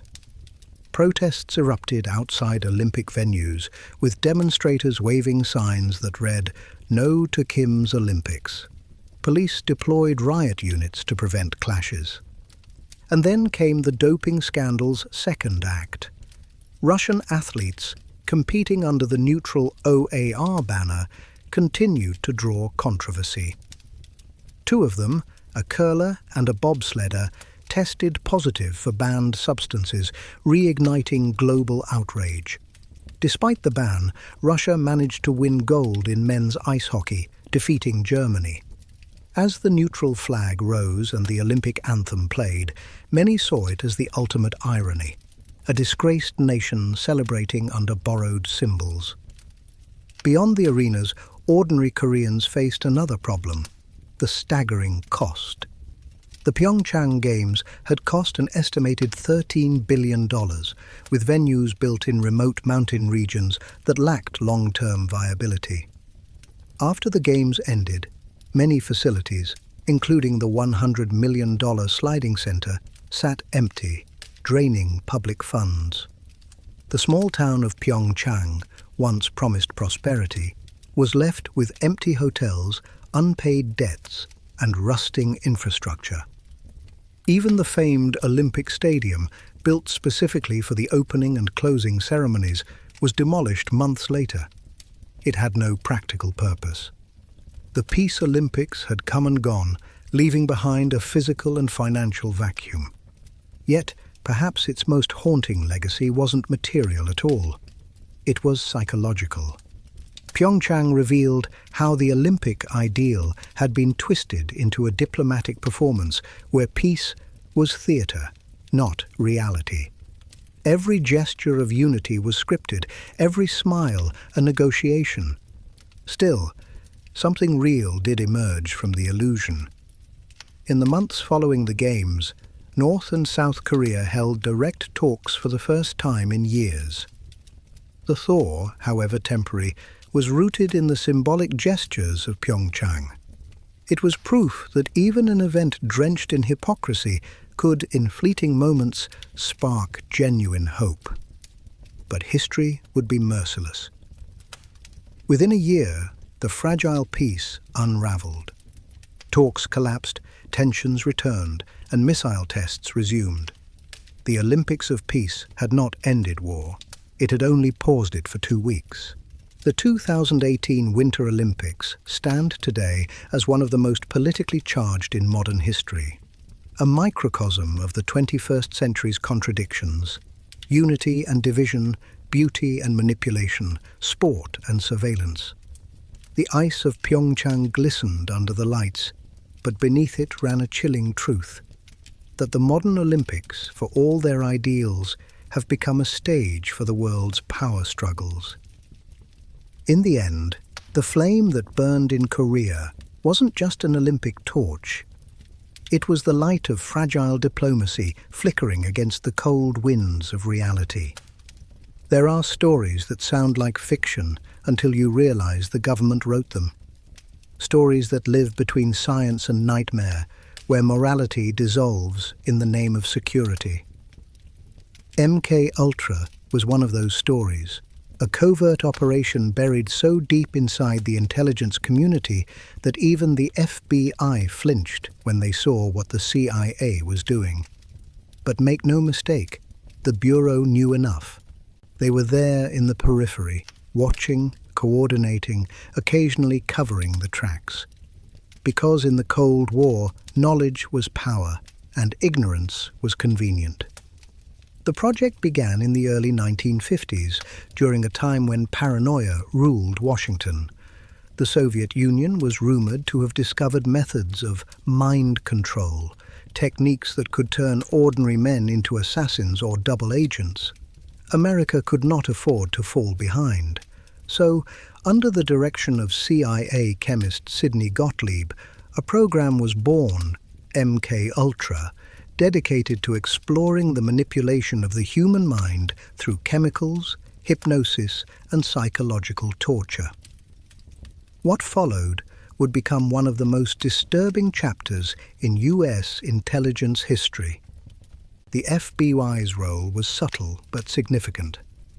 They provided background checks, monitored suspects, and tracked potential whistleblowers. Internal memos show that the Bureau was aware of experiments conducted on unwitting American citizens, hospital patients, prisoners, even college students, all dosed with LSD and other hallucinogens without consent. The Bureau called it data collection. The victims called it hell. The tests ranged from bizarre to barbaric. In safe houses across San Francisco and New York, prostitutes were hired by the CIA to lure men into rooms where they were drugged, observed, and filmed through one-way mirrors. Agents called it Operation Midnight Climax, a twisted joke in a government ledger. Some subjects screamed for hours, others slipped into psychosis. None were ever told the truth. When the experiments moved to institutions, the cruelty deepened. At McGill University in Canada, Dr. Ewan Cameron, funded through MK Ultra channels, performed psychic driving on mental patients. Weeks of drug-induced sleep, electroshock therapy, and endless tape recordings meant to erase their personalities. The FBI received reports of the research, filed them, and moved on. The logic was simple. If it could be weaponized, it was worth the suffering. But science has a conscience, and it eventually began to scream. In 1953, a CIA scientist named Frank Olson attended a retreat at Deep Creek Lake. Without his knowledge, he was dosed with LSD by his colleagues as part of a test. Days later, he fell, or was pushed, from a 13th-story hotel window in New York. His death was ruled a suicide. The FBI quietly investigated, collecting statements, photographs, and lab reports. The official file closed within weeks. Decades later, declassified documents revealed that Olson had expressed doubts about the morality of the experiments just before his death. The Bureau never reopened the case. MKUltra continued for 2 decades, branching into over 150 sub-projects, many hidden under academic grants and private research. The boundaries between science and sin blurred completely. When the Church Committee hearings finally exposed the project in the 1970s, the nation recoiled in disbelief. Senators asked how many people had been experimented on. The CIA claimed the records were destroyed. The FBI, when questioned, denied direct involvement but admitted to limited cooperation. What that meant was never fully explained. Among the fragments that survived, one memo stands out. A brief note marked Top Secret, dated 1957, requesting the FBI's assistance in locating suitable test subjects from federal prisons. The Bureau responded affirmatively. Somewhere between the black lines of redacted text is the quiet acknowledgement of complicity. They didn't start the fire, but they helped feed it. The legacy of MKUltra lingers. Victims came forward decades later, broken lives, fractured memories, families destroyed. Lawsuits were filed, most dismissed. A few settlements were paid in silence. The government's defense was as chilling as it was predictable. National security, the phrase that erases accountability. The FBI tried to distance itself after the scandal broke, focusing on domestic crime while the CIA bore the public shame. But within intelligence circles, everyone knew the truth.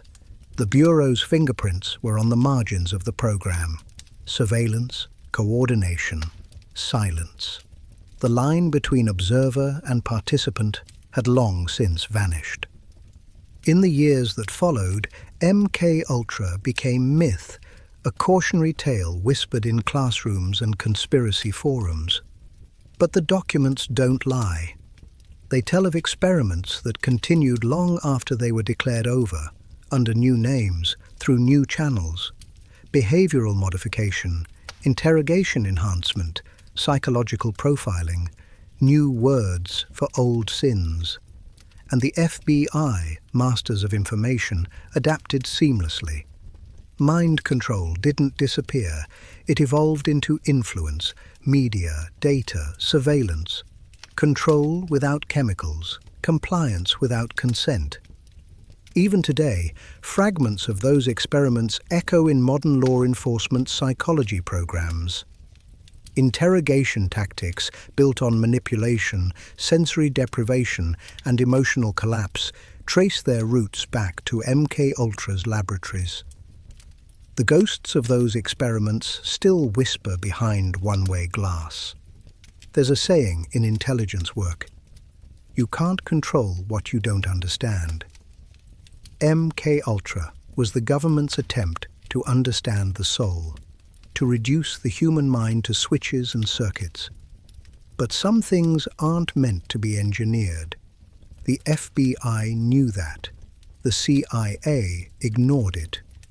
And between them, they carved a wound into history that still bleeds truth decades later. When you read the declassified files today, the pages feel cold, full of clinical language, chemical names, and test subjects reduced to numbers. But between those lines lies something deeply human, the quiet horror of people who trusted the system, only to find themselves turned into experiments. And maybe that's the most disturbing revelation of all, that in the pursuit of control, the very institutions meant to protect us proved how little they understood what it means to be human. The Tokyo 2020 Olympics will forever be remembered as the games that almost never happened. Postponed, stripped of spectators, and haunted by fear, it became a symbol of both resilience and recklessness, a spectacle that tried to unite the world while the world itself was breaking apart. This was the pandemic Olympics, where athletes performed before empty stands and nations competed under masks instead of flags of triumph. Tokyo had dreamed of hosting the Olympics as a celebration of renewal, a chance to showcase Japan's innovation, precision, and culture on the global stage. When Japan first won the bid in 2013, Prime Minister Shinzo Abe declared it would be a recovery Olympics, symbolizing Japan's comeback from the 2011 Tohoku earthquake and Fukushima nuclear disaster. Billions were invested in futuristic venues, transport systems, and digital infrastructure. Tokyo was ready for perfection. Then, in early 2020, COVID-19 swept across the globe. What began as whispers in Wuhan became a worldwide catastrophe. Borders closed, economies collapsed, and the very idea of mass gatherings became unthinkable. The Olympic flame, meant to symbolize hope and endurance, was suddenly meaningless in a world locked down by fear. As the virus spread uncontrollably, the International Olympic Committee, IOC, and Tokyo organizers faced an impossible choice: cancel the Games or postpone them, something never done in modern Olympic history. After weeks of global pressure, the IOC announced the Games would be delayed 1 year, still branded as Tokyo 2020, a ghost of its original promise. But the postponement came at an immense cost. Japan had already spent more than $15 billion, much of it public money, preparing for an event that might never happen. Sponsors withdrew, tourism crashed, and thousands of volunteers quit.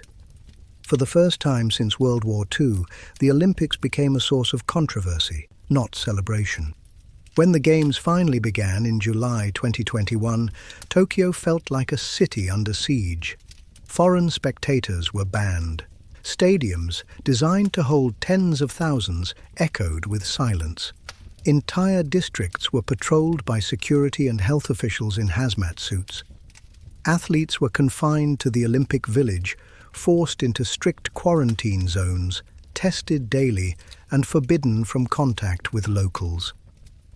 The opening ceremony was surreal. Normally a roaring spectacle of color and unity, it unfolded in eerie quiet.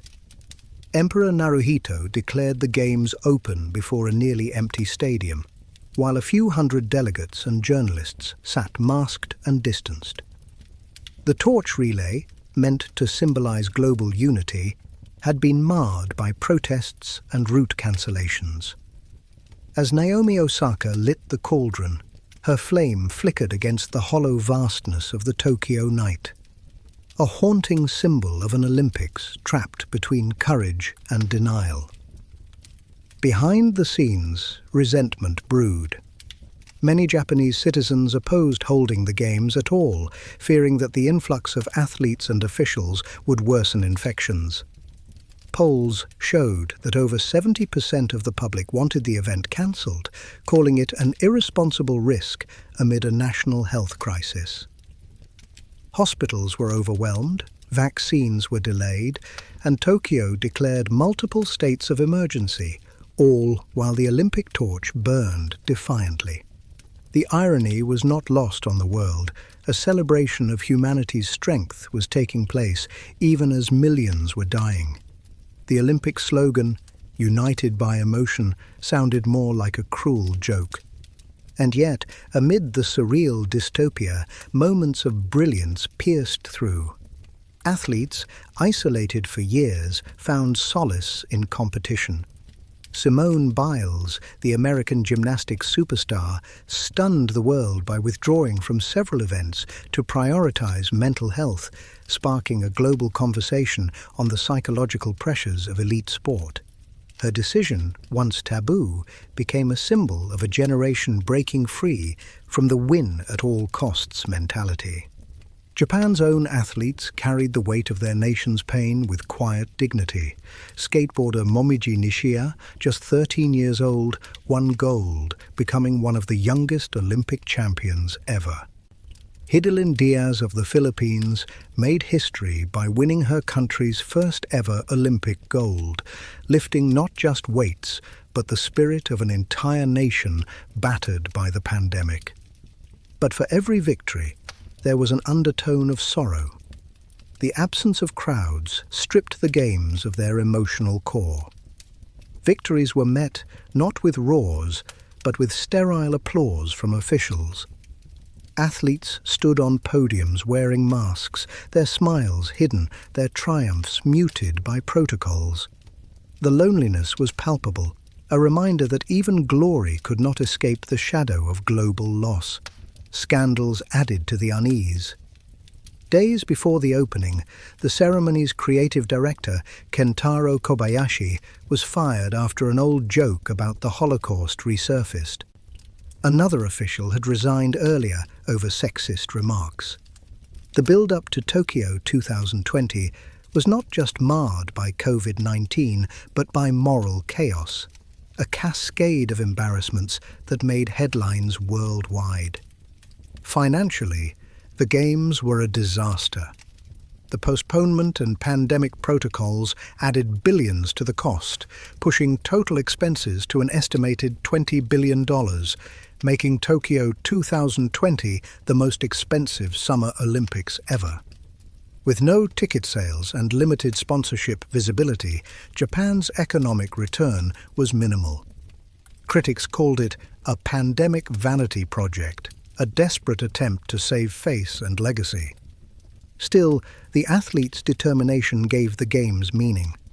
Despite the fear, despite the loneliness, there was beauty in defiance. Runners sprinted, divers soared, skaters spun, each performance a rebellion against despair. For 2 weeks, the world saw that hope could survive even under masks and empty seats.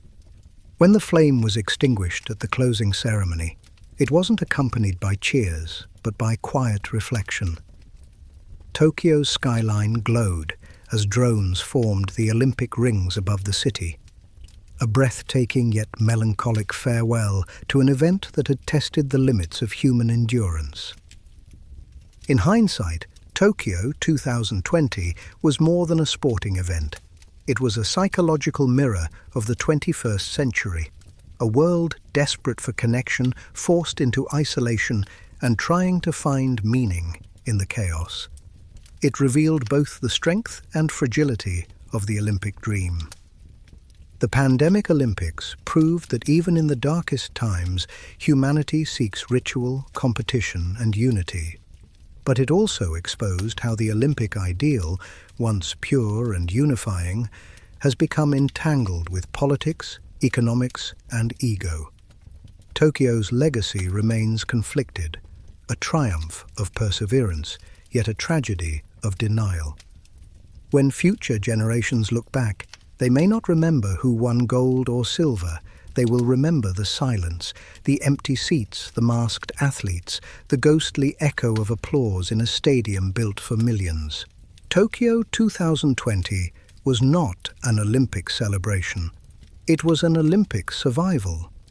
The Beijing 2022 Winter Olympics were unlike any other in modern history, a chilling intersection of sport, politics, and control.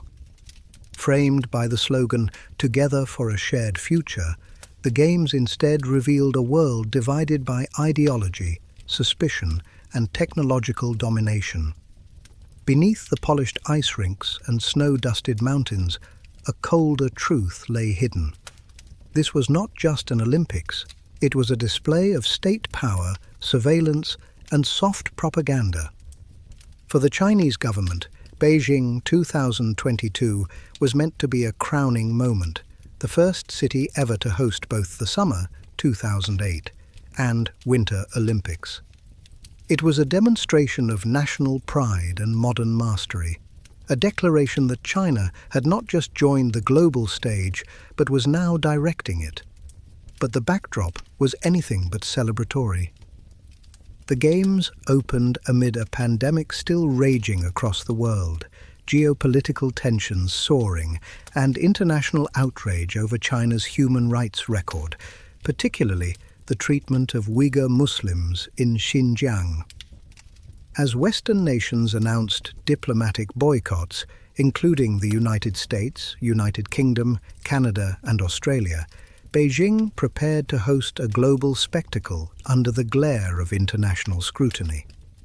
The message from China's leadership was clear: the Games will go on with or without you. When the Olympic torch was lit on February 4, 2022, by Dinigir Yilamujiang, a Uyghur cross-country skier, the symbolism was impossible to ignore. To Beijing, it represented ethnic unity. To the rest of the world, it felt like a calculated defiance. The opening ceremony, directed once again by Zhang Yimou, was dazzling, a feast of precision, technology, and narrative control. Yet, behind every synchronized step and glowing drone, the event pulsed with political undertones. The most striking difference between Beijing 2008 and Beijing 2022 was not scale. It was surveillance. Every athlete, journalist, and staff member was required to download a government-approved app called MY 2022, which tracked health data, location, and communications. Cybersecurity experts warned that it contained vulnerabilities designed for potential monitoring. The Olympic Village, typically a place of camaraderie and celebration, became a digital panopticon, a sealed bubble of constant testing, tracking, and observation. Dubbed the closed-loop system, the setup isolated everyone involved in the Games from the rest of China. Athletes, staff, and journalists could not leave their designated zones. Robots served meals, drones disinfected walkways, and PCR testing was as routine as breathing. The atmosphere was sterile, efficient, and unnerving, a living embodiment of the phrase controlled freedom. While athletes competed in pristine venues like the National Speed Skating Oval and the Big Air Shugang, much of the world's attention drifted to what was happening off the ice. The Peng Shuai controversy, a Chinese tennis star who vanished from public view after accusing a former official of sexual assault, resurfaced just before the Games. Despite Beijing's efforts to downplay it, questions about her safety and the censorship of her story became a symbol of state suppression versus global transparency. Inside the venues, the performances were extraordinary, but the silence was haunting. Foreign spectators were banned, and domestic attendance was tightly controlled. Artificial snow blanketed venues in Yanqing and Zhangjiakou, raising environmental concerns about water usage and ecological damage. What looked like a winter wonderland on TV was, in reality, a manufactured landscape, a snowless region transformed by machines and power. Still, the competition carried on. Norway dominated the medal table, while athletes like Eileen Gu, the Chinese-American freestyle skier, became both a symbol of cross-cultural success and controversy. Lauded in China as a national hero and in the West as a marketing phenomenon, Gu represented the very contradictions of Beijing 2022, pride and politics intertwined. But for every medal won, the air hung heavy with propaganda. Chinese state media tightly controlled coverage, painting the Games as a triumph of socialism and global harmony. Western networks countered with stories of censorship, digital tracking, and moral hypocrisy. The Olympics had always been political, but in Beijing, the divide was absolute, a cold war fought through broadcast and algorithm. Athletes themselves walked a fine line. Many had been warned not to speak on political issues, fearing retaliation or expulsion.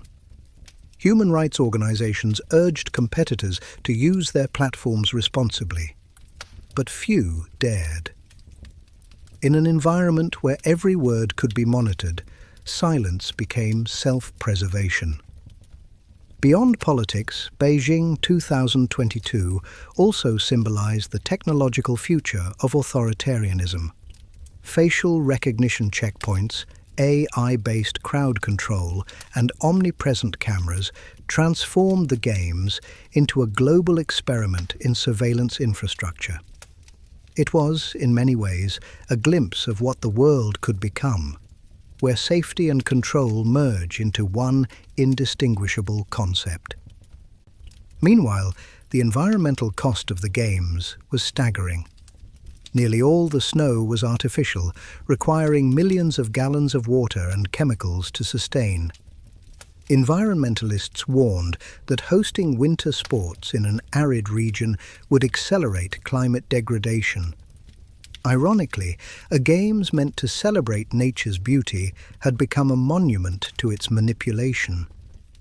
Despite the controversies, the athletes delivered unforgettable moments.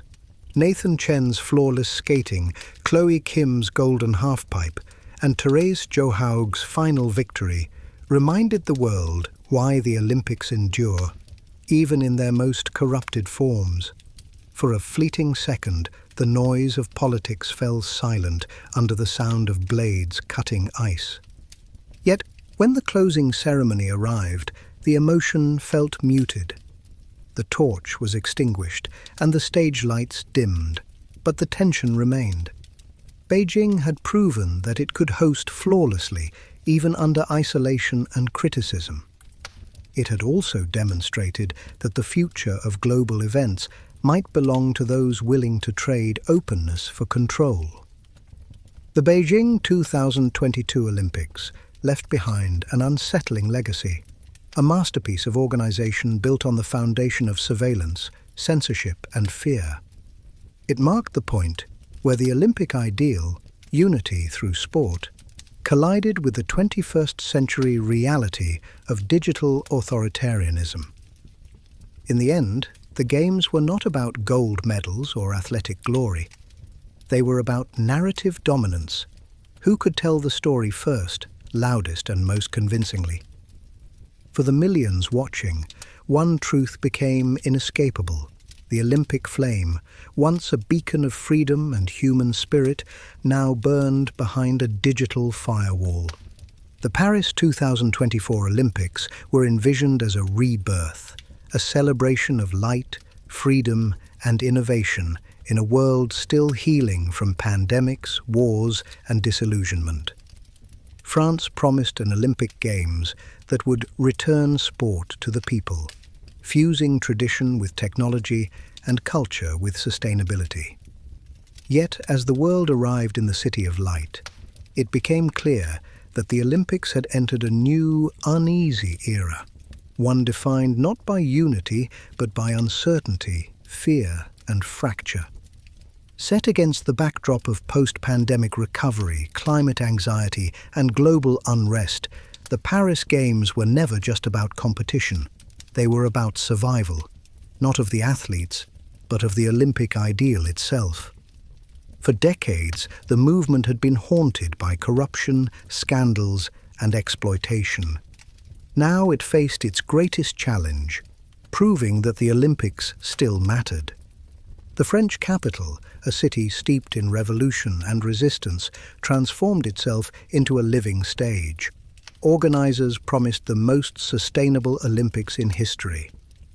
The opening ceremony would unfold not in a stadium, but along the River Seine, a bold attempt to break tradition and bring the Games into the heart of the city. Millions were expected to line the riverbanks, while athletes floated by on decorated barges, their flags reflected in the water. But beneath the grandeur, Paris 2024 was already shadowed by tension. Months before the torch was lit, protests erupted across France over rising costs, police violence, and the government's pension reforms. Labour strikes crippled transport and sanitation. The same streets that would soon host marathons were filled with tear gas and fire. Critics called the Games a luxury illusion, a billion-dollar distraction from the struggles of ordinary citizens. Security fears loomed over every rehearsal. The memory of terrorist attacks in Paris, 2015, and Nice, 2016, remained raw, and intelligence agencies warned of potential threats. France deployed over 40,000 security personnel, military drones, and advanced facial recognition systems, creating what activists described as a temporary surveillance state. While officials insisted it was necessary for protection, privacy advocates saw it as a dangerous precedent, another step toward the normalization of mass monitoring in public life. Then came the digital threat. Following the cyber attacks on Pyeongchang and Tokyo, the Paris Organizing Committee braced for inevitable interference. Within days of the Games beginning, reports surfaced of phishing attempts, fake ticket scams, and ransomware attacks targeting Olympic infrastructure. Analysts traced some of these back to the same networks linked to Russian cyber units, retaliation for international bans related to Ukraine. The Olympics had once again become a proxy battlefield in the digital war. Yet despite chaos in the background, the Games opened in breathtaking style. The world watched in awe as the Seine shimmered under golden light, with the Eiffel Tower towering over a parade of athletes and artistry. For a moment, Paris succeeded in doing what the Olympics were meant to do, make humanity dream again. But reality struck fast. On the second day of competition, record-breaking heat waves swept through Europe, pushing temperatures in Paris beyond 42 degrees Celsius, 107 degrees Fahrenheit. Athletes collapsed from exhaustion. Marathon runners wobbled across finish lines, and event schedules had to be adjusted to avoid the deadly midday sun. Scientists had warned for years that hosting a Summer Olympics in a warming world would be dangerous. Now that warning had become prophecy. The greenest Olympics suddenly looked fragile. Rivers used for open water swimming were contaminated despite billions spent on cleanup.